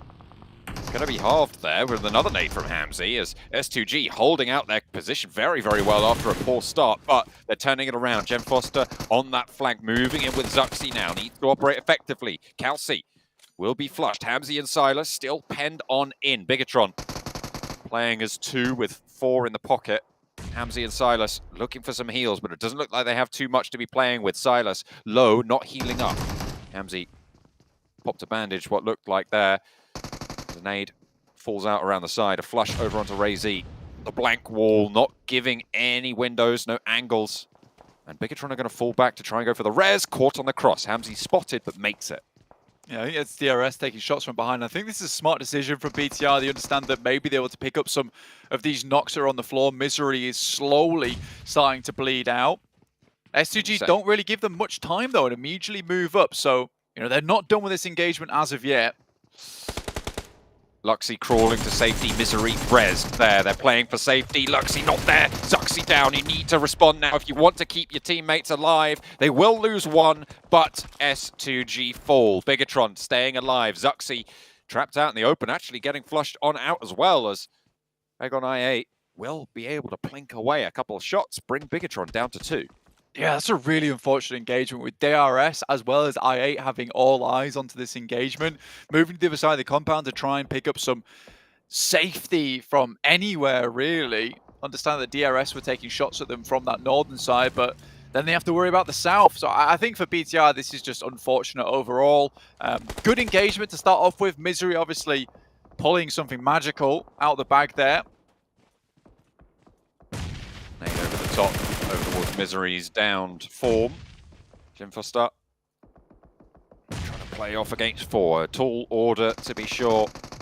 Not sure he's up to it, but spray for 1, spray for 2. Jim Foster starts off well, but goes for the points and the flushes instead of trying to find that third. I feel like he had a good shot on that third as well. Gets a little bit too big for the boots. Gets bonked. Yeah, honestly, I felt like the third was very much available. I don't think he even gets greedy there. I think he's like, right, I need to just go for the place for the point here, get the elimination on board. But that is the quote-unquote correct play. But I think with the way that he'd handled a lot of that engagement, a lot of those fights, maybe he could have just gone, you know, complete sicko mode and gone for the 1v4, which it really did feel like it could happen. Next circle, very, very big shrink on the circle here over towards the side. Very much an Impala finish now. Enigma Galaxy lost a player to Mad Balls as they're rotating down from water treatment. Wow, wow, wow. The circles giving us an exciting day today. About 40% water in this next one. As things start to slow down. After that brief engagement, that brief pop-off, Mad Balls maybe still in some trouble, but the Infinity, they've moved just a little bit closer on and maybe going to be running into the back of MTech Storm if they go too much further. But they should be able to scout that. They're nice and spaced. They have got that split, but looks like they're going to sail underneath the view of MTech Storm there. Yeah, I mean, the Infinity is a massive oddball in this lobby at the moment. First place in Fall, Thai League. Obviously, they'd also took the PUBG Mobile Regional Clash, take first place there, and also the first place in the Southeast Asia Championship. The fact that they're currently on 12 points and already have lost a player is such a weird turn of events, in my opinion. Yeah, for first day, this is not the performance you expect from a region champion. You want more from them because this is just one slice of the lobby, and it's not even the big group, right? So if they're not able to stand up here, do they have a shot against other teams? Of course, it is only day one, but this is, as you say, not looking hopeful. I mean, they're already at risk of just being dropped from PMGC entirely. They're in that bottom 5 at the moment and haven't been able to put up too many points. And you look at that, though, it's 13, 12, 12, 12. LGD, Team KSO, the Infinity, RA, all struggling massively. Able to pick up a few eliminations here and there, but that's really about it, where, you know, a lot of the story is being told at the top of the table at the moment. That top 3 defined for now, with a 16-point buffer between Enigma Galaxy and Bigatron, which won't move too much further unless Buriram... Actually, hang on a minute. Buriram will be above. No, they won't. Hang on a minute, because the elims get added on. Okay, I'm getting confused here. But Buriram down in 5th with 42, sat about 12 points behind, or 14 points behind that 3rd place. This early on, that's quite a large buffer. That's basically a full game's worth of play. Yeah, they're happy at the moment, but Mad Balls have made their way in on the top of Minas Generalis, playing very much edge play style. Didn't want to get too far into it. Again, I think that for Enigma Galaxy, they went for the safe play. Goodness me. I was seeing a Goomba Stomp in action going on there. LGD will be able to roll over the top of the hill, find Buriram. Certainly one of the players. Kengzo goes down, 3 alive now for their strikeout to break that top 3 barrier. Anyways, like I was saying, you know, Enigma Galaxy went for the safe play up towards that northeast side to move down through the rows towards Influence Cherin, LGD, but it gives you a lot more time to stay out of the action. Mad Balls instead taking the approach of a very open ground, and again, already taking a knock there from R8, just, you know, it shows how exposed that position, that ingress is. So they will group restabilize and try and make something out of this engagement, but losing another there, goodness me. Bot pressure from 4 rivals. You've got Aegon I8 as well, right around the corner. Nade in. Volky backed off. Low. Scribe rezzed right now, getting rezzed. They don't want to go for this push. For last player, you don't want to be running into 3 or even 2. Those sight lines with Trisme out the hill as well. You've got to be very, very worried now, especially when the door next to you gets blown off its hinges. And the nade blows you up as well. Will fall down. 14th place for 4 rivals. They had a good start, but it feels like they're trailing a little bit. Yeah, it's slowly falling off. All right, Bandar does go down now. Prestige all on his lonesome. Zerich looking to battle off against this. Only 2 players up and standing, looking to bring Skills back into the fold as R8 has moved back together as a unit, started this engagement as just 2 players as Mad Balls moved in, but a very nice nade to open this one up meant that Mad Balls went down to just the 3. This could be a good nade from Monkey. He's insane when it comes to nades. Perfectly placed there, right over the wall. Bandar res down again. 7 Prestige. SK turn up the top as well for R8. They're playing as this 3-man unit lining up on the wall for Monkey to try and get that spray angle. SK not moving around to try and suppress it as well. Allows Zerich to fall out the door. Will be able to find that forward knock. 2 players down now for R8, but 2 down for Mad Balls in response. SK now into the fight, but super low. 2 players for Mad Balls down, leaving Monkey alone. Doesn't have any nades to lob on through because that could have been devastating. Looking for the reses instead. Nades now coming out from SK Turn around the side of the building. Puts it down the wall line, and that's pretty good, but it's behind the pillar. Only finds 1, but that res is going to be really risky. I don't think you're going to want to go for it. SK Turn with another nade on the inside. Finds the second flush, and that's the third. Coming in for Prestige to find Monkey. Yeah, they started this fight out with a grenade to take down effect, and they finished this fight out with some excellently placed ones as well. I mean, that fight looked like it could have gone very topsy-turvy, and Zerich maybe overplayed his hand there, moving out and trying to take the player that was behind the boxes, behind the crates. So Mad Balls suffer because they don't take that safe play up towards that north edge. In the meantime, Nigma Galaxy, who passed by them, lost 1 player to them early, have made their way in towards Impala. Now R8 can start to make their stint down this way as well. We won't be having island finish, unfortunately, but we do have these tall mountains that are still in play. Buriram holding on to a little bit of it, but LGD do still have masses of high ground to play around with. A lot of space as it zones onto them as well. So it's LGD's chance to launch themselves from the bottom of the tables as well. Get into a more comfortable position towards the end of the day. Yeah, only 3 players though. It's not a lot to play off the sidelines of one another, and if one of you goes down on that top side, it's even less likely you're going to get a res available. So they will have to play their cards tight to the chest here at the end of the game. The Infinity already out. 12 points once again. Still sat at the bottom, not able to pick up a single point on this game. It really is a very much wild card for me.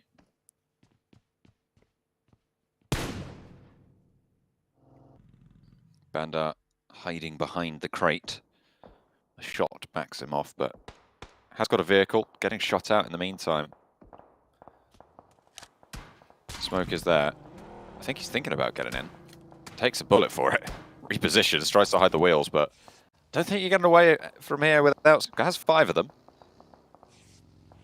And fully level 3, so potentially looking to raz it on up. No, the buggy comes in for the rescue. They get in, and they're going to bug straight out. Max over here, taking shots from Buriram. This is what the high ground affords you. Gives you a lot of positions to be able to just take shots down towards any players that are out in the open. And look how much ground this one singular spot covers. There is potential to take shots back up towards him. Very hard to shimmy back out of the way, but that's why you angle yourself like this, so you can just turn turret. It gives you a lot of cover. So well played there to Buriram to set all this up. Give them a lot of position to play in. Again, this is very influence Chemin-like though. You can't see them right now, but you might just be able to catch a quick glimpse of them up on the top right of your screen. They are the pinky purple team, I guess. Pinky Magenta, red? Pinky mauve. red. Let's say pink. Yeah, let's say magenta. I don't even know. Yeah, I don't think it's magenta. I have no idea. Maybe not. Anyway. You know what I'm saying? They're very top right team. But this is very influenced Chemin off them because they will play on this edge of the map for a very long time and just remain safe. And as for, especially with the amount of players that can be breaking against one another on this map and the amount of times, 2 boxing rings will be set up and they'll go at it. Influence Chemin just looking to keep 4 members alive as long as possible and then pick up the pieces at the end of the game.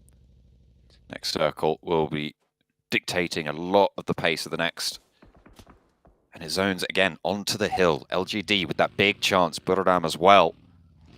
With the high ground suppression onto all of these teams in Impala. Luckily, they don't have to leave it just yet. So they have a little bit more time to play around with. Influence Chemin sitting pretty.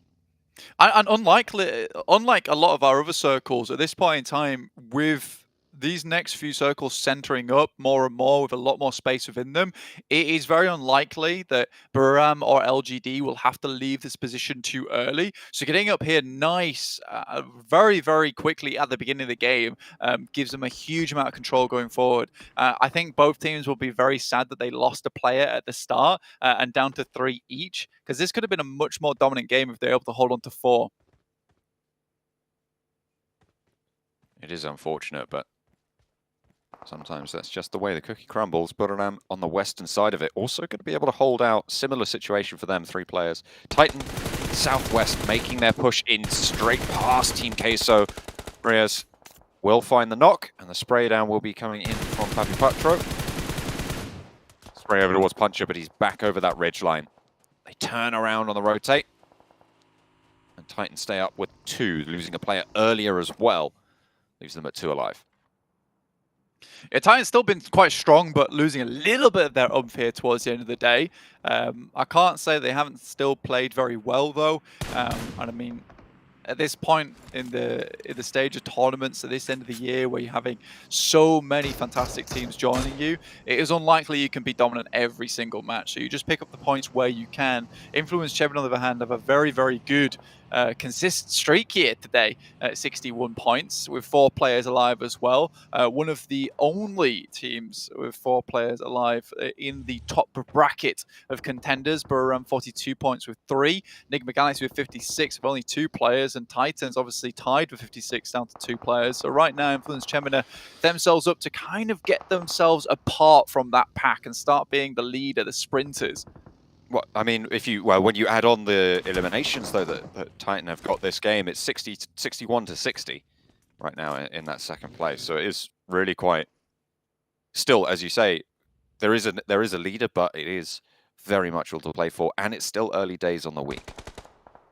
Absolutely. I mean, getting ahead now, though, with the 4 players and getting a few eliminations towards the end, which they're more than likely going to pick up, Influence Champion could really set themselves apart from these front runners, is what I was trying to say, by the end of today, which would be really nice coming into tomorrow, where you're not really battling for your life every single day and the pressure's not always 100% on. I8, though, lose 1 player to R8. Across the road here. Difficult crossing, honestly. It's kind of this relies a lot on the circle to come your way for R8. But getting first knock and a lot of damage onto one of those players before he got raised does give them time to maybe think about what kind of decisions they have to make next. Next circle will be coming in soon, and as you said, that shift is going to force R8 to make difficult decisions, make a difficult rotate. Again, it goes on to these central hills, though. Influence Chemin will have to regroup a little bit. They'll have to figure out how they want to play on that eastern side, but they're protected from the most part from pretty much everything going on. This is the good thing about getting into Impala is that, these teams that are holding in the mountainside, they don't have X-ray vision, so they can't shoot through into the buildings itself. So R8 just has to make this push here, understanding that these teams up on high will be causing them more and more havoc. So they have to just move in and try and make something happen, leapfrog this position here. With IQ going down as well, this is a beautiful start for them. I mean, Boxer chiming into this fight with shots across the way. That top floor getting cut across. DRS moving into position as well. A little bit further south of this. The nades from R8 starting to pour on through, and it's going quite well on the cross. They've managed to make it. Now they need to move through this urban environment. With DRS on their side swipe, it's going to be pretty tricky, but they can start to exert that pressure. D7 trying to burn through that door. We'll be able to break it open. Ghost wanting to hold it off, but fades away. Turns ethereal. LGD find a beautiful little shot to Prestige to snake it out. DRS against Titan. 1-for-1 on the trade out in the open.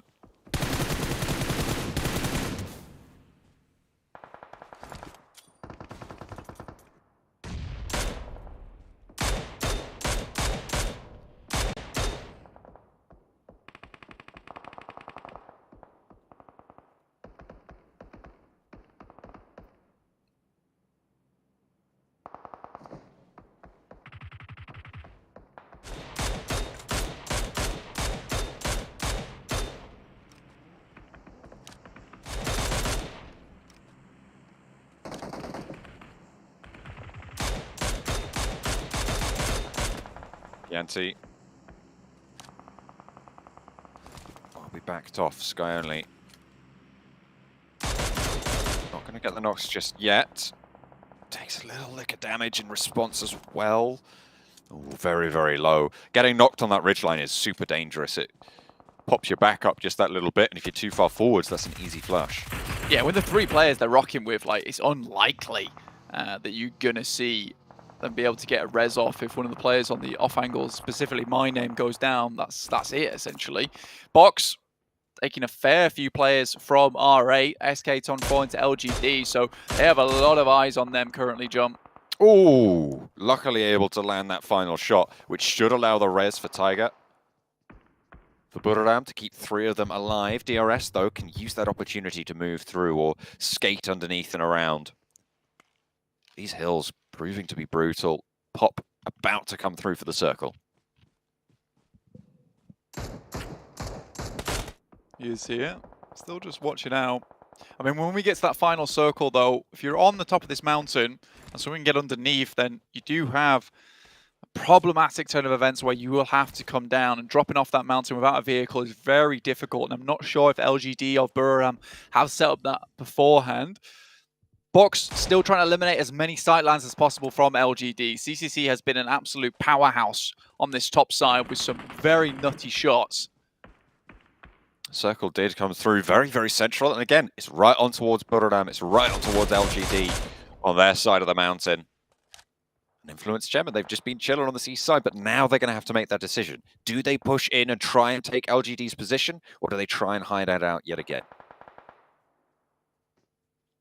Titan, Fatigue in the shack. Team Case are unable to get close with oversight coming through from Buriram at the moment. A little bit rough. Now, Influence Chairman looking to start making their way into the circle, moving up towards where LGD are playing. Because they have to watch both angles from Box as well as Influence Chairman, their attention is slightly split. When the 3 players are able to hold as a 2-2 with a refrag potential on either side. Looks like LGD are taking shots from Box, and Influence Chairman have tried to move up to it. Look at that high ground aggression. Box cannot see Influence Chairman, and LGD could be caught in that pincer there. Buriram holding off the players trying to move in from the southeast side. Team Queso, LGD take a knock, actually coming in from Team Queso, who are on the backside of that hill. They are battling off against everybody. Buriram taking shots over towards Influence Chairman. There's about 4 people involved in this fight, Blank. Yeah, for Buriram at the moment, it's very difficult for these guys to peek out for even a second. Sky's going to look to pick up Teak, who's inside the shack, and Influence Chairman have played this pretty marvelously, getting around a lot of these sight lines by just edging their way up towards rock faces. DRS looking over towards MTech Storm at the moment. 2 players in there, but it's Buriram again. Tiger has eyes on. Very difficult to play with this one with 2 teams up on the top of this mountain. Just playing hand in hand, essentially. Nade, oh, it's just a little bit too short there. Doesn't quite get what you're looking for off the target there, but there's a re-knock and Delta's out in the blue. Willful DRS, very, very low. You can pick up that flush. That's very, very nice. Add that point to the tally for Buriram. 4 eliminations now on the game. As things start to close themselves down, and only Buriram in the dead center. Look at that. Playing ring around my name. Box edging their way up with the vehicles, but now taking huge damage there from LGD. Not allowing to get any further into this one. Overhand toss with a grenade. 5 there for them. LGD were certainly thinking ahead here. Knew they would have to hold on to nades for when these players started to get too close, and they'd have to go for the full squad wipe. So a well-placed nade from YZZ could be the end of Box Gaming. Oh, wasn't quite long enough there. Unfortunately bounced, but if Box pushed too far, that might obble in. 1 knock is good. Looks for a second as well over the ridgeline. Takes a little bit of damage. Half HP, has first aid. Will be looking to pop 1. 1 HE left in the pocket. 3 on the back for Suki as well. Scry rolls up with the party bus, keeping Box with some cover on their side as well. That's going to allow Trismay to get back up as Scry can cower behind it as the nades continue to roll through. Bensu allowed to cross because the nade was in hand. Knocked, but makes it. Stays alive, and Box can keep themselves up at 4. There's threats from the other side, though. There's Influence Chairman there. So are Buriram as YZ steps up for the spray over towards Tiger. Gets a lot of damage, but forced to back off and go for the reload. More worried about Box. doesn't have any more nades left in the back pocket. Spots Trisme, spots Bensu. Bensu the one to go down, and Box at 3 active. And they lock them against the cliff face here, so there's no way that they can start to challenge out against LGD. And Burham at the moment, Tiger was so unsure where he was getting shot from, so LGD really haven't shown their hands on this side of the map for a long, long while. I think that's nades coming from Influence Chemin at the moment. Scry trying to keep Enigma Galaxy at bay. It will be slightly difficult, but finds at least one. Lord down and flushed. Drop shot for a second, not good. Scry will fall, and now Freak standing tall for Enigma Galaxy. LGD from the top will be looking down on this fight. Box only have one player left. It's Break playing on the outside, not under the sight lines of LGD right now. Tiger, challenge out yet again, getting sprayed and peppered and forced back off the angle once more. Influence Chemin struggling on that eastern side in the meantime. As LGD drop down to try and play together, it's my name to close out Team Queso. Yeah, 2 knocks on Influence Chemin at the moment. And they thought this game would not be lasting this long or be able to allow LGD so much control this entire time.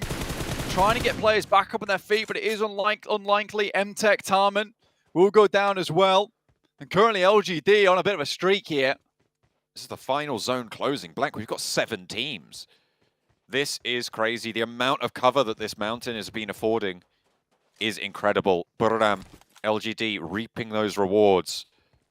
Burram really with the dominant position though. It's all about being central for this next one. It looks like LGD took that initiative. I mean, this is going to be going all the way to the limit here, John. Trisme spotted. Last player from Box down to 6 teams. Only 10 players. 5 teams now. 2 per team. Shots Crazy over towards stuff. Freak. Will take down another. 4 teams remain now. They're falling fast. It is the final zone after all. Influence Chemin step up, rebuffed immediately. YZ with the close range engagement goes well. Kayovsky falls. The second to go for Influence Chemin, and only 1 player now remains for them. Around the ground. Will fall as well. LGD, Burram, they stayed at the top, and Burram are getting forced out, playing into the blue. Tiger is there, the last. Suki drops out. Tiger maybe looks for a challenge, but it is LGD to take home that chicken dinner. A much needed reprieve from the bottom of the tables. It's the chicken dinner for LGD. Honestly, a really difficult game there for LGD, and managing to make that one happen is quite astonishingly impressive because they had to hold out as just 3 players. Not only Box, they were holding at R8 and I8, and then also keeping Influence Chemin at bay, who always had their eyes on dismounting the guys from LGD throughout that entire game. And, you know, Max definitely said, I'm not going to joke around now because it is quite serious, but Max was always saying, you know, when they're on Miramar, they do have a really, really good set of moves around them. And I think when it comes to that long-range engagements, they are quite strong when it comes to it. So, you know, Max was definitely on the money there. But again, you're right, John, this was a much-needed game for LGD. To give them some chance at staying in that middle pack and even top if they're able to put up more performances like it as well in future Miramars, in every other map as well. Refresh, reset, go for the next game and try and put that power on in. What a way to close out their first day there. Really solid. I mean, YZZ, honestly, a very, very strong game from him. Didn't have a lot of eliminations, but 8 knockouts, 900 damage done, constantly harassing the guys from R8, constantly keeping the guys from Box Gaming at bay because it was difficult. I mean, CC and Suki were both dealing with the Influence Chemin threat on the backside, and it was all down to YZZ to keep everyone in front of them at bay, keep them back against the wall. So honestly, a very, very good job from him. And I think when it came down to it, was he had to request support with Box, but also when it was absolutely necessary, and allowed those 2 players to keep Influence Chemin down the mountain as long as possible, which 100% led to their win there. Look at that. Burram, no smokes used in that game in Blank. That's kind of crazy. They lost the player early on that 11-minute 40 mark, but no smokes. They just used the cover of the ground. Oh, you don't need smokes when you're on top of the building. You're not really smoking anything off. You're up with the clouds anyway. Don't even worry about it. Exactly. You have all the cover you could ask for. LG take home the chicken dinner.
Well, I have to ask, Max, man.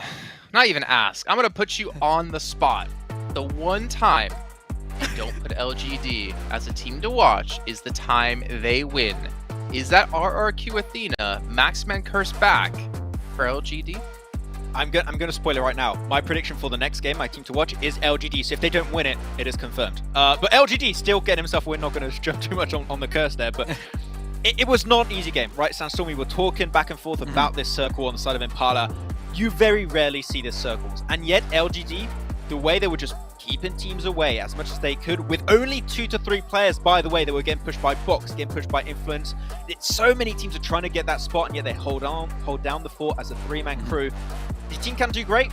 One thing they can do even better is not lose a player early game. If they do that, they're looking great. Yeah, They're no they have to Mad use their Bulls, right? position. Exactly. It was too early. Pretty much. Go ahead, Sandstorm. No, I was just saying that it was a very good use of their position, and the same thing could be said for Buriram Esports as well. They had perfect use of the high ground. They managed to try and pressure a lot of the teams that were coming in as well. You had Enigma Galaxy as well, very close to the area as well, very close to the mountain. They kind of used teams above them for extra cover. So they managed to get themselves another high position, which is very good. But LGD again, Max, don't pick him, please. Just give him a break. Give him a break for the last game. It's the last game. It's the last game. Just give him a shot. No. That's Max woke up and shows a little bit of violence today. He knows what teams he wants to really win. Let's take a look at overall rankings. I'll get an idea of where teams do stand. We had Enigma Galaxy in first place going into this match. Will they maintain it? We're going to find out here. They won't. Influence Chemin actually going to be in first. Actually, I might have been wrong. It might have been Influence actually first before that. Enigma second. But the fact is, these two teams, if you asked me at the start of the day, would they be number 1, number 2? I would have said, hell no. No chance. They would be first and second place with how the performances might have been going into this, but also the caliber of teams that we have currently participating. But Buriram United Esports, nice to see them in third place, actually. I mean, they had a fantastic finish before. They had a good placing here as well, as we just got to see. They are proven to be a pretty damn strong team from Thailand. Yeah, I mean, we saw in the previous Erangel game, we saw My Name P and also Tiger doing great with the rooftop plays, etc. They've been doing fantastic, but... Look how the turntables. It's very unfortunate, though. I expected them to be top 3. This is not top 3, I believe. I got my glasses on, so yeah, this is not looking good. They're just giving everyone a chance, right? They're giving everyone like, hey, we'll play the first day really slowly, guys. Day 2, we're going to step up. That's how it goes, Sandstorm, I believe. Copian. Yeah, 100%. Listen, day 1, we don't want to talk about it. We just want to get into game 6 and like wrap it up. But day 2, we'll see what happens with our boys. Yeah, and the thing is, right? Obviously, performing well on one day is good, but you have to know if you're one of the teams in top placings right now, every team's going to be gunning for you. Every team after we're done participating today is going to be going back, watching the VODs. If you have a coach, you have a major advantage, or an analyst. If you don't, you're going to put yourself into a really tough spot. Everyone's going to be watching at the rotations. In day 2, it's basically going to be almost a fresh start yet again. Maybe your drop locations will be secure, but teams are going to be knowing exactly how they want to play against you and rotate around you. And obviously that still is yet to come. In the meantime, before we get into our 6th match of the day, we're going to throw it down to the stage here with an interview with Contra. And we've already concluded 5 matches for today, and there's 1 more to go. But before we go into our final match, we are now joined by Enigma Galaxy's very own Freak. Welcome on board. And first, for the first 3 games, you guys have been looking phenomenal and are feeling it today. So, of course, previously we've talked to a few teams, and coming into the group draw, some teams really wanted to avoid Enigma Galaxy, especially Bigatron Red Alien. So, I really want to hear from you. Is there anything you really want to say to all the other teams like BTR that are also in Group Red? I mean, not really, but I could see why BTR had a big reaction for us being in the same group. Because we had the same drop spot, but they changed. I guess, yeah, that was good for us. The other teams, I don't really have anything. They're all strong teams, and we're just trying to have fun and do good, trying to qualify to Grand Finals. فاسأله انتم يعني عندكم شيء تريدون تقولوا في الفرق الثانيه خصوصا مثل بيجترون فجاوب فيك قال انه احنا الحمد لله بيجترون دي يروحون اماكن ثانيه احنا كنا هم ينزلون بنفس الاماكن مثلنا نروح اماكن ثانيه والفرق الثانيه ما عندنا شيء نقول لهم احنا بس هسه نحاول نوصل توب 3 ونروح المركز الثلاثه الفوق ونروح المرحله الثانيه.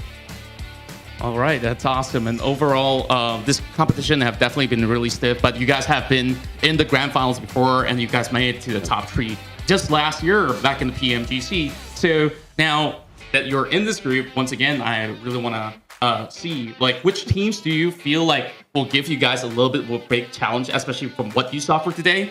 And also, before we go into our very final race for the top, is there anything you'd like to say to not only your teammates but all the fans there supporting the guys? I mean, I don't really think there's a specific team that could be a problem for us. It's just maybe the teams that drop around us, maybe not. But yeah, I mean, we're just trying to focus on our game. We studied them very good, but we're mostly trying to focus on our game. And for the fans, I mean, I hope we will be up to your expectations. I mean, I know we didn't do really good lately, but now we're absolutely ready, and we're here for the win, nothing else. بس له انه اكو من اليوم اكو فرق انه انت خايف منهم او فرق انه تحذرين منهم، يقولون هلا احنا بس الفرق شوي يعني ما نريد ننافس وياهم يروحون نفس ما كنا نروح لهم، بس احنا مركزين على لعبنا اليوم. واذا عندك شيء تريد تقول المشاهدين، بس احنا ان شاء الله انه يعني نوصل مرحله انتم تريدون نوصل لها، وأنا نعرف انه قبل فتره ما كنا بالمستوى اللي نلعب به، بس احنا ان شاء الله نوصل للفاينلز وان شاء الله نربح البطوله كلها. It's great to hear that you guys are very well prepared to go into grand finals in Jakarta, and there's still many more games to go. So definitely, I would love to wish all the best to you and the rest of your team. And we still got one more game to go, so I hope that you guys stay with us for this one, and we'll be seeing who will get our final chicken dinner for day one of the PMGC League 2022.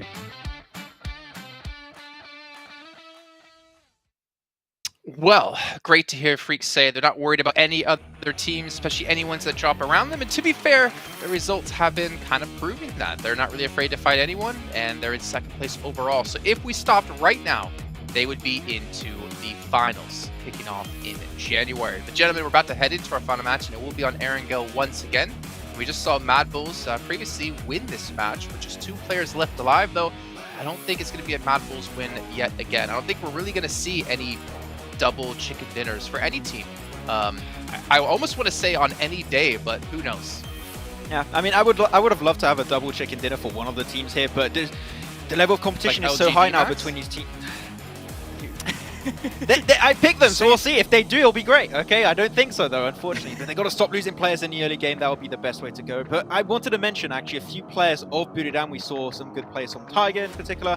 But man, Sky Only has been great at that long to mid-range kind of fighting. He's been consistently applying pressure at teams in the long range, and I think he's a really good enabler for the team so far, especially in this last game. Sure, they didn't get the win because they couldn't like really get up that hilltop at the end. It was just not possible, but Sky Only really helped them just lock down that position. Yeah, he really did. And I feel like when we're looking at Buriram esports, they were kind of focusing mostly on the south side of the mountain. Meanwhile, LGD was focusing on the northern side. So it was kind of split, but I do like the fact that the statistics are still pretty darn close between both these players in terms of damage and in terms of eliminations as well. I mean, looking across the board, Limbs is equal for all 4 of these players here, but the team contribution percent definitely spiking here for Freak, for Prestige as well at 62%, which is pretty ridiculous. And that kind of worries me would be for RA, because we have been talking about them as, you know, you mentioned quite a few times, Sam, sort of one of the better teams. But they're able to show that results. Maybe we're seeing a little bit of lacking performances from individual players. Little bit, and that's the thing that we're seeing from Prestige. He seems to be the one that's kind of picking up the slack a little bit. I'm not sure what's going on with Aida and with Bandar, but these guys, they're usually some of the strongest players in the region locally, but they seem to be struggling on the international stage, maybe because it's the first time that they're competing together. Obviously, it was a different roster that won MENA South Asia tournament last year, so this might be the issue. The synergy might not be there. The international experience together might be the problem, might be the... So we'll see. I want to see what the solution is going to be, I guess, starting day 2, because it's too late to fix day 1. I mean, we got to see, obviously, them when it came to, what was it, the After Party Showdown for PMWI Max, but the teams there aren't, I think the competitiveness of the lobby of PMWI After Party Showdown is not equal to the competitive lobby we have right now here in Group Red. I think there's definitely a higher skill level across the board here, so it's, I think, tough to adapt on the fly in a day, but again, like they have tonight, they have tomorrow morning, they have still 3 days of action.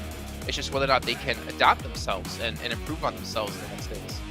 Yeah, unfortunately, they don't really have a choice. They have to adapt because if you have 2 bad days, odds are you're not going to be part of top 3. That's pretty much 100% confirmed. You might not even make it into the survival stage, and you really need to make it right there if you want to potentially have a chance to go into in Indonesia in January for the grand final. So, all right, need to do better. I mean, you mentioned it right there, Sandstorm also, and I think it's a really good point. Ida and Banda have not been present. It's been SKTom and Prestige all day so far in these games, and we need high teams step up if they want to get high in the rankings. We know what we need to see. Your guys' teams to watch. I'm curious, Max, did you put LGD down yet again? You mentioned, I think, that you did. I'm sorry. I have to test out, okay? I'm a man of experimentation, okay? I have to see if it is true or not. But hey, if they get themselves a back-to-back, I'll be stoked. And also Mad Bulls, because Mad Bulls are pretty good. At least you haven't picked the same 2 teams almost every game, like a certain other analyst on the desk here. Am I wrong, though? Am I wrong? The 3 teams that I have picked, they have consistently been showing up. Influence Chemin, constantly getting top 4, top 5 in every single one of those games, and they're still in the top spot. Nigma Galaxy, same thing can be said. They're not doing it to the same extent, but they're still getting a decent amount of points every single one of those games. Unlike someone's team, Mr. I pick LG. They don't win. Imagine picking the same teams every single time. I know Jason would never do that. No, and I was going to back you up, Max. I was going to be on your side here, and now I'm on Sandstorm's side. How dare you, Max, not pick teams that are in the top 3? You should be doing that every time. That's always your teams to watch. But the thing is, we're going into the final matches shortly. We have about 20 seconds till we'll be kicking off the game. And it's going to be tough here because this is like the final note you're going to be leaving day 1 on.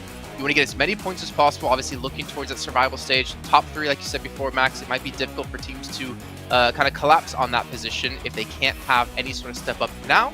But there's every opportunity to do so. So we're going to throw it back to our commentators here to kick off our final match here of day 1, the PMGC Red Group Stage. Game left to go, Blank. We are ready for it. Or back over to Erangel to close us out where we started. Another dose of the good old green. We are going to be seeing just who can close out with the strongest performance. We're now seeing a top 4 bracket start to form. A lot of teams at the top now who are kind of vying for this position, which is great to see. I mean, I'm definitely interested to see if anyone else can start to jump their way back up again. LGD's already had that singular performance, which was so very important to them as well on day 1. You do not want to be left down the cold towards those bottom 5 teams, especially when all of them were getting so limited amount of points. The Infinity is in a real struggle bus at the moment. They need to really pick some things apart in terms of their gameplay for tomorrow and try and fix some stuff, because they're certainly not a team that should be down here towards those part of the rankings. Like you said, this is not even the difficult group either, right? So yeah, not enjoyable right now for some of these teams, but for the likes of Nigma Galaxy, if it was Chemin, they are looking to themselves towards that top side. It will be just a few more moments towards the games. Don't worry, you know, all the players are seated, comfortable, ready to go. We want this last game the most magical time, but we'll get there eventually, don't you worry. I'm sure we will. We're just getting it all set up. With only the 1 game left to go, though, it's all about clambering out of those bottom spots, really, for a lot of those teams, right? Bottom 5, not where you want to be. Top 3, very cool. That's going to get you all the way into into those grand finals. I mean, you talked about that earlier, and that top 4 bracket currently looking good to try and take that. Of the 24 matches that we're going to be seeing over the next couple of days for this group, they have only just about broken into that first quarter of them. So being in the top 4 at this stage, it's good, but it's by no means the be-all, end-all.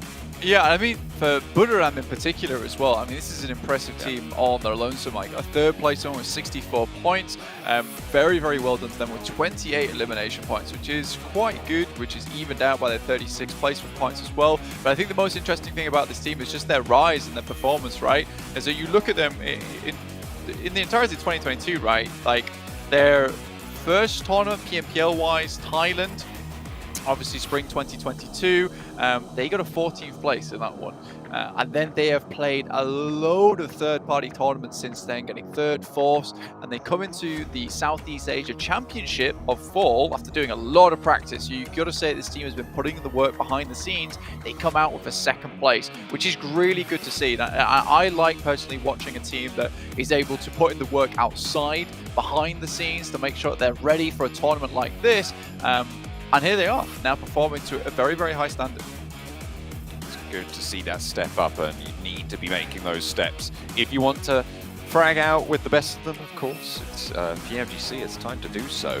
This is only one of the groups that we've got on offer, right? So if we're seeing this sort of step up come through here, I'm really excited for the other groups as well that have still yet to come, with green and yellow. Obviously, people are talking about Group Green as this massive powerhouse of a group that seems to be stacked full of some of the toughest challenges coming into this tournament. For sure. I mean, when we get round to it, it'll be extremely enjoyable to watch, and I'll certainly be there watching from the audience as well to make sure I'm keep up to date with all these incredible teams that are coming in, these powerhouses. But there are just a lot of teams here currently in Group Red that can some massive performances. You know, S2G is probably an outlier here in 12th place. Currently, this is a team that, you know, is in that position where they will get knocked out of PMGC if they keep playing to this performance. I mean, we were saying halfway through the day, was it, John? You know, they were 22 points and BTR was 21 points. They were similar positions, but this gung-ho playstyle where there is kind of almost a lack of regard for rotations or making sure that they are scouting enough has led to this type of performance. And that team, BTR, who was 21 points behind to their 22, now currently sat in 5th place with 44 points. It is strange how far S2G has fallen today. I mean, you look at their spread as well, 17 eliminations, 8 placement points. On their 25 total, it really is indicative of exactly what you're talking about there, right? They are taking fights, they're losing a little bit of power, they're not carrying momentum through to those late games, but they are getting a couple of points every game. It might not be enough though. 12th place is that bubble, remember, where you are fully eliminated from PMGC entirely, so you do need to be putting up better numbers than that. They're sat right next to teams like Box Gaming, who 18 eliminations, 6 placement points coming through. It's not the best format for those players towards the bottom of the tables, but there is plenty of time to step up. That's what we're going to be looking forward to from S2G, hopefully from Box as well. Everybody else in that elimination bracket in the final Erangel of the day. On match 6 here, so obviously we do have 3 more days to go after this one. But again, this is where we close things out for now. We'll return to join us again tomorrow after this match. But according to where after this one has finished, as I'm sure we'll have some exciting things to show before the end of the day, before you guys can go chill out and do whatever it is you do other than watching PUBG Mobile. Maybe you want to go watch some more PUBG Mobile, so head all over to PUBG Mobile Esports YouTube channel and pick it all up there. At the moment, though, shooting range, we're heading down from Zaki to Novorepnoye. This is, again, another pretty kind playing path. Most of these players are able to get to where they would like to go. LGD dropping out nice and early over towards Crate, South George. A little bit change of pace for them, but this will be fine. Again, coming off the back of the win, a lot of these teams do require a bit of momentum to get going. Mad Bulls, I didn't really like what happened last game. I felt like they took a route in towards the circle, which was going to be rife with engagements and aggressive nature, and also defended areas of the map. So I think for Mad Bulls, it might just be a case of rethinking about going back to that safe play style in the early game. Plane path splitting out now. Circle drops to the mainland on the northwest side. Not going down south to military this time around again. Box dropping south on the yellows on the coast. And they will be chilling for the time being. No one really too close by. Not at the moment. For Box, this is one of the first times I'm able to drop it and not have too much harassment going on. Mad Bulls have pretty much had to change their drop spot every single time here on our angle. constantly finding problems around the map. So this time around, they're a little bit further off towards our eastern side of Rozhok. Have a bit of a split going still, which is what they were heading for last game. Again, this could just be scouting early on in the tournament. Trying to figure out where exactly is free, where exactly is open, and then deciding on more of a permanent drop spot in the future. Again, we know that this team works very closely with their coach as well as their analysts to make sure that they're able to find the best position on the map and the best routes of ingress to get towards those positions that they're favorable to win from. So I think there's going to have to be a lot of rethinking going on at the moment for this. Nevertheless, 38 points are still decent, 7th place, very much safe right now. There is that drop off between 8th place and 9th place with LGD and 4 rivals dropping by 10 points. So there is this nice buffer going on between first and 8th place. Yeah, it's looking pretty calm between those areas. And there are those clear divisions starting themselves known. I think at the end of this game, we will have that clearer picture as every single game further. North contested for R8. LGD South George. Team Queso making all the way up to Severny on a split. And they're going to be pretty happy about that as well, shifting the way it did. Yeah, if you didn't quite catch the circle itself on the map, it did actually head up towards that northwest side. So Ruins, pretty much dead central. One could be heading for like an Everest ending here, potentially even that nasty island between Rozhok and the northern island. There you go, there's your answer. Only 15% of you got it right. Shameful. You guys need to be better on the ball. S2G claiming PMGC 2021 as last year's PMGC. I mean, to be fair, that 52%. Yeah. What do you mean? Oh, I didn't see what the option was there towards A. I thought it was 52%. I was like, hang on a minute. No. That wait. can't be right. That's the number of people that chose that option. Okay. 10 chicken dinners over in PMGC 2021, which is quite a lot, to be honest. But yeah. We're here in PMGC 2022 where they've got 0 chicken dinners. It is very much a different story right now for S2G. Currently, no one really streaking out with the most chicken dinners. It's been evenly split. No repeat performances yet. Influenced Chem, Alexi, Titan, Gaming, Mad Bulls, and LGD currently the chicken dinner eaters. We'll see who is able to claim that 6th. Is it going to continue to disperse, play a little bit fair, or are we going to see a concentration just that a little bit more? At the moment, it seems like most of these teams are playing, especially the teams at the top, are playing consistently and making intelligent decisions rather than going for winning plays necessarily all the time. They're just going for those points. Yeah, I mean, you play a LAN event like this, there is nerves that add into the equation as well. You comfort at home anymore. So for some players, it might just be nerves getting into this kind of environment. You know, it's the biggest tournament of the year as well. It might require a day for those nerves to calm, to settle, before you can start playing to your utmost capability. Again, that is one of those things that is not unlikely to happen, but it might not be the main reason.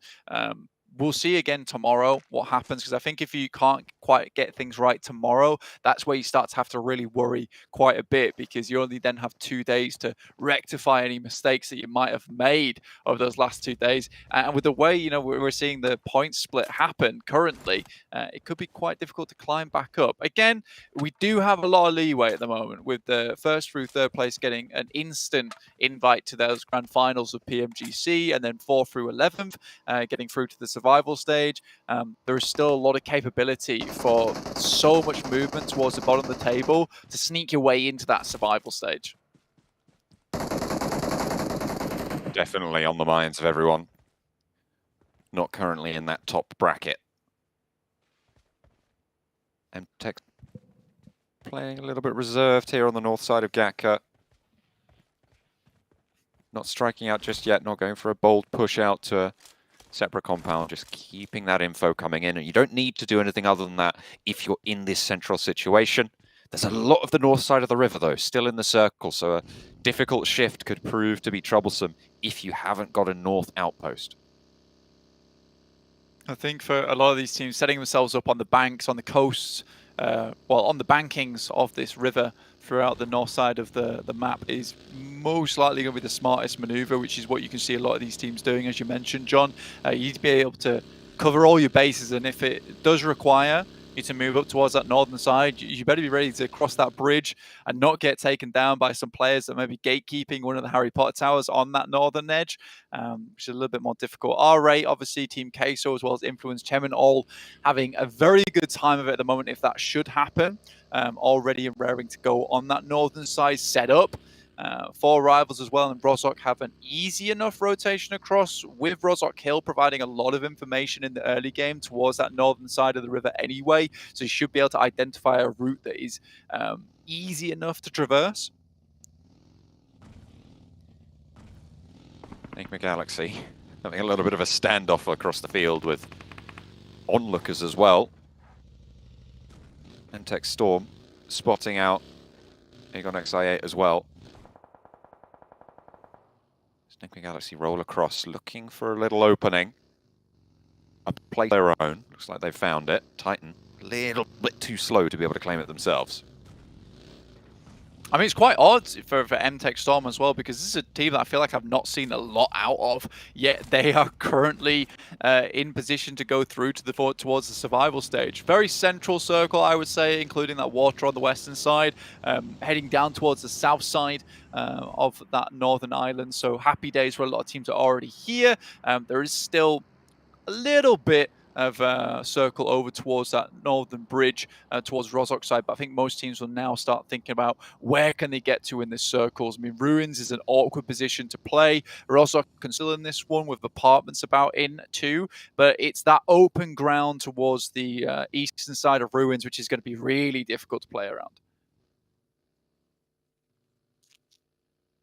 Will not be easiest, but it could be the only option for a couple of teams. LGD sprayed on towards by Ayala from Team Queso there. The side of Ruins, just near that river crossing, the foothills of Everest. Team Queso trying to make their way across. They've already lost a player on that crossing. R8 are in the mix of it as well. Looks like they want to head further south, go deeper into Ruins.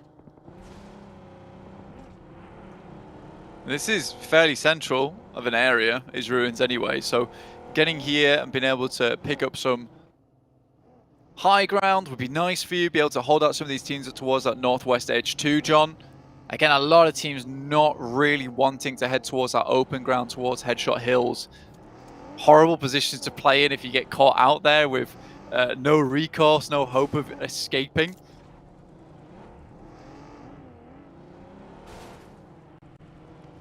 BTR crossing the river near Rozhok on the east side. We'll be moving into Influence Chemin's area. Not going to be stopped for it.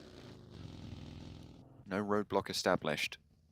The position will be taken up on the east side of Rozhok.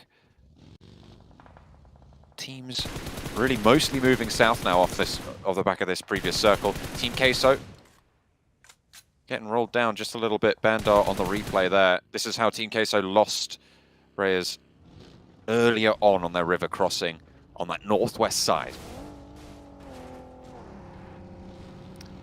Right, well, you're not Tarzan, so you don't want to be swinging from the trees. But quickly gets back in the buggy and back on his way. Does take a bit of damage, though.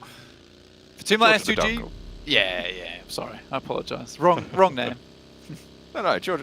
Is it? Better movie. I mean, they both do swing from vines. Yeah, better movie though, really, let's be honest. What, George of the Jungle? Oh yeah, of course. S2G though, managed to make their way down from the north side of Ruins into a fairly decent spot. It is quite central though, and we know S2G, if they start breaking out, taking too many fights, it might be a case that this is a team that goes down rather early. In the meantime, Mad Bulls are able to get ahead of 4 rivals this time with that circle heading down towards the southwest as well. That's going to be completely in the favor of Mad Bulls. This is towards Pachinki though, but with this circle over towards that western side, you're more than likely going to see just a few of these compounds from Pachinki still being in. I8 currently holding their position down towards that southwest side on the edges of the field towards those compounds. One player in UZM actually being able to hold one of those smaller compounds for himself to provide some information back to the rest of his team. Most likely will regroup later. South push coming through from Enigma Galaxy. Playing very, very stacked in the vehicle. Is this all of them at the same time? Moving in just the one vehicle. I don't like it. They're regrouping with Hamodi, though. They do have that outpost. Okay. Seems they scouted that route. They saw R8 cross it. And they knew it was a little bit safe, so maybe that was giving them the confidence to stack up in the car, but they make a dangerous push either way. I think for a lot of these teams, they realize that they need to get towards a decent position in the circle. There's not a lot of real estate here, John, honestly.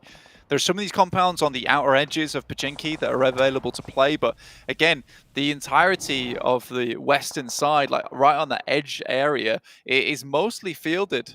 And you have these hills down towards the south end of Pachinki that you might be able to play in, but other than that, this is quite the awkward zone to be messing around with at the moment.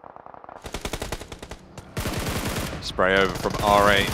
Four rivals give them the broadside on the roll-up as well. Pamburu caught unawares, certainly be aware of it now, goes down. Enigma Galaxy are here as well on the other side of the warehouse. And both teams are actually feeling the brunt of it. S2G getting lit up in the field as well. R8 somehow going to be the snake who slivers on through the net there, bringing down a hefty chunk of four rivals out in the open. Does S2G struggle on that north side too? I mean, S2G lose a player as they try and provide an anchor point for the rest of the team in Silas, but luckily there is a little bit of redemption, a little bit of retaliation coming through from the rest of the team from Hamzy G, but Idam going up against LGD at the moment, currently just running them through. And will not stop there. Suki doesn't even go down, and LGD are all four alive. They could start that heal fast and get on the bike. As Buradam fall on the southwest side, their last entry. One of the teams in the top bracket, drawn short here, 15th place, no eliminations, no points. Yeah, I mean, for LGD, though, this gives a lot of room to play with now. Box will be in front of them in a compound towards that southwestern edge. Absolutely fine, though. They can play around with this. It still works, and it gives them more time to actually get themselves into a position that they feel comfortable with. I think with these next couple of shifts now being less egregious and the shrinks becoming smaller and smaller, LGD could play this position for quite some time. They have got that edge capability there. Nade over the top, over towards R8, sees them all go down. S2G picking up a whole host of points. A clutch on the nade. 3 eliminations now, and S2G wipe out quite a big area on the north side of the road for themselves. Exactly, but that's their one fight. It's their one good fight, and then from here, it's how much more can they take? Because I think they do start to just break out a bit too much, John. You know, poking a little too many teams, rubbing them the wrong way, make a lot of enemies quite quickly, and then S2G tend to fall because of the amount of eyes staring at them. Titans, though, over towards that church position, over towards Pachinki, giving them a lot of oversight for the time being. Haven't lost too many members either. This is a team that would love to get back up towards one of those podium positions with Buradam out very early on in this game. This does give a great chance for Titans to now pick up some points and put themselves back in the big three. Leapfrog Buradam, who joined the bunch in the previous matches. The Infinity hunkering down at Pachinki right now, with Titans in that church position as their foreguard. Bigatron, they're playing on the northwest side and potentially ready to find LGD rolling straight up onto position. Those smokes will let them know that there are players here leaving. LGD, though, they want to get more rundown, so they'll be able to find it onto Luxia. Spray down from YZ, and they'll be able to get the flush fast as well. LGD, 5 eliminations. They do not want to let that last game momentum go. And they're going to try and pick it back up onto Bigatron. Real good catch on the timing for Bigatron there. They were just about to set out towards that northern side. Looks he's left behind all by his lonesome as the rest of the team gets in the vehicles to move out. Madball's lost a player in Monkey. Get dropped down towards the floor and lost another on top of that. So Madball's again into a position where they only have 2 players up. Make that just the one now. Influence Chemin, bombardment. Finds the nades over onto Madball's position. Look at that, they continue to go straight on through. Nades pouring on in. And the Madballs taken out of the mix. Actually, I think it's only left very, very split. Maybe looking for the res on the Madballs, but They are really out of the way on that eastern side. It looks like Influence Chemin want to sweep down, and actually they've pushed further down south as well towards Titans. Bit of a crash on the western side as MTechs push on in. 4 players alive for them. As Aegon XIA will look to hold off. Another actually backup crash comes in. 2 players on the inside, but Tarment handles 1. Not good for 2 though, however, will get flushed out. That's unfortunate. Would it to keep all 4 of your players alive there? See 1 player on the bottom edge of your screen as well. I can live this one out, but it's Box who've managed to get themselves into a fairly decent spot here. This player from I8 wants to just hold on. Very unlikely to keep going though. Mad Bulls will go down and they'll be finished their day at 38 points. IQ here lights the top floor up with the Molotovs. Now just smokes though and has to go for the full-on spray.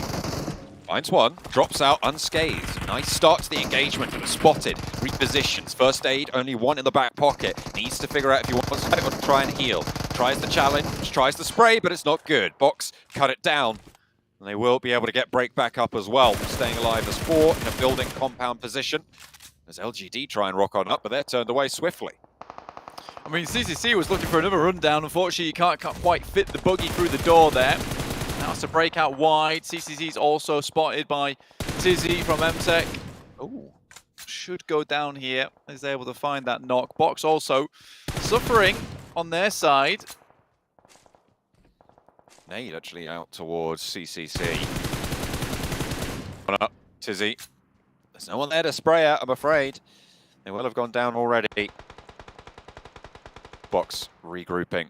Infinity in the meantime challenging with DRS, moving through already, finding the first. Delta the next to bear the brunt, with rules up top to lay down some covering suppressive bombardment from those nades. Delta banks the nade incorrectly there, unfortunately. Strafes back into the rocket, doesn't quite find the arc on it.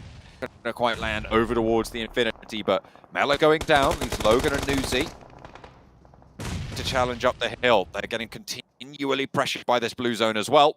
Team Queso, in the meantime, full. Pretty uneventful game for some of just falling with little to no eliminations found. Box have found that elimination with an insane compound. They're able to take off the hands of IA, albeit only being 1 player that was left inside that building. Played from this spot very strongly though, with it being extremely central and has eyes on towards a lot on the outside. That final zone, Bombing should have a really good shout into this game. S2G out for eliminate. Influence Chemin coming in from that northeastern side. Really at this lobby today. Certainly have. Nades. Killer has 1 in hand towards Infinity. A little bit left. Will not find too much, but Infinity are making that push up the open hillside. Can Rules find those shots, find those angles? They're putting nades back the way of DRS in the meantime on the southeast side to try and get a little bit of control over this hill that will give them a good launching point for the rest of the zone. But they have to dismount DRS if they want to be able to do it. Nuzi goes down first. That's a bad start for Influencers, for Infinity. Killer swings out with the Groza. Delta low but not has that first aid, can heal and regroup. 2 players remain for the Infinity.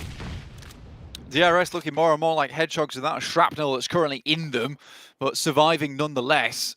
The Infinity now slow things down, start to crawl up. DRS still not out yet, not a single player down. Influence Chemin, 5 limbs for them found. LGD were trying to remove them from the equation. Titans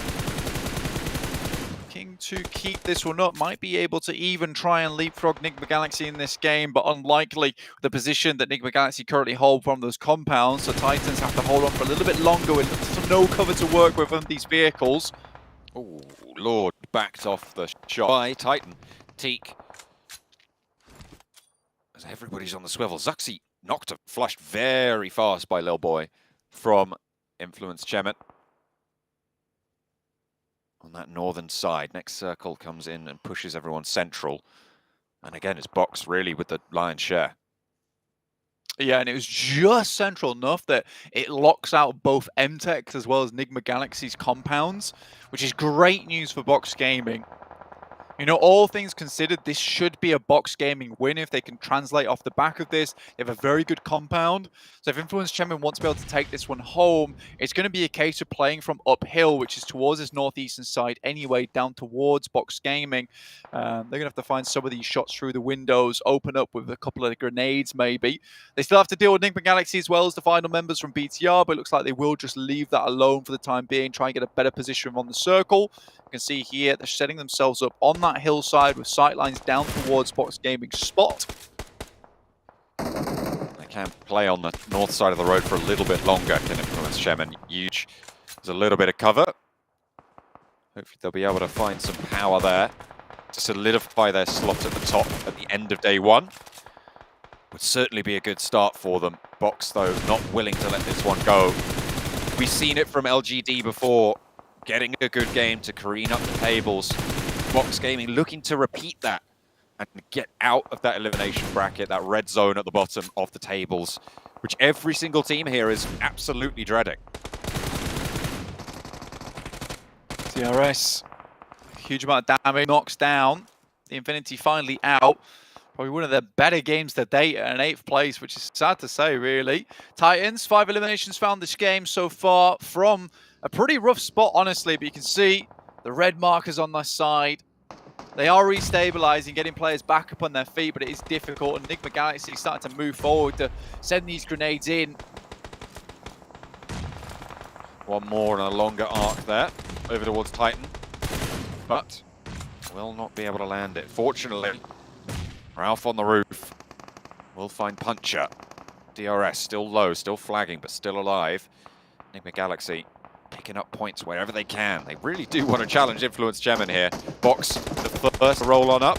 It's only the one, though. An MTech Storm, chicken on the outside, actually suppressing the ridgeline effectively. Tizzy will fall, however. MTech Storm will fall to boot. The Korean team is out of the final game of the day. DRS, it's so difficult to move through this spot, and Titans still have a lot more nades to work with. Delta tries to jump forward, but that'll be it, with the blue zone doing the rest of the work. But Titans now finding some big damage here in this game, some big points on their side as well, but it's 10 eliminations here found for Influence Chairman, still at 4 players alive. Jem Foster behind, not likely to be able to do too much, looking to live here. BTR have done pretty damn good today, all things considered. For their recent performances to the last PMGC, I think this is a much better start than we're used to seeing from BTR. So I'm happy with what's currently happened, but Influence Chairman's absolutely put on a clinic today. Groza in the care package drop just outside of the box compound. That is quite an effective weapon to hold off against those pushes, so if they can break out and grab that, it'd be good. But similarly, it's a little bit of cover for teams to roll up on if they want to go for that grab. I mean, that's what it'll come down to in the end, is just a crash directly onto Box Gaming's position. Surprised Acer didn't get knocked there. He's lucky to get away with his life. On no HP, 0.5 HP bar, in fact. Puncher shimmying down there. Takes a bullet, maybe 2, but some covers from somewhere. Teak now making the same mad dash. Nazer actually finding Lord, trading it off from across the way. 3 teams in this fight. Freak rolls up to Teak and it's not good. Will fall down to it, but it's traded off so many ways between 3 of these teams. Blank Box are just sitting there watching all of this unfold and thinking, this is excellent news for us. I mean, Box really hasn't done too much, though, in regards to the game. 11 eliminations so far for the guys from Influence Chairman. They're absolutely laughing all the way to the bank just in terms of elimination points alone. Box Gamer had to get that 1 single point from I8 as they entered, but I really don't know how many more points they've been able to accrue from this spot. Not at all, and it could just be a case they come into the end game here feeling very cold, whereas Influence Chairman's on an absolute hot streak. They go for this crash, and Box Gaming might not be able to hold them off. There's the final player falling from Titans, 3rd place coming on in. The top 3 teams were still in it right until the end, so even though Titans are there, they're not going to be able to catch up. Chairman doing so much work, but Box with a big chance here to put up massive points, but they've only got 2 points so far, making it up into second place. That's 14 points, a maximum possible coming in of 18 points on the game if they get all 4 of these eliminations now, Blank. It's good, but it's not massive. I mean, for Influence Chemin, all they have to do is wait for Box Gaming to make a mistake here because the circle is not going to close too quickly. So if Box Gaming, they need to hold on to and fight off against Influence Chemin on this push, but to do that they have to peak. And I think with how good Influence Chemin are feeling today, if you peak, like, you're going to get bullets sent back your way and from 4 separate barrels. Next circle over towards that western side. You know what? Influence Chemin could even set themselves up on the other side of this fielded area and wait for Box to move. It looks like they're going to do that or just go for the crash. Okay. Going straight on in, 2 players on the swerve, cut across the lines, and actually both of them survive, miraculously somehow staying up. But Little Boy does go down as Break pops the nade out the window, flushed out fast. Break traded off, Federal knocked in the meantime. 2 players fall, Law and Koyovsky trying to make that cross as well, hitting the deck on the outside. They might have been using this as a distraction to get the outside track on the next circle, but with Koyovsky falling, 3 players alive from Box, can they get anything done? Law evens the numbers, but it's spotted, and that is Box holding it down for a chicken dinner at the end of the day. They jump on out of the red zone. No elimination bracket for them just yet, but there is still plenty more to come. But what a way to give yourself a little bit of momentum moving into day 2.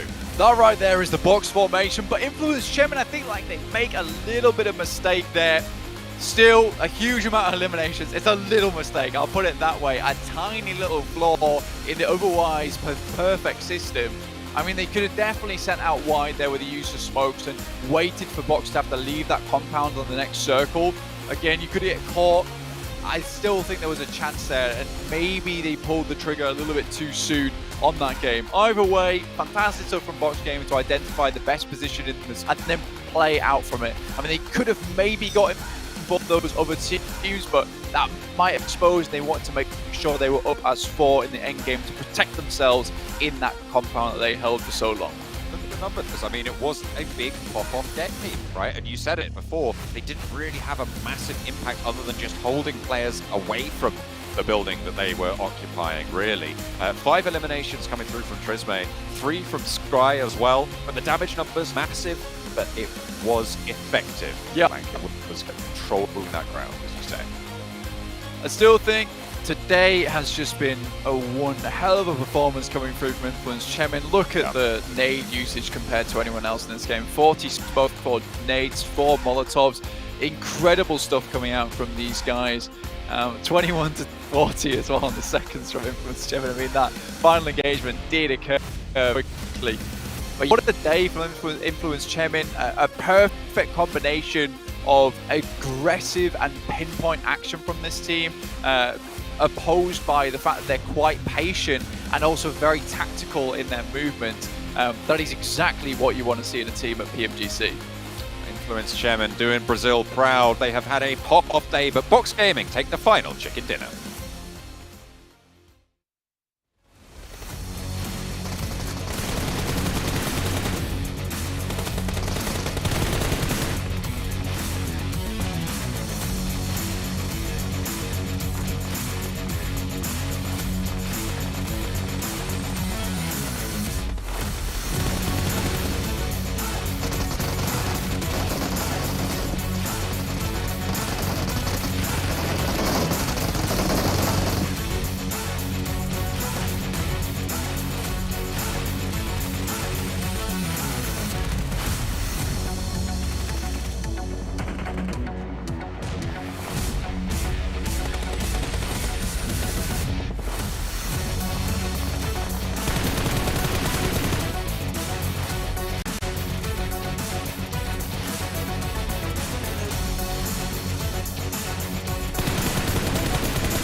Well, a good closeout here for Box Gaming, able to get themselves the chicken dinners. However, they don't get the most points in the match. Influence Chemin with 13 eliminations and 12 points, putting up a big 25 to add to their tally to secure them a spot into first place, even more ahead of Enigma Galaxy. But let's dive into Box Gaming, because that was kind of like a wait and see, right? They just kind of got into the compound and just waited for any teams to come to them, or just waiting for the zones to finally squish in enough that they can just close out the game, it seemed.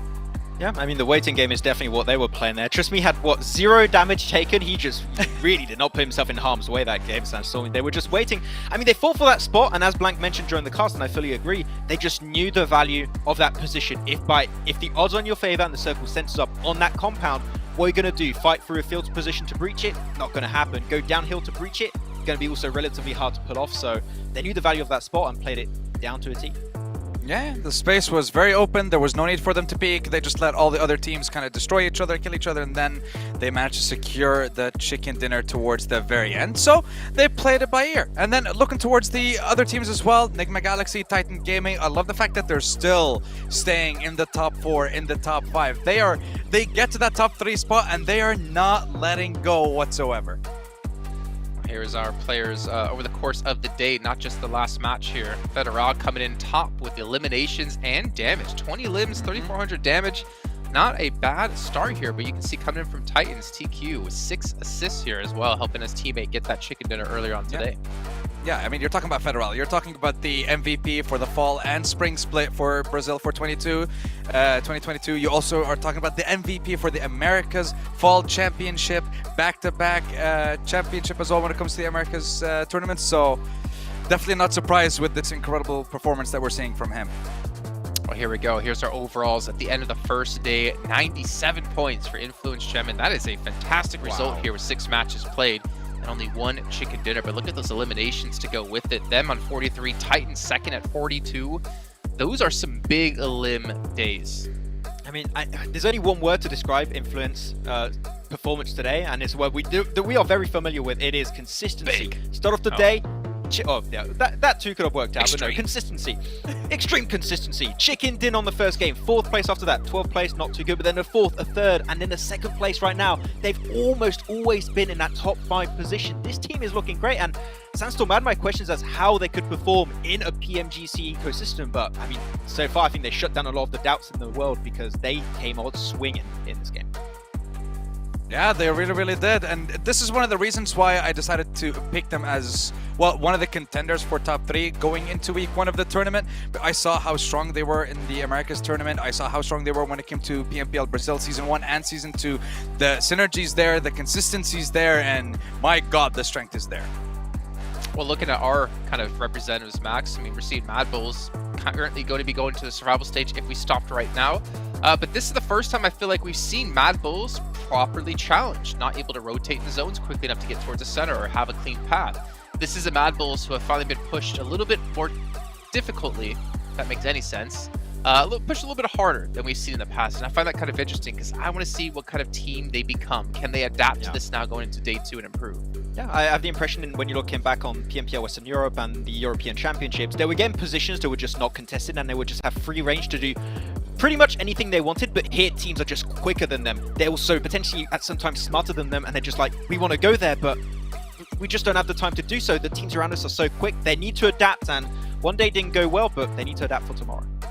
Yeah, we know the coach they have behind them to help them improve. He's been really well known in other battlegrounds as well. But it's time to head to the stage, though, to actually have a quick chat here with our #1 ranked team at the end of day 1, Influence Chemin. And we have concluded all the 6 matches that we have here for our very first day of the 2022 PUBG Mobile Global Championship League. And here in Group Red, we finally found ourselves a team at the top of the leaderboard, and it's Influence Chemin. Of course, here with me is one of their players. Could you please introduce yourself? Então, poderia se introduzir a pessoa? Oi? Introduzir o seu nome. Meu nome, eu sou o federal da Influence Chemin, primeiro homem, faço o fragger do time. The first thing we really want to ask you is that how does it feel to be the top team on the first match of the day, and now you guys managed to finish at #1? Do you have the confidence to maintain this first place result? Ele perguntou, tipo, como vocês estão na primeira classificação, como é o sentimento agora e, tipo, se tem a importância de ficar em primeiro. Sim, é muito importante para a gente ficar em primeiro. A gente vem trabalhando aí muito tempo para esse dia, né, para esse campeonato, que é o sonho de todos nós. Então, estamos dando nosso máximo e fico feliz por ter ficado no primeiro lugar no primeiro dia. So it's very important for them to be in the first place because they've been working hard for this, like for the whole tournament, and it's a pleasure to be ending the first today. And of course, only the top 3 teams will get that direct access into Jakarta. So I really want to ask, what is your plan to keep your performance on the same level? And are you going to keep the same plan for the game? Or do you hope to change something after these 6 rounds that you've played out against all the other teams here in Group Rate? Então, qual que é o plano para conseguir ficar no top 3 durante o torneio para ir para o final em Jakarta? E tipo, se vocês vão mudar do plano de jogo? Bom, a gente vai manter, a gente vai se adaptar a cada dia que passa do campeonato, né? Vamos tentar manter o mesmo jogo que a gente fez hoje, pegando bastante kill, fazer nosso jogo padrão que a gente fez em todos os campeonatos, Américas que foi o último, e vamos dar nosso máximo para tentar manter nesse top 1 até o último dia. So for now, they just keep doing like the best because they get good results till now. And then they'll try to get the most kills for the next game so they can end it at the top 3. I like that plan overall. And of course, today you do have games where, of course, you guys have won and also games that you guys have struggled as well. So have you seen any of these teams that still poses a little bit of a challenge to you guys? And in specific, which match do you guys had the most challenge? Tipo, vocês já ganharam alguns jogos, mas perderam alguns também. Então, qual dos times que é o melhor candidato, tipo, para além de vocês, o adversário? Creio que todos os times, né? Quando a gente está falando de mundial, todos os times que estão aqui são os 16 melhores times do mundo, como os outros grupos, né? Mas creio que, não sei, todos os times. So, like, he's the fan of the championship classification. So for him, like, all the players here are good. So all the teams could pose a challenge for them.